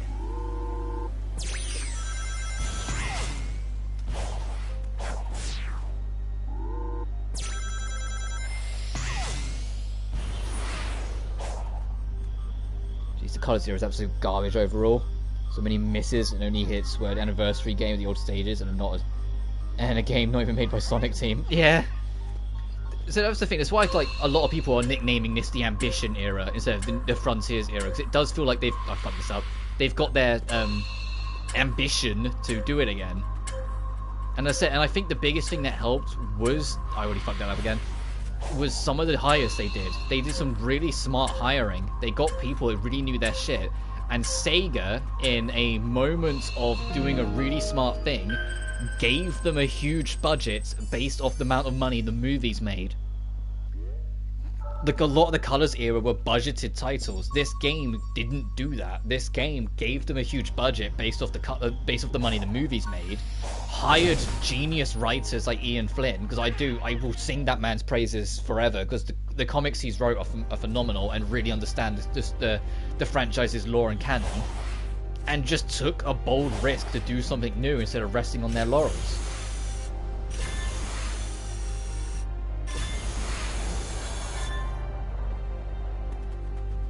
And this is also the first Sonic game since I don't know when to be English first, Japanese later. Because obviously it's a Japanese studio. They made the English script first and then translated it to Japanese instead of the other way around, which is why the English script sounds so much more natural in this game. Because it was intended with English.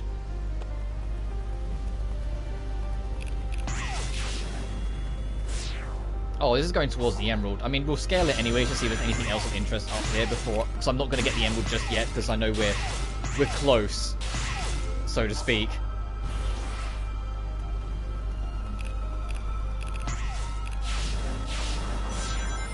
Yeah, so this is for the Emerald. I just want to see if Sage is up here first of all, which it doesn't look like she is. So we'll come back. We'll get this later. We'll come back. It's just we've only got 2 other emeralds left after this, and I think they're both going to be tied to story events because I can't see any other emerald altars around here. Well, actually one left because that one's under there, and we need Sage for that. Actually, then yeah, I'll pick this one up because I think the other one is going to be a Sage event anyway. And Sync Mouse from SA2. But yeah, the Dreamcast like overextended wow with the mouth every time they spoke.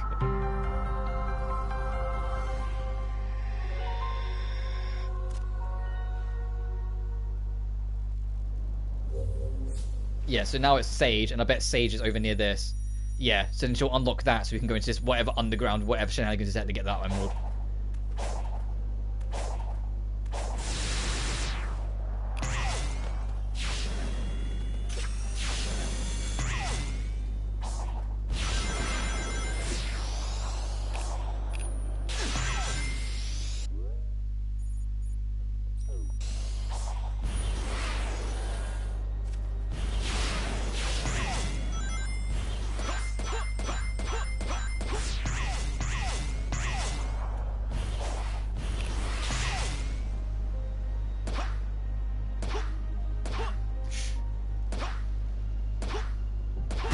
Fuck!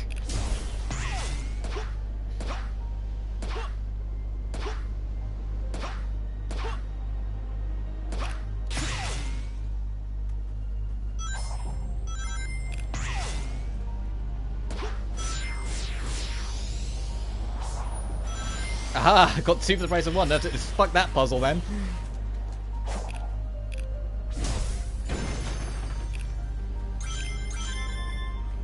More for fishing coins.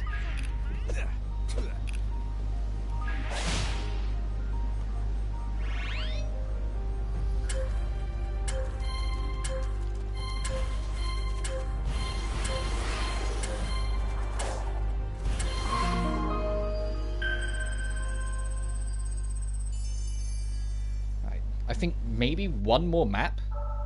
Yeah. Oh, and there's our last cyberspace level.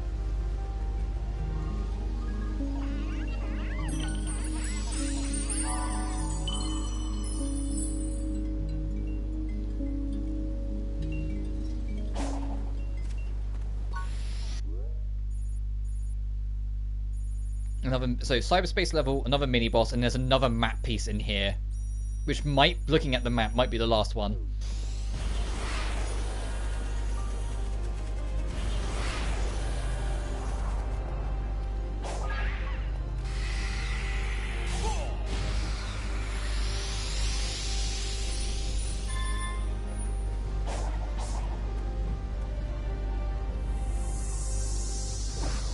Alright, is this the last one? I haven't missed it. Yeah, I just got the trophy for it. So that is our last monument. Alright. 180 rings. ES rank this one. That's it. We've done all the cyberspace levels in this game.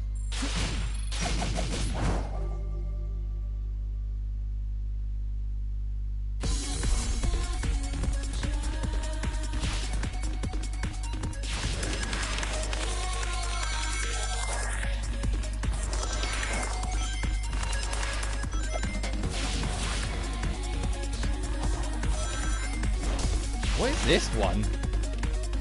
Whoa, whoa, whoa, whoa! There's some, there are some side paths. I noticed that very late. You gotta swerve.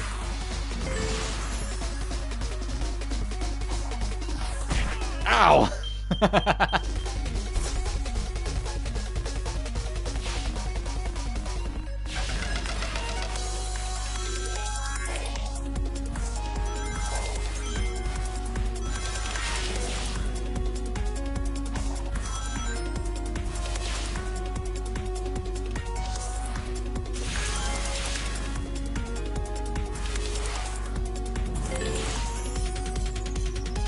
Oh, there is a red ring on the rail.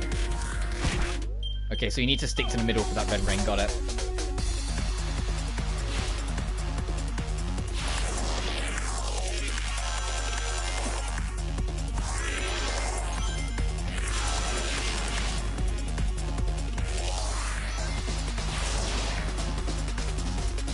Oh, there is a red ring here as well. Ah, so it's a good thing I did reset then. So I've already would have been one down.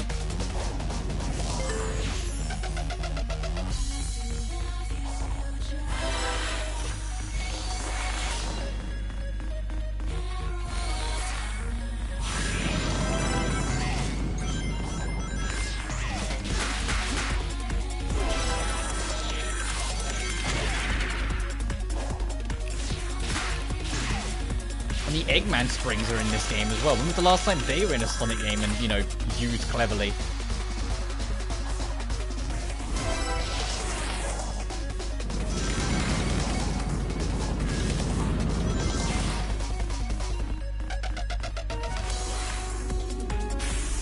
So that whole level's idea was leaps of faith. Oh, we need 180 rings. Oh, so we need to find the ringmost route. But we've done everything else, so it's literally just ring it up, so to speak.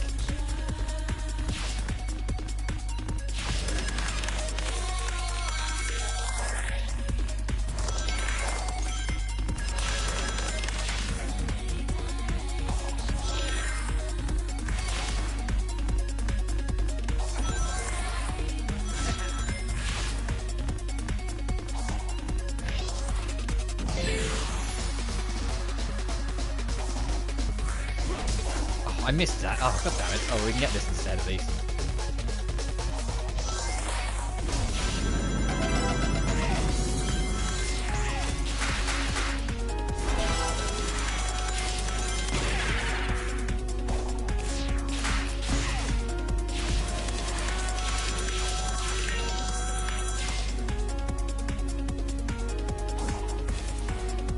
So we've got enough rings anyway, so I don't mind that we missed that, but...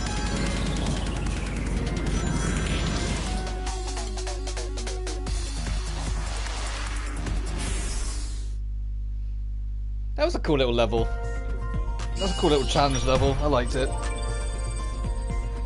Probably the oddest level in here is that there's one that's like Rooftop Run Act 2 from Unleashed.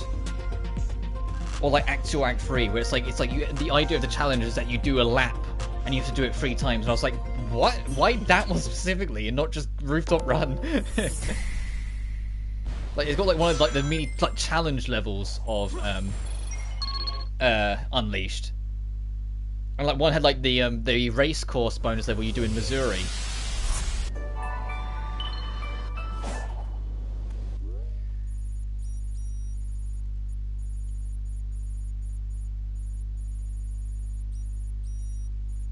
Alright, let's go in this sort of... I'll fight you, but then we'll go in this sort of general direction to try and find the last map piece.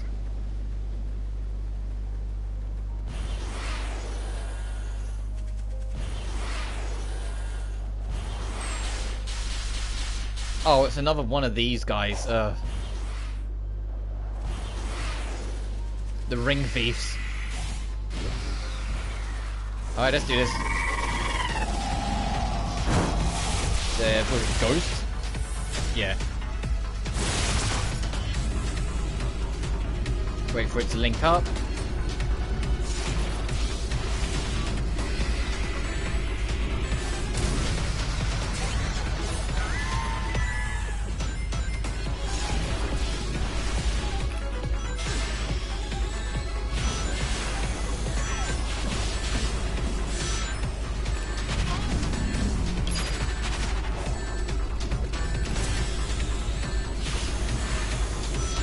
That thing timed its attacks perfectly to interrupt the automation.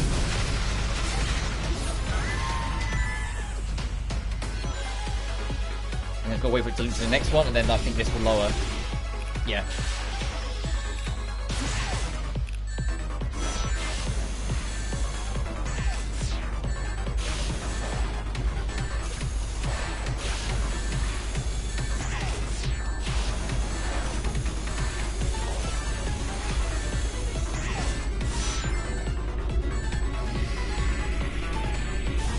One more.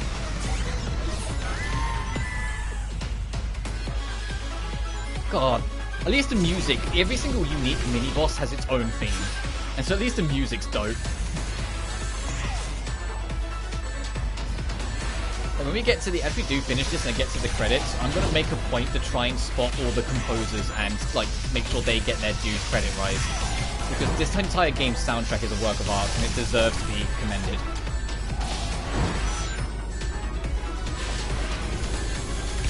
Ow! Ow! I just ate shit at the end there. Oh, it puts you all the way back here. Okay, I didn't realize my ring count got that low.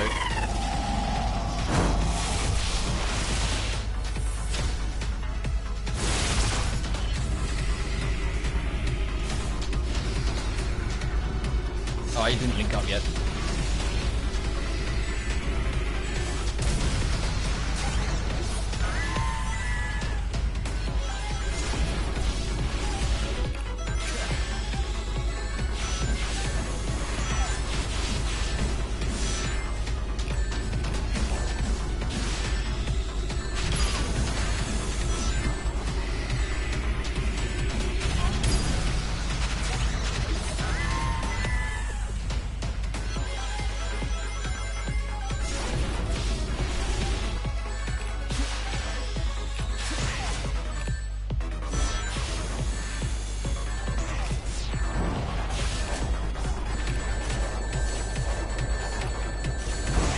Before that thing absorbs my soul.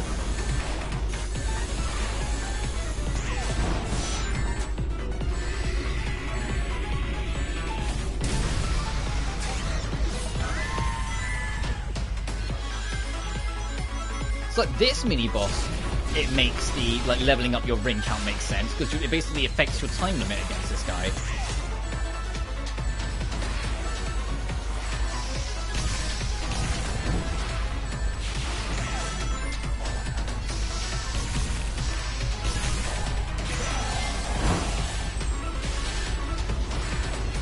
I can just do this because this is the way we need to go. Oh, we got all the way to this point. Oh, we were so close.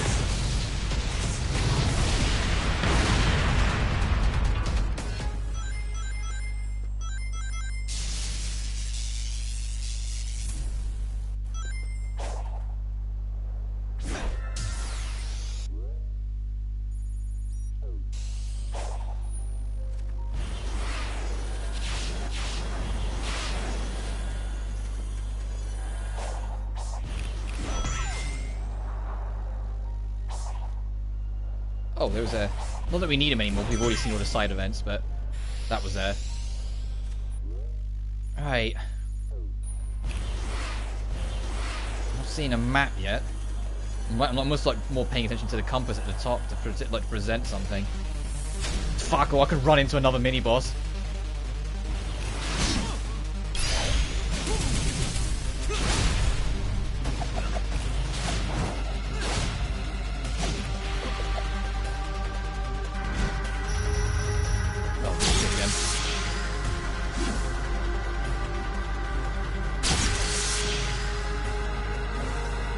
They expect you to dodge all of these, not parry them, which is why they're all in slow motion. Because when you get when you get the parry, it goes into slow motion.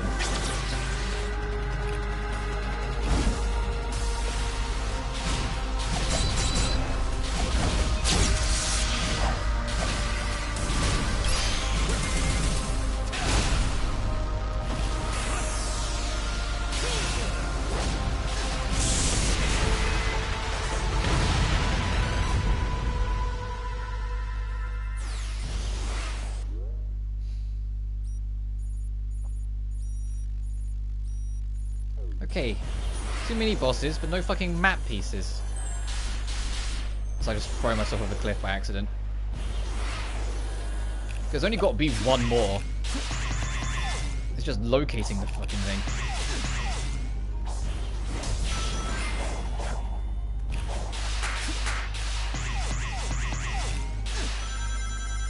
Oh jeez, there's a lot of mini bosses here.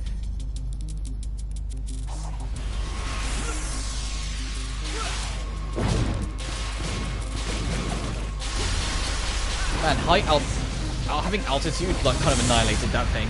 Having height, being high up, I managed to just get straight to the skull.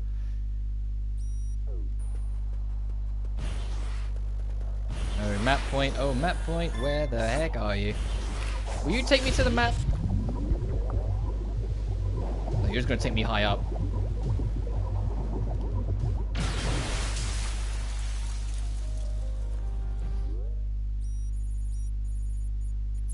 Here, maybe?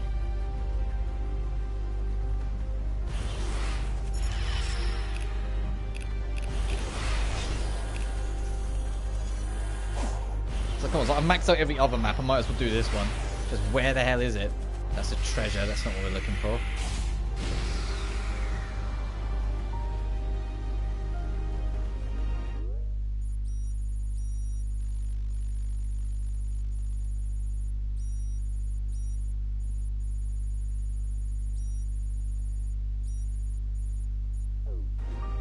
Is it?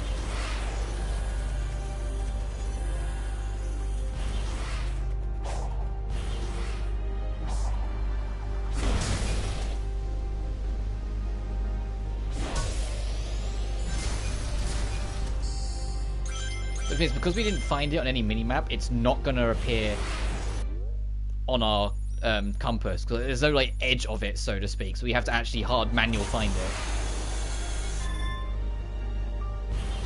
Oh, whoops. Okay. Saved it.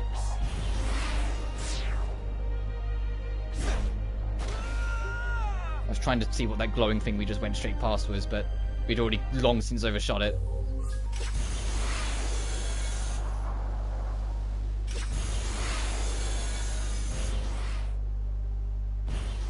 Oh, it was just one of these. It wasn't even anything. Certainly wasn't ever worth dying over.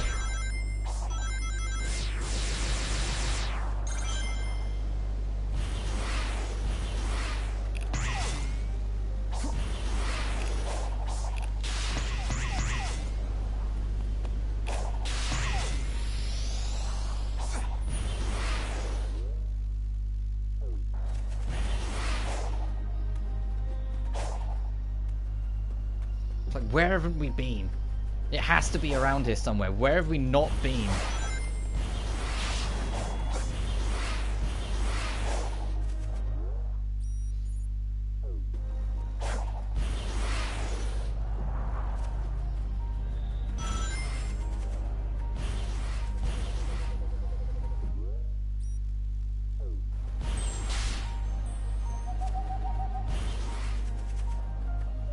Aha!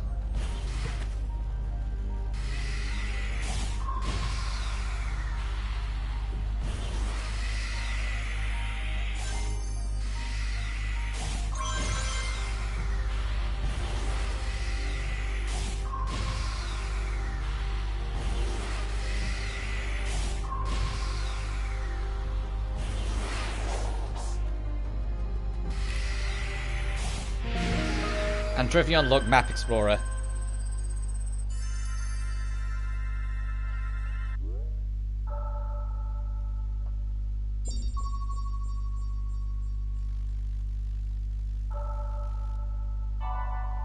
Alright, now we can fast travel, which is the main reason why I wanted to do this.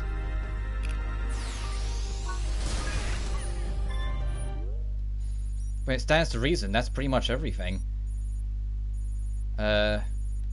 That's closer.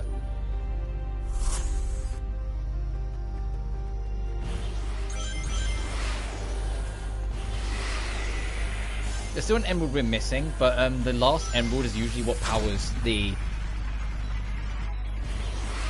Titan we're facing. So in reality, this is the last emerald we need to get. We will almost definitely be finishing this game today. Oh shit.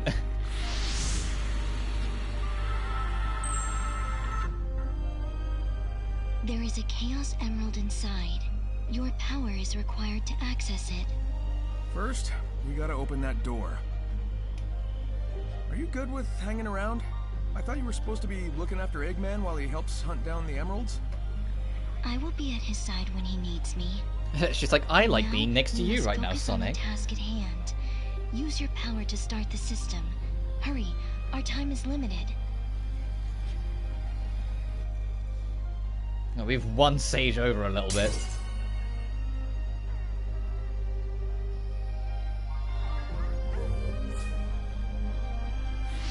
Is it gonna be more hacking? Yes, it is. I'm a pro at this now.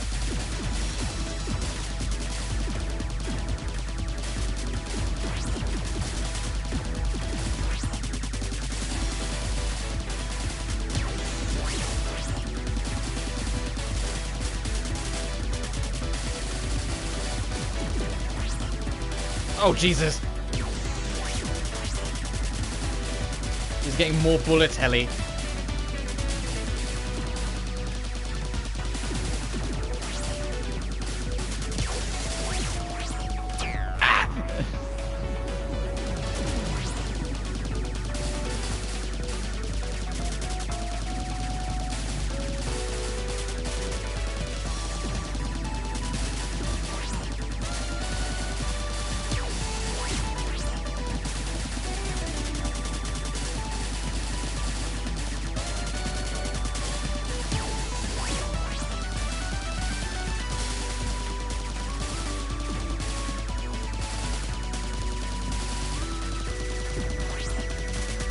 What am I supposed to do here?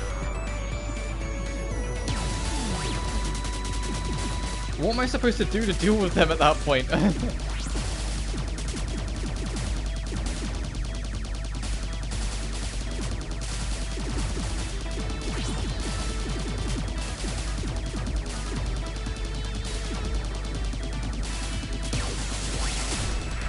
There we go, Christ. I was on a last life as well, I think, looking at the icons in the top left. There's probably some technique you can do, but I have no idea what it is.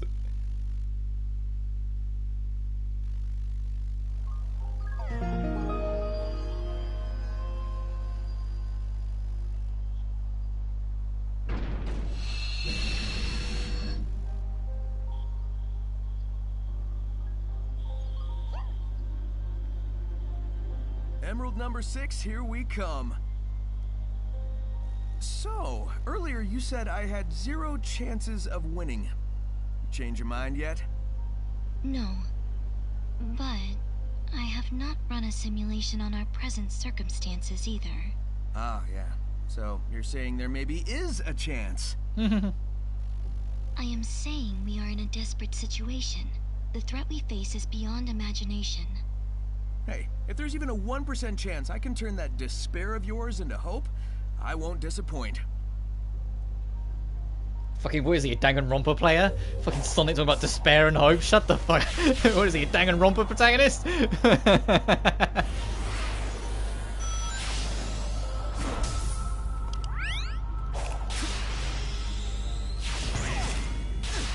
So I saw this on the way routing back, so I wanted to just do it quick.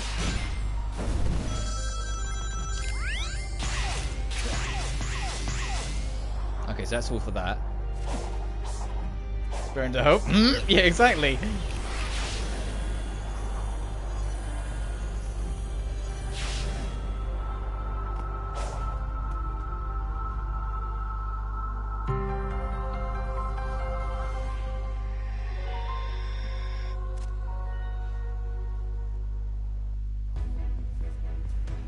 One more.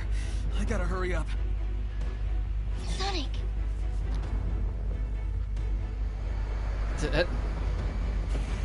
Go on, Eggman. I know. You're not fast enough, so I found it for you. Go ahead and beat that giant. Thank you, Eggman. I'm not gonna really love this game, the Madman. Now why would I want to disappoint you?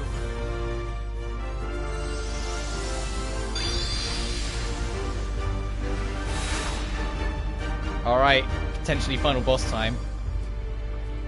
Sage's just like, look, I was right, Dad. Look, aww. Potentially final boss time.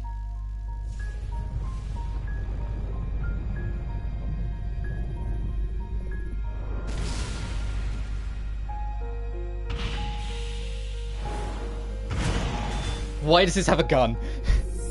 Supreme.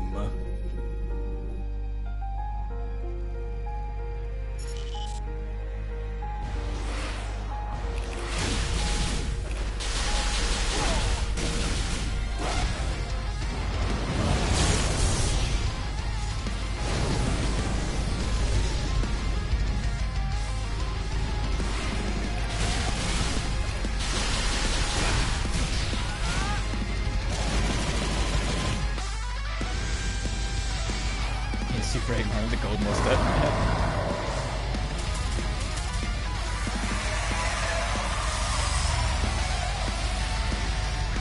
Wow, that's... Oh, it's laser wings? That's sick.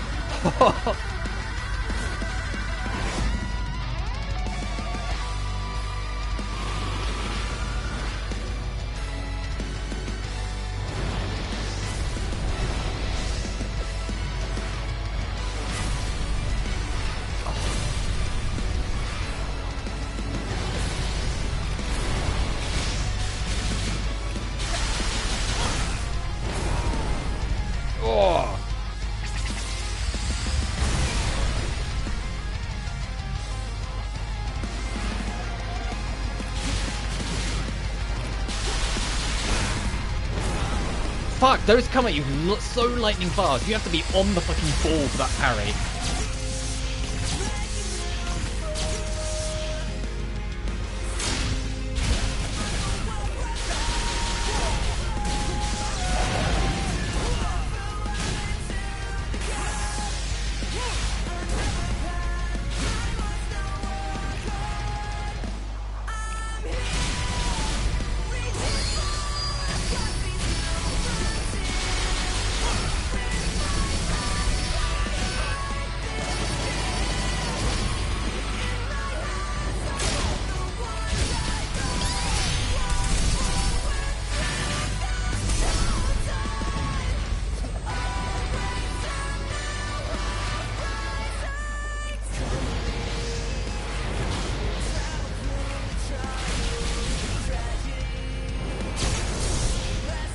That second parry comes at you so lightning fast.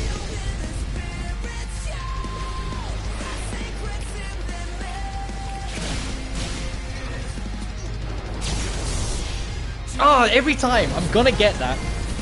You have to be so immediately on it when you hit that first parry. And I think we have to hit it because we're not doing any damage right now.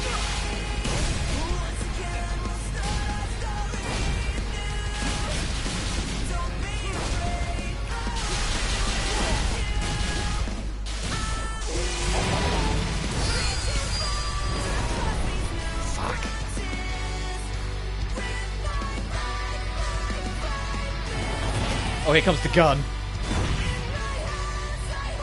Die, Sonic the Hedgehog, recycling sniper rifle.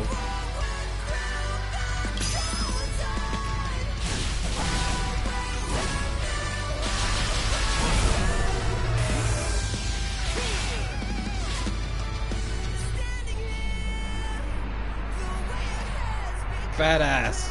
I fucking love this game.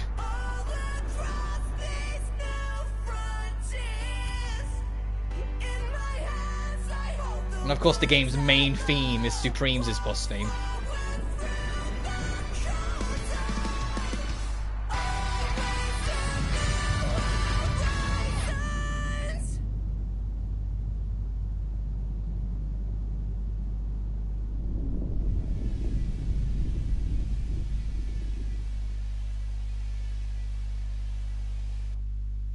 Now what?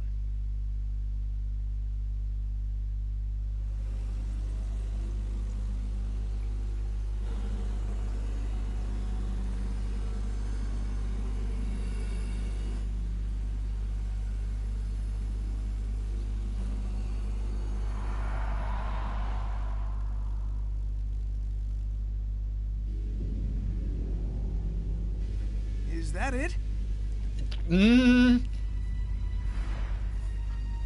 I wouldn't be so sure, Mr. Hedgehog. All we did was chase it out of its shell. It's retreating into space to regain its true form. Even Supersonic won't be able to stop it. I know what I must do. I must leave you. I understand. Go. Fulfill your function.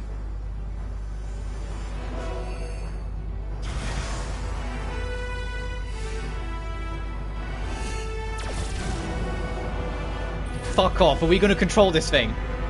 And fight this evil spirit god thing in space? Hurry, before it regains its full strength. Ladies first. Shit. Please tell me we control this thing, like full on like fucking Gaia Colossus versus Dark Gaia from Unleashed again. We're the same place as Sonic? Yeah, you fought enough of them. Exactly. Careful. Dear daughter. Oh, he does see Sage as a daughter. Oh. Trophy unlocked, a hope across ages. What the fuck?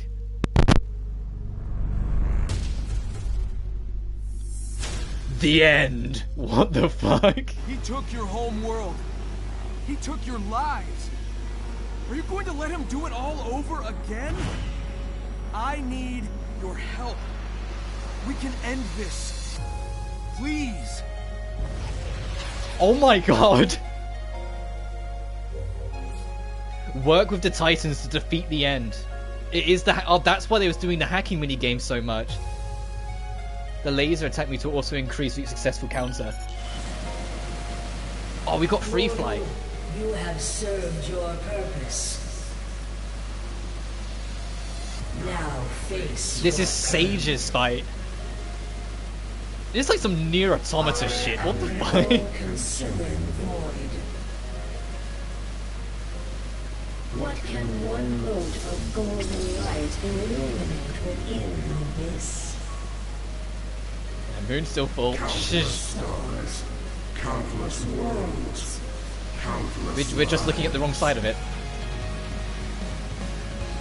all fell to me. This is straight up like Nier Automata, like the true finale shit. All the teeming chaos of creation. And to be honest, kudos for them for doing something so crazy. To neutrality, to nothing. So this was the thing that annihilated the entire Ancients race. This is the result of all the problem. It's a fucking moon. You have fought machines and gods. They were mighty. They were finite. I am infinite. Oh, so you have fought beasts and gods, but they were finite, for I am infinite. Not infinite the man, as an infinite source of power. Oh shit. This is full bullet hell, hang on. Be consumed like all those before you. Once again, the true final boss of this game, War, and the true ending are locked behind hard mode. So as far as I'm aware, this is hard mode only. Your fight might have ended after Supreme. Arrogance, ignorance, stupidity. I love this. I'm tearing up. Once. Final boss would be a bullet hell. Kind of like it. Yeah, I love the like this entire game is the epitome of taking risks. What a crazy fucking way to do a final boss. Destroy the moon in a bullet hell.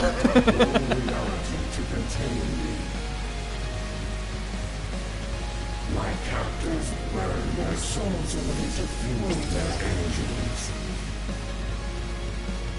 I'm tearing up. It's making me hard to focus. This is so beautiful. It's like Sonic's back, you know? I've been saying it all playthrough, but it's like I'm feeling it, you know? You can hear it in my voice. I'm tearing up. It's back. It's been 14 fucking years, but we're back.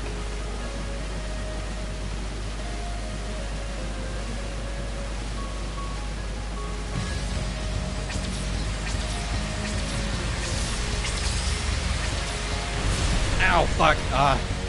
It's okay. We only got hit once.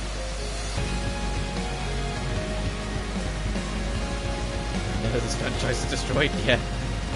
I'm expecting the continuity to turn around and reveal that the moon that the arc put a hole in was actually the end all along, or some shit.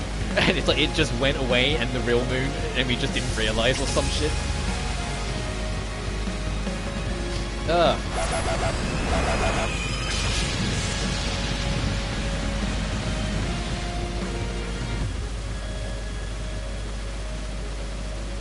You glitter. You fly about me like a gnat. I am inevitable. I cannot be denied. It's your tough shit. The end, you will be denied. This incarnation with all your might. It changes nothing. Fucking hell! You are not brave. You are not victorious. No matter what form I take. Ow!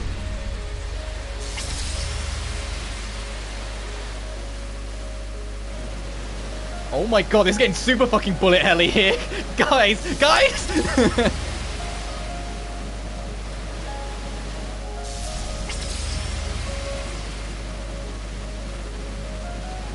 The end comes for you all.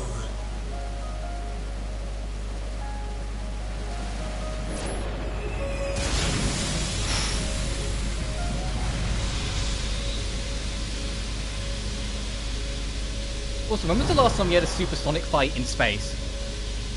Oh, this is badass.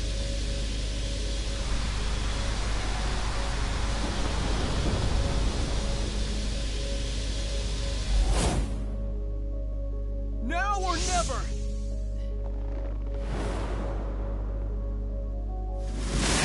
Yeah, yeet me into that bitch. Oh, come on. Yeah, okay, I fucked it up miserably. That timing on that was that was a bit of an anticlimax. You have to do the whole thing again? Oh shit. Oh.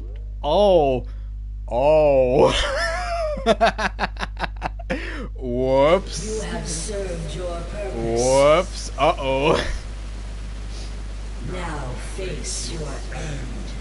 Whoopsie doodles, that was my bad. I panicked at the end and fucked up the quick time event. Whoopsie doodle, fucking mulligan. I can't be mad. This fight's brilliant. Countless lives. All fell to me. All brought to nothing. All the teeming chaos of creation. As I get to appreciate this final boss theme again, which is phenomenal, by the way. Brought to order, to neutrality, to nothing. You have fought machines and gods. Then were mighty. I also only just noticed now we're doing the round 2. The voice has like a deeper undertone at the start, but becomes lighter as it goes on as we weaken it. Like we're destroying the voice filter. As so many have done before. You will be consumed like all those before you. I saw your life. Your courage never wavered. Right, move. Arrogance, ignorance, stupidity.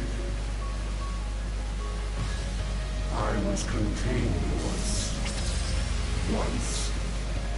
I mean, it also makes sense that this fight is hard because I said it's only available on hard mode. So of course it's going to be like no remorse, complete punishment if you fuck up. Right? I mean, it makes sense. My captors built a whole reality to contain me. My captors burned their souls away to fuel their engines. And you...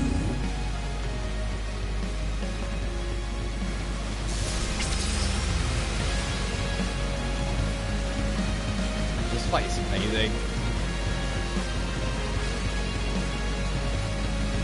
What, like, ambitious but equally perfect fucking way to wrap this up. To just, a game all about taking huge risks, go crazy with something else for the final hurdle.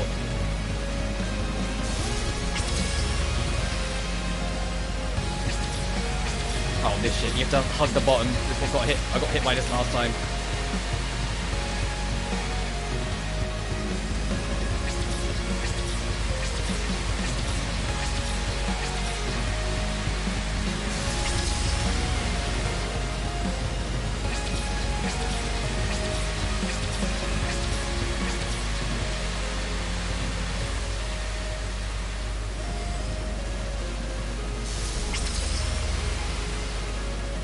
I also get an opportunity to show off how my bullet hell skills. I'm not the best bullet hell player, but I'm good enough.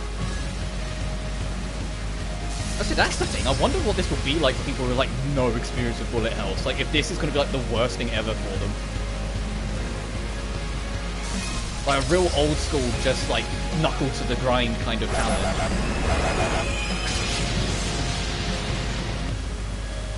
Is it Chip and Sonic vibes right now? Absolutely. I miss Chip. I was supposed to miss Unleashed, but I miss Chip. That little fuck grew on me so much. Oh, there's just yeah, now she does a monologue, so we're pretty much done. The voice isn't as deep now. This incarnation with all your might. It changes nothing. You are not brave. You are not victorious. No matter what form I take.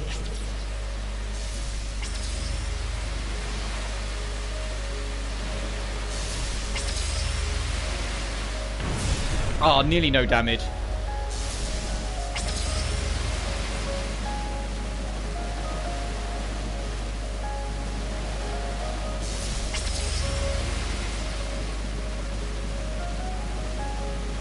The end comes for you all. Alright, let's try this again, but this time don't fuck it up the quick time event.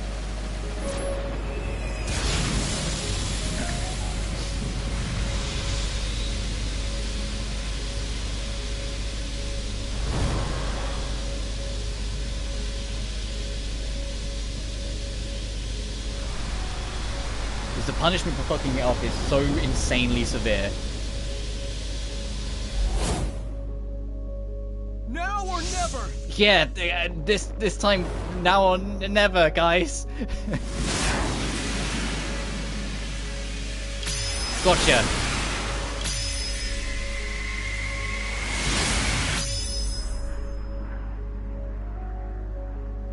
It's ever so slight delay after you think.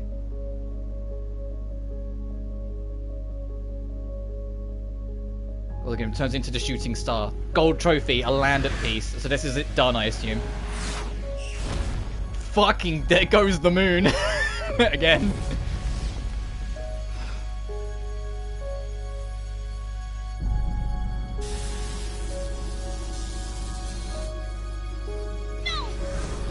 No, don't get rid of Sage.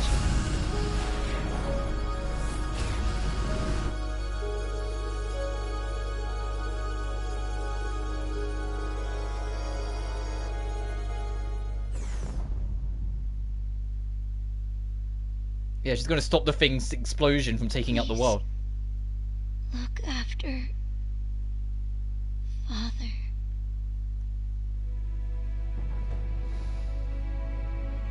This is... fucking hell.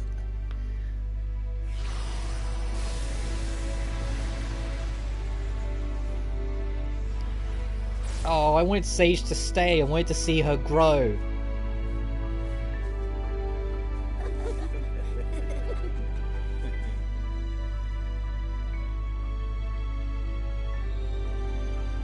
And one of the shooting stars is Sonic. Woohoo! Yes! All right!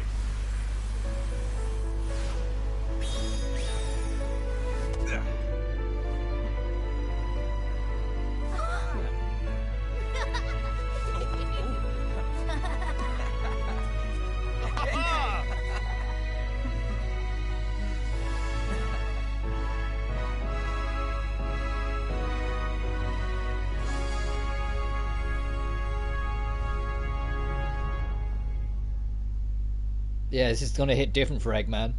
It's not him failing a plan, he's lost a daughter. Yeah. Things he should have said, should have done.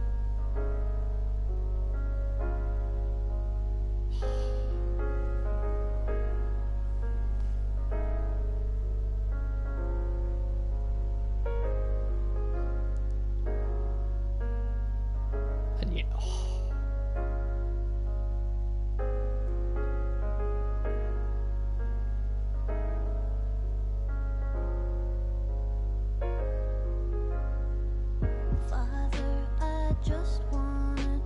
Oh, the song Sage! It's Sage singing about her dad. Oh, this fucking game.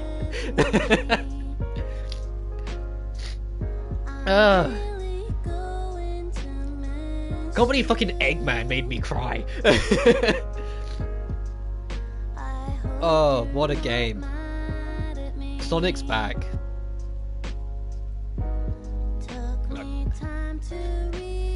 This is what should have come after Unleashed. This is what we should have got after Unleashed all those years ago. We should have got like colours, we should have got Generations. Honestly, I love Generations. We shouldn't have got Generations. None of that boom shit, none of the forces. This is the next Sonic after Unleashed. This is the continuation of the legacy. This game is phenomenal. This game is so fucking good. Can't believe fucking Eggman maybe writes a story and script. Ian Flynn, Mori Kishimoto, and Gyoko Otsu. What a fucking phenomenal game. I'm so happy. That's the only one. I'm so happy.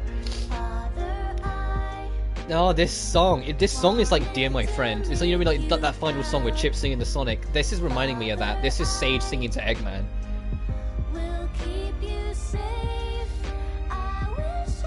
Oh. And the thing is, I said, that was the the hard mode version. Like I said, if you're playing on easy and normal, you don't go and fight the end, as far as I believe. Which is why some people are saying the ending is anticlimactic. It's like because you have to do it on hard. That was only available to us because I was playing the game on hard. But even though, like you saw, there was a few parts that challenged me here and there, but as a whole, the game is relatively fair on hard, so I think hard is the way to play it. I found the game respectable. It wasn't hard, like brutal, it was respectable and manageable for the whole thing. But this game, like I said, there is some slight technical things that do hick it up a little bit. Like, I can understand why some reviewers are giving it like 8s and 7s. But if you grew up with classic Sonic, if you grew up with the Dark Era, if you know your lore, you know all that shit, yeah, dear father, this game is everything.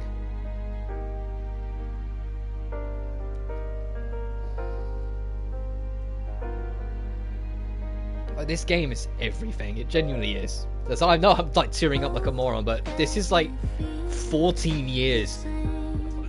Finally got its justification. 14 years of waiting for that game, waiting for it to finally be Sonic again, waiting for it to finally feel like what I grew up with again, and we finally got it. So of course I'm emotional.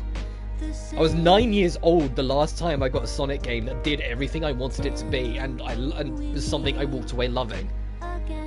I'm 23 years old now. That's how long it's been since we last got a Sonic game that just hit it like this. So of course I'm emotional.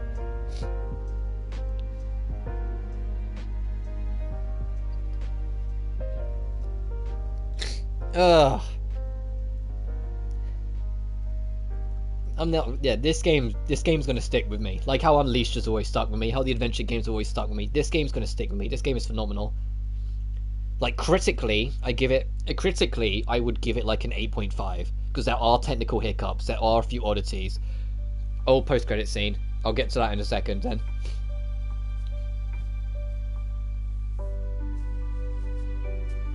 So, that was fun. Yeah. So, for those three, not so much. But I guess it's time we got moving. I know you all have big plans. You're gonna hardly recognize me when we see each other again. I wonder if Cream and Sticks are friends. Sticks is canon? Good to get back to my island. Cream and Sticks reference? We're wasting daylight. Let's go. Oh, and there's the other. This song's sung by Nathan Sharp, or Nathan Likes the Battle. So it's a mid-credit scene, not an post-credit scene then. This is our Endless Possibilities moment song. But anyway, what I was saying, critically it's like an 8.5 because there are little blips, and I thought the third island overstayed its welcome a little bit. I thought the third island was a little tiring. It made up for it with an amazing boss. The night was phenomenal, but I loved the lore, I loved all the story and whatnot. So it's like, but critically I said there are just tiny things. Personally, however, come on. Personally, however, this is like one of the best games I've ever played. Even like absent of Sonic, this is one of the best games I've ever played. And it just delivered so much because I grew up with that era, because I grew up with the classics, because I grew up with the Dark Era, because I know all the lore and whatnot. Lore and creative strategy, yeah, Ryan Hamlin, you deserve a round of applause as well, because you linked all that shit together.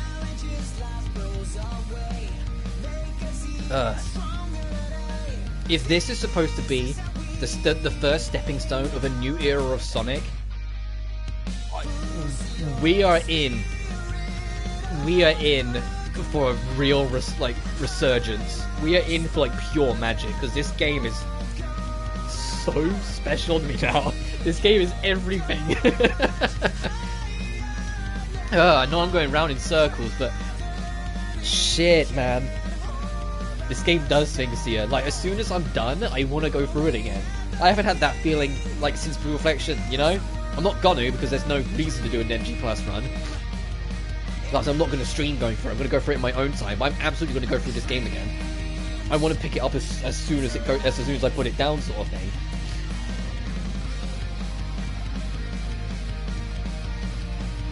And there's one more credit song after this. We've got Vandalize yet. So I wonder if there'll be another, like, mid-credits scene that will introduce Vandalize. Ugh. I'm so happy, dude.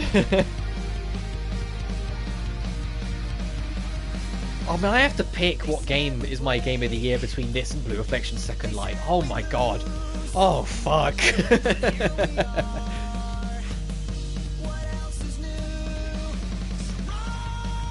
And this is a great song, by the way. Nathan Sharp doing his magic.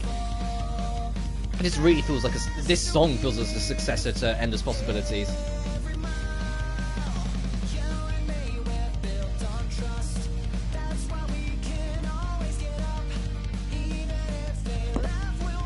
Oh.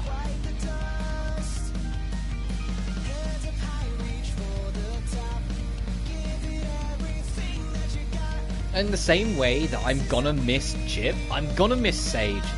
I really liked Sage. I loved how her personality developed as the game went on, and she found more of herself as the game went on. I like that she had, you know, that father-daughter relationship with Eggman, and it meant something to both of them. It's why it hit me so hard, like, at the end, like, where, you know, where you see, like, Eggman looking over, because it's like, fuck. This game made me care about Eggman again, for God's sake. The last time I even remotely cared about him was Adventure 2 because of Gerald. Everything else since, he's always been like the underdog or not as involved, or the real baddie beats him up and takes the spotlight, sort of thing. Which also, speaking of, when was the last time we had a final boss that was an Eggman? Because I think that was Black Knight. So I think, yeah, Colors was Eggman, Generations was Eggman through Time Eater, Lost World was, and so was Forces, so yeah. Unless you really want to count fucking Lyric from Boom. But that was Sonic's a different company, so in terms of like mainline Sonic, no, yeah, more of this, please. Taking the fight to the moon was really cool. And actually controlling and piloting one of the Titans was super badass in itself.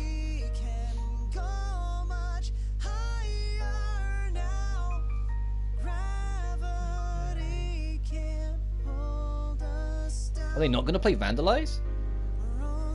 The beginning of this one-way dream. Alright, so my timing's a little off, Nate, alright? Morio Kishimoto, thank you.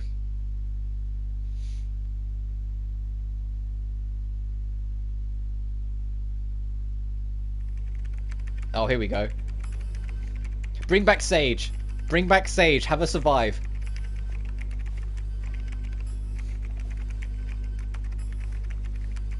Please, make this... Find a way, Eggman. I'm begging you. Don't let Sage be a one-off. Let her be a continuing development.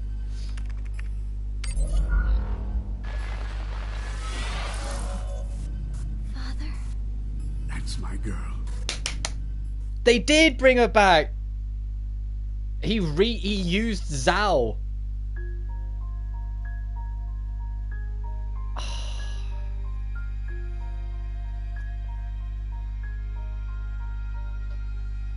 This. So what I imagine it is then, if you get the bad endings and do it on easy and normal, then it plays Vandalize. Then it plays that credit song because that's more aggressive, more negative. If you've heard Vandalize's lyrics, that song is super negative and like down in the dumps. So it makes sense then. That would be the bad ending credit song. What's arcade mode? That's new.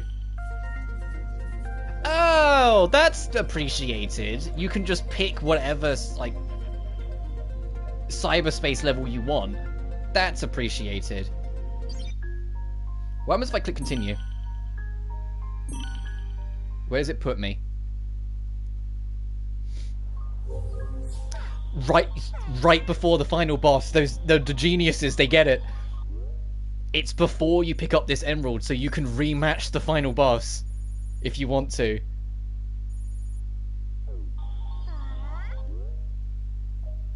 Let me manual save. I don't like relying just on yours. So my total playtime was 17 hours and 40 minutes. That's a brilliant length for a Sonic game.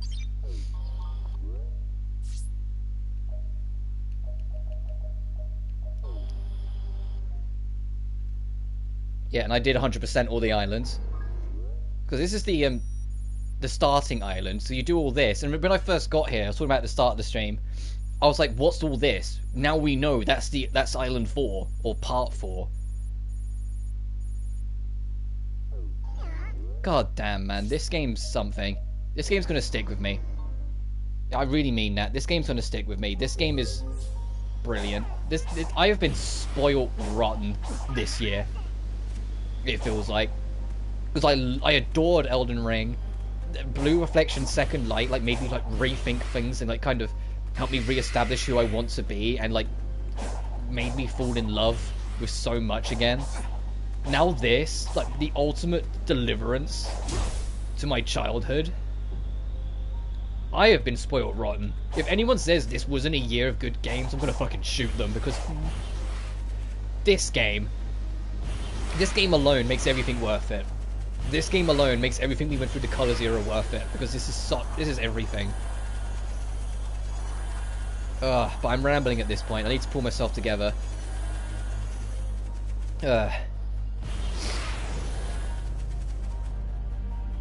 Man. I don't know what else to say. I don't want to come away from this game, but I need to.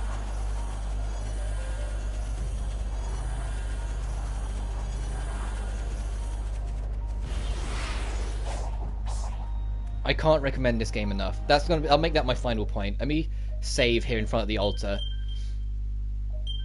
and make that my final point. If you've ever played a Sonic game in your life, this game is for you, because it literally references and answers the lore of the franchise. There's continuity. It links everything together.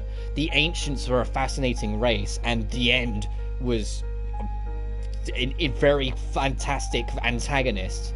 That this omnipotent space god, like, fuck yeah, Sonic needs to do that more often. It doesn't need to be, like, it wasn't just some eldritch monster or Eggman, it was, you know, a god from another world. Like, yes, please. Let's say, if you're into platformers, equally, absolutely, this game is recommended. To me, personally, this game is easily 10 out of 10. This game is perfect. There are little niggles in the gameplay, but the fun factor, the deliverance of fan service, and the raw entertainment value this game holds, it more than makes up for any little blip the game has. It more than makes up for any little misstep or slight problem. Or like I said, that third island I do think overstays its welcome slightly. That island took me forever. But what more could I ask for? For their first valiant effort in getting back to what Sonic was, their first valiant effort of also making an open world game, they nailed it. This is Sonic. Again.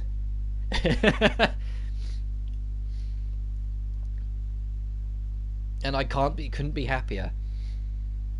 I'm absolutely going to be playing this game again. This will be just alongside the adventure titles, Heroes, Shadow Unleashed. I know not everyone's a Shadow fan, even I'm not to an extent, but I love parts of it. Or Black Knight. It's just these iconic legacy Sonic games that will stand the test of time to Sonic fans. We won. After years of bullshit and throwing around and lackluster games and everything else, we won. We got it.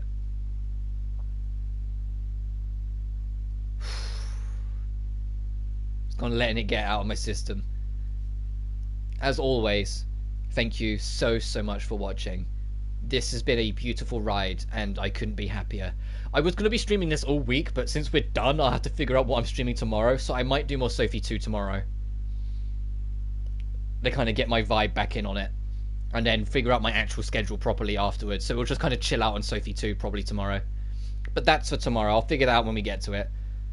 As always, thank you so much for watching. If you haven't already, follow me on Twitter, or if you're so willing, support me on Patreon. They're both in the description of every video. And I will see you in the next one. Take care now, and peace, and I'm so happy. Take care.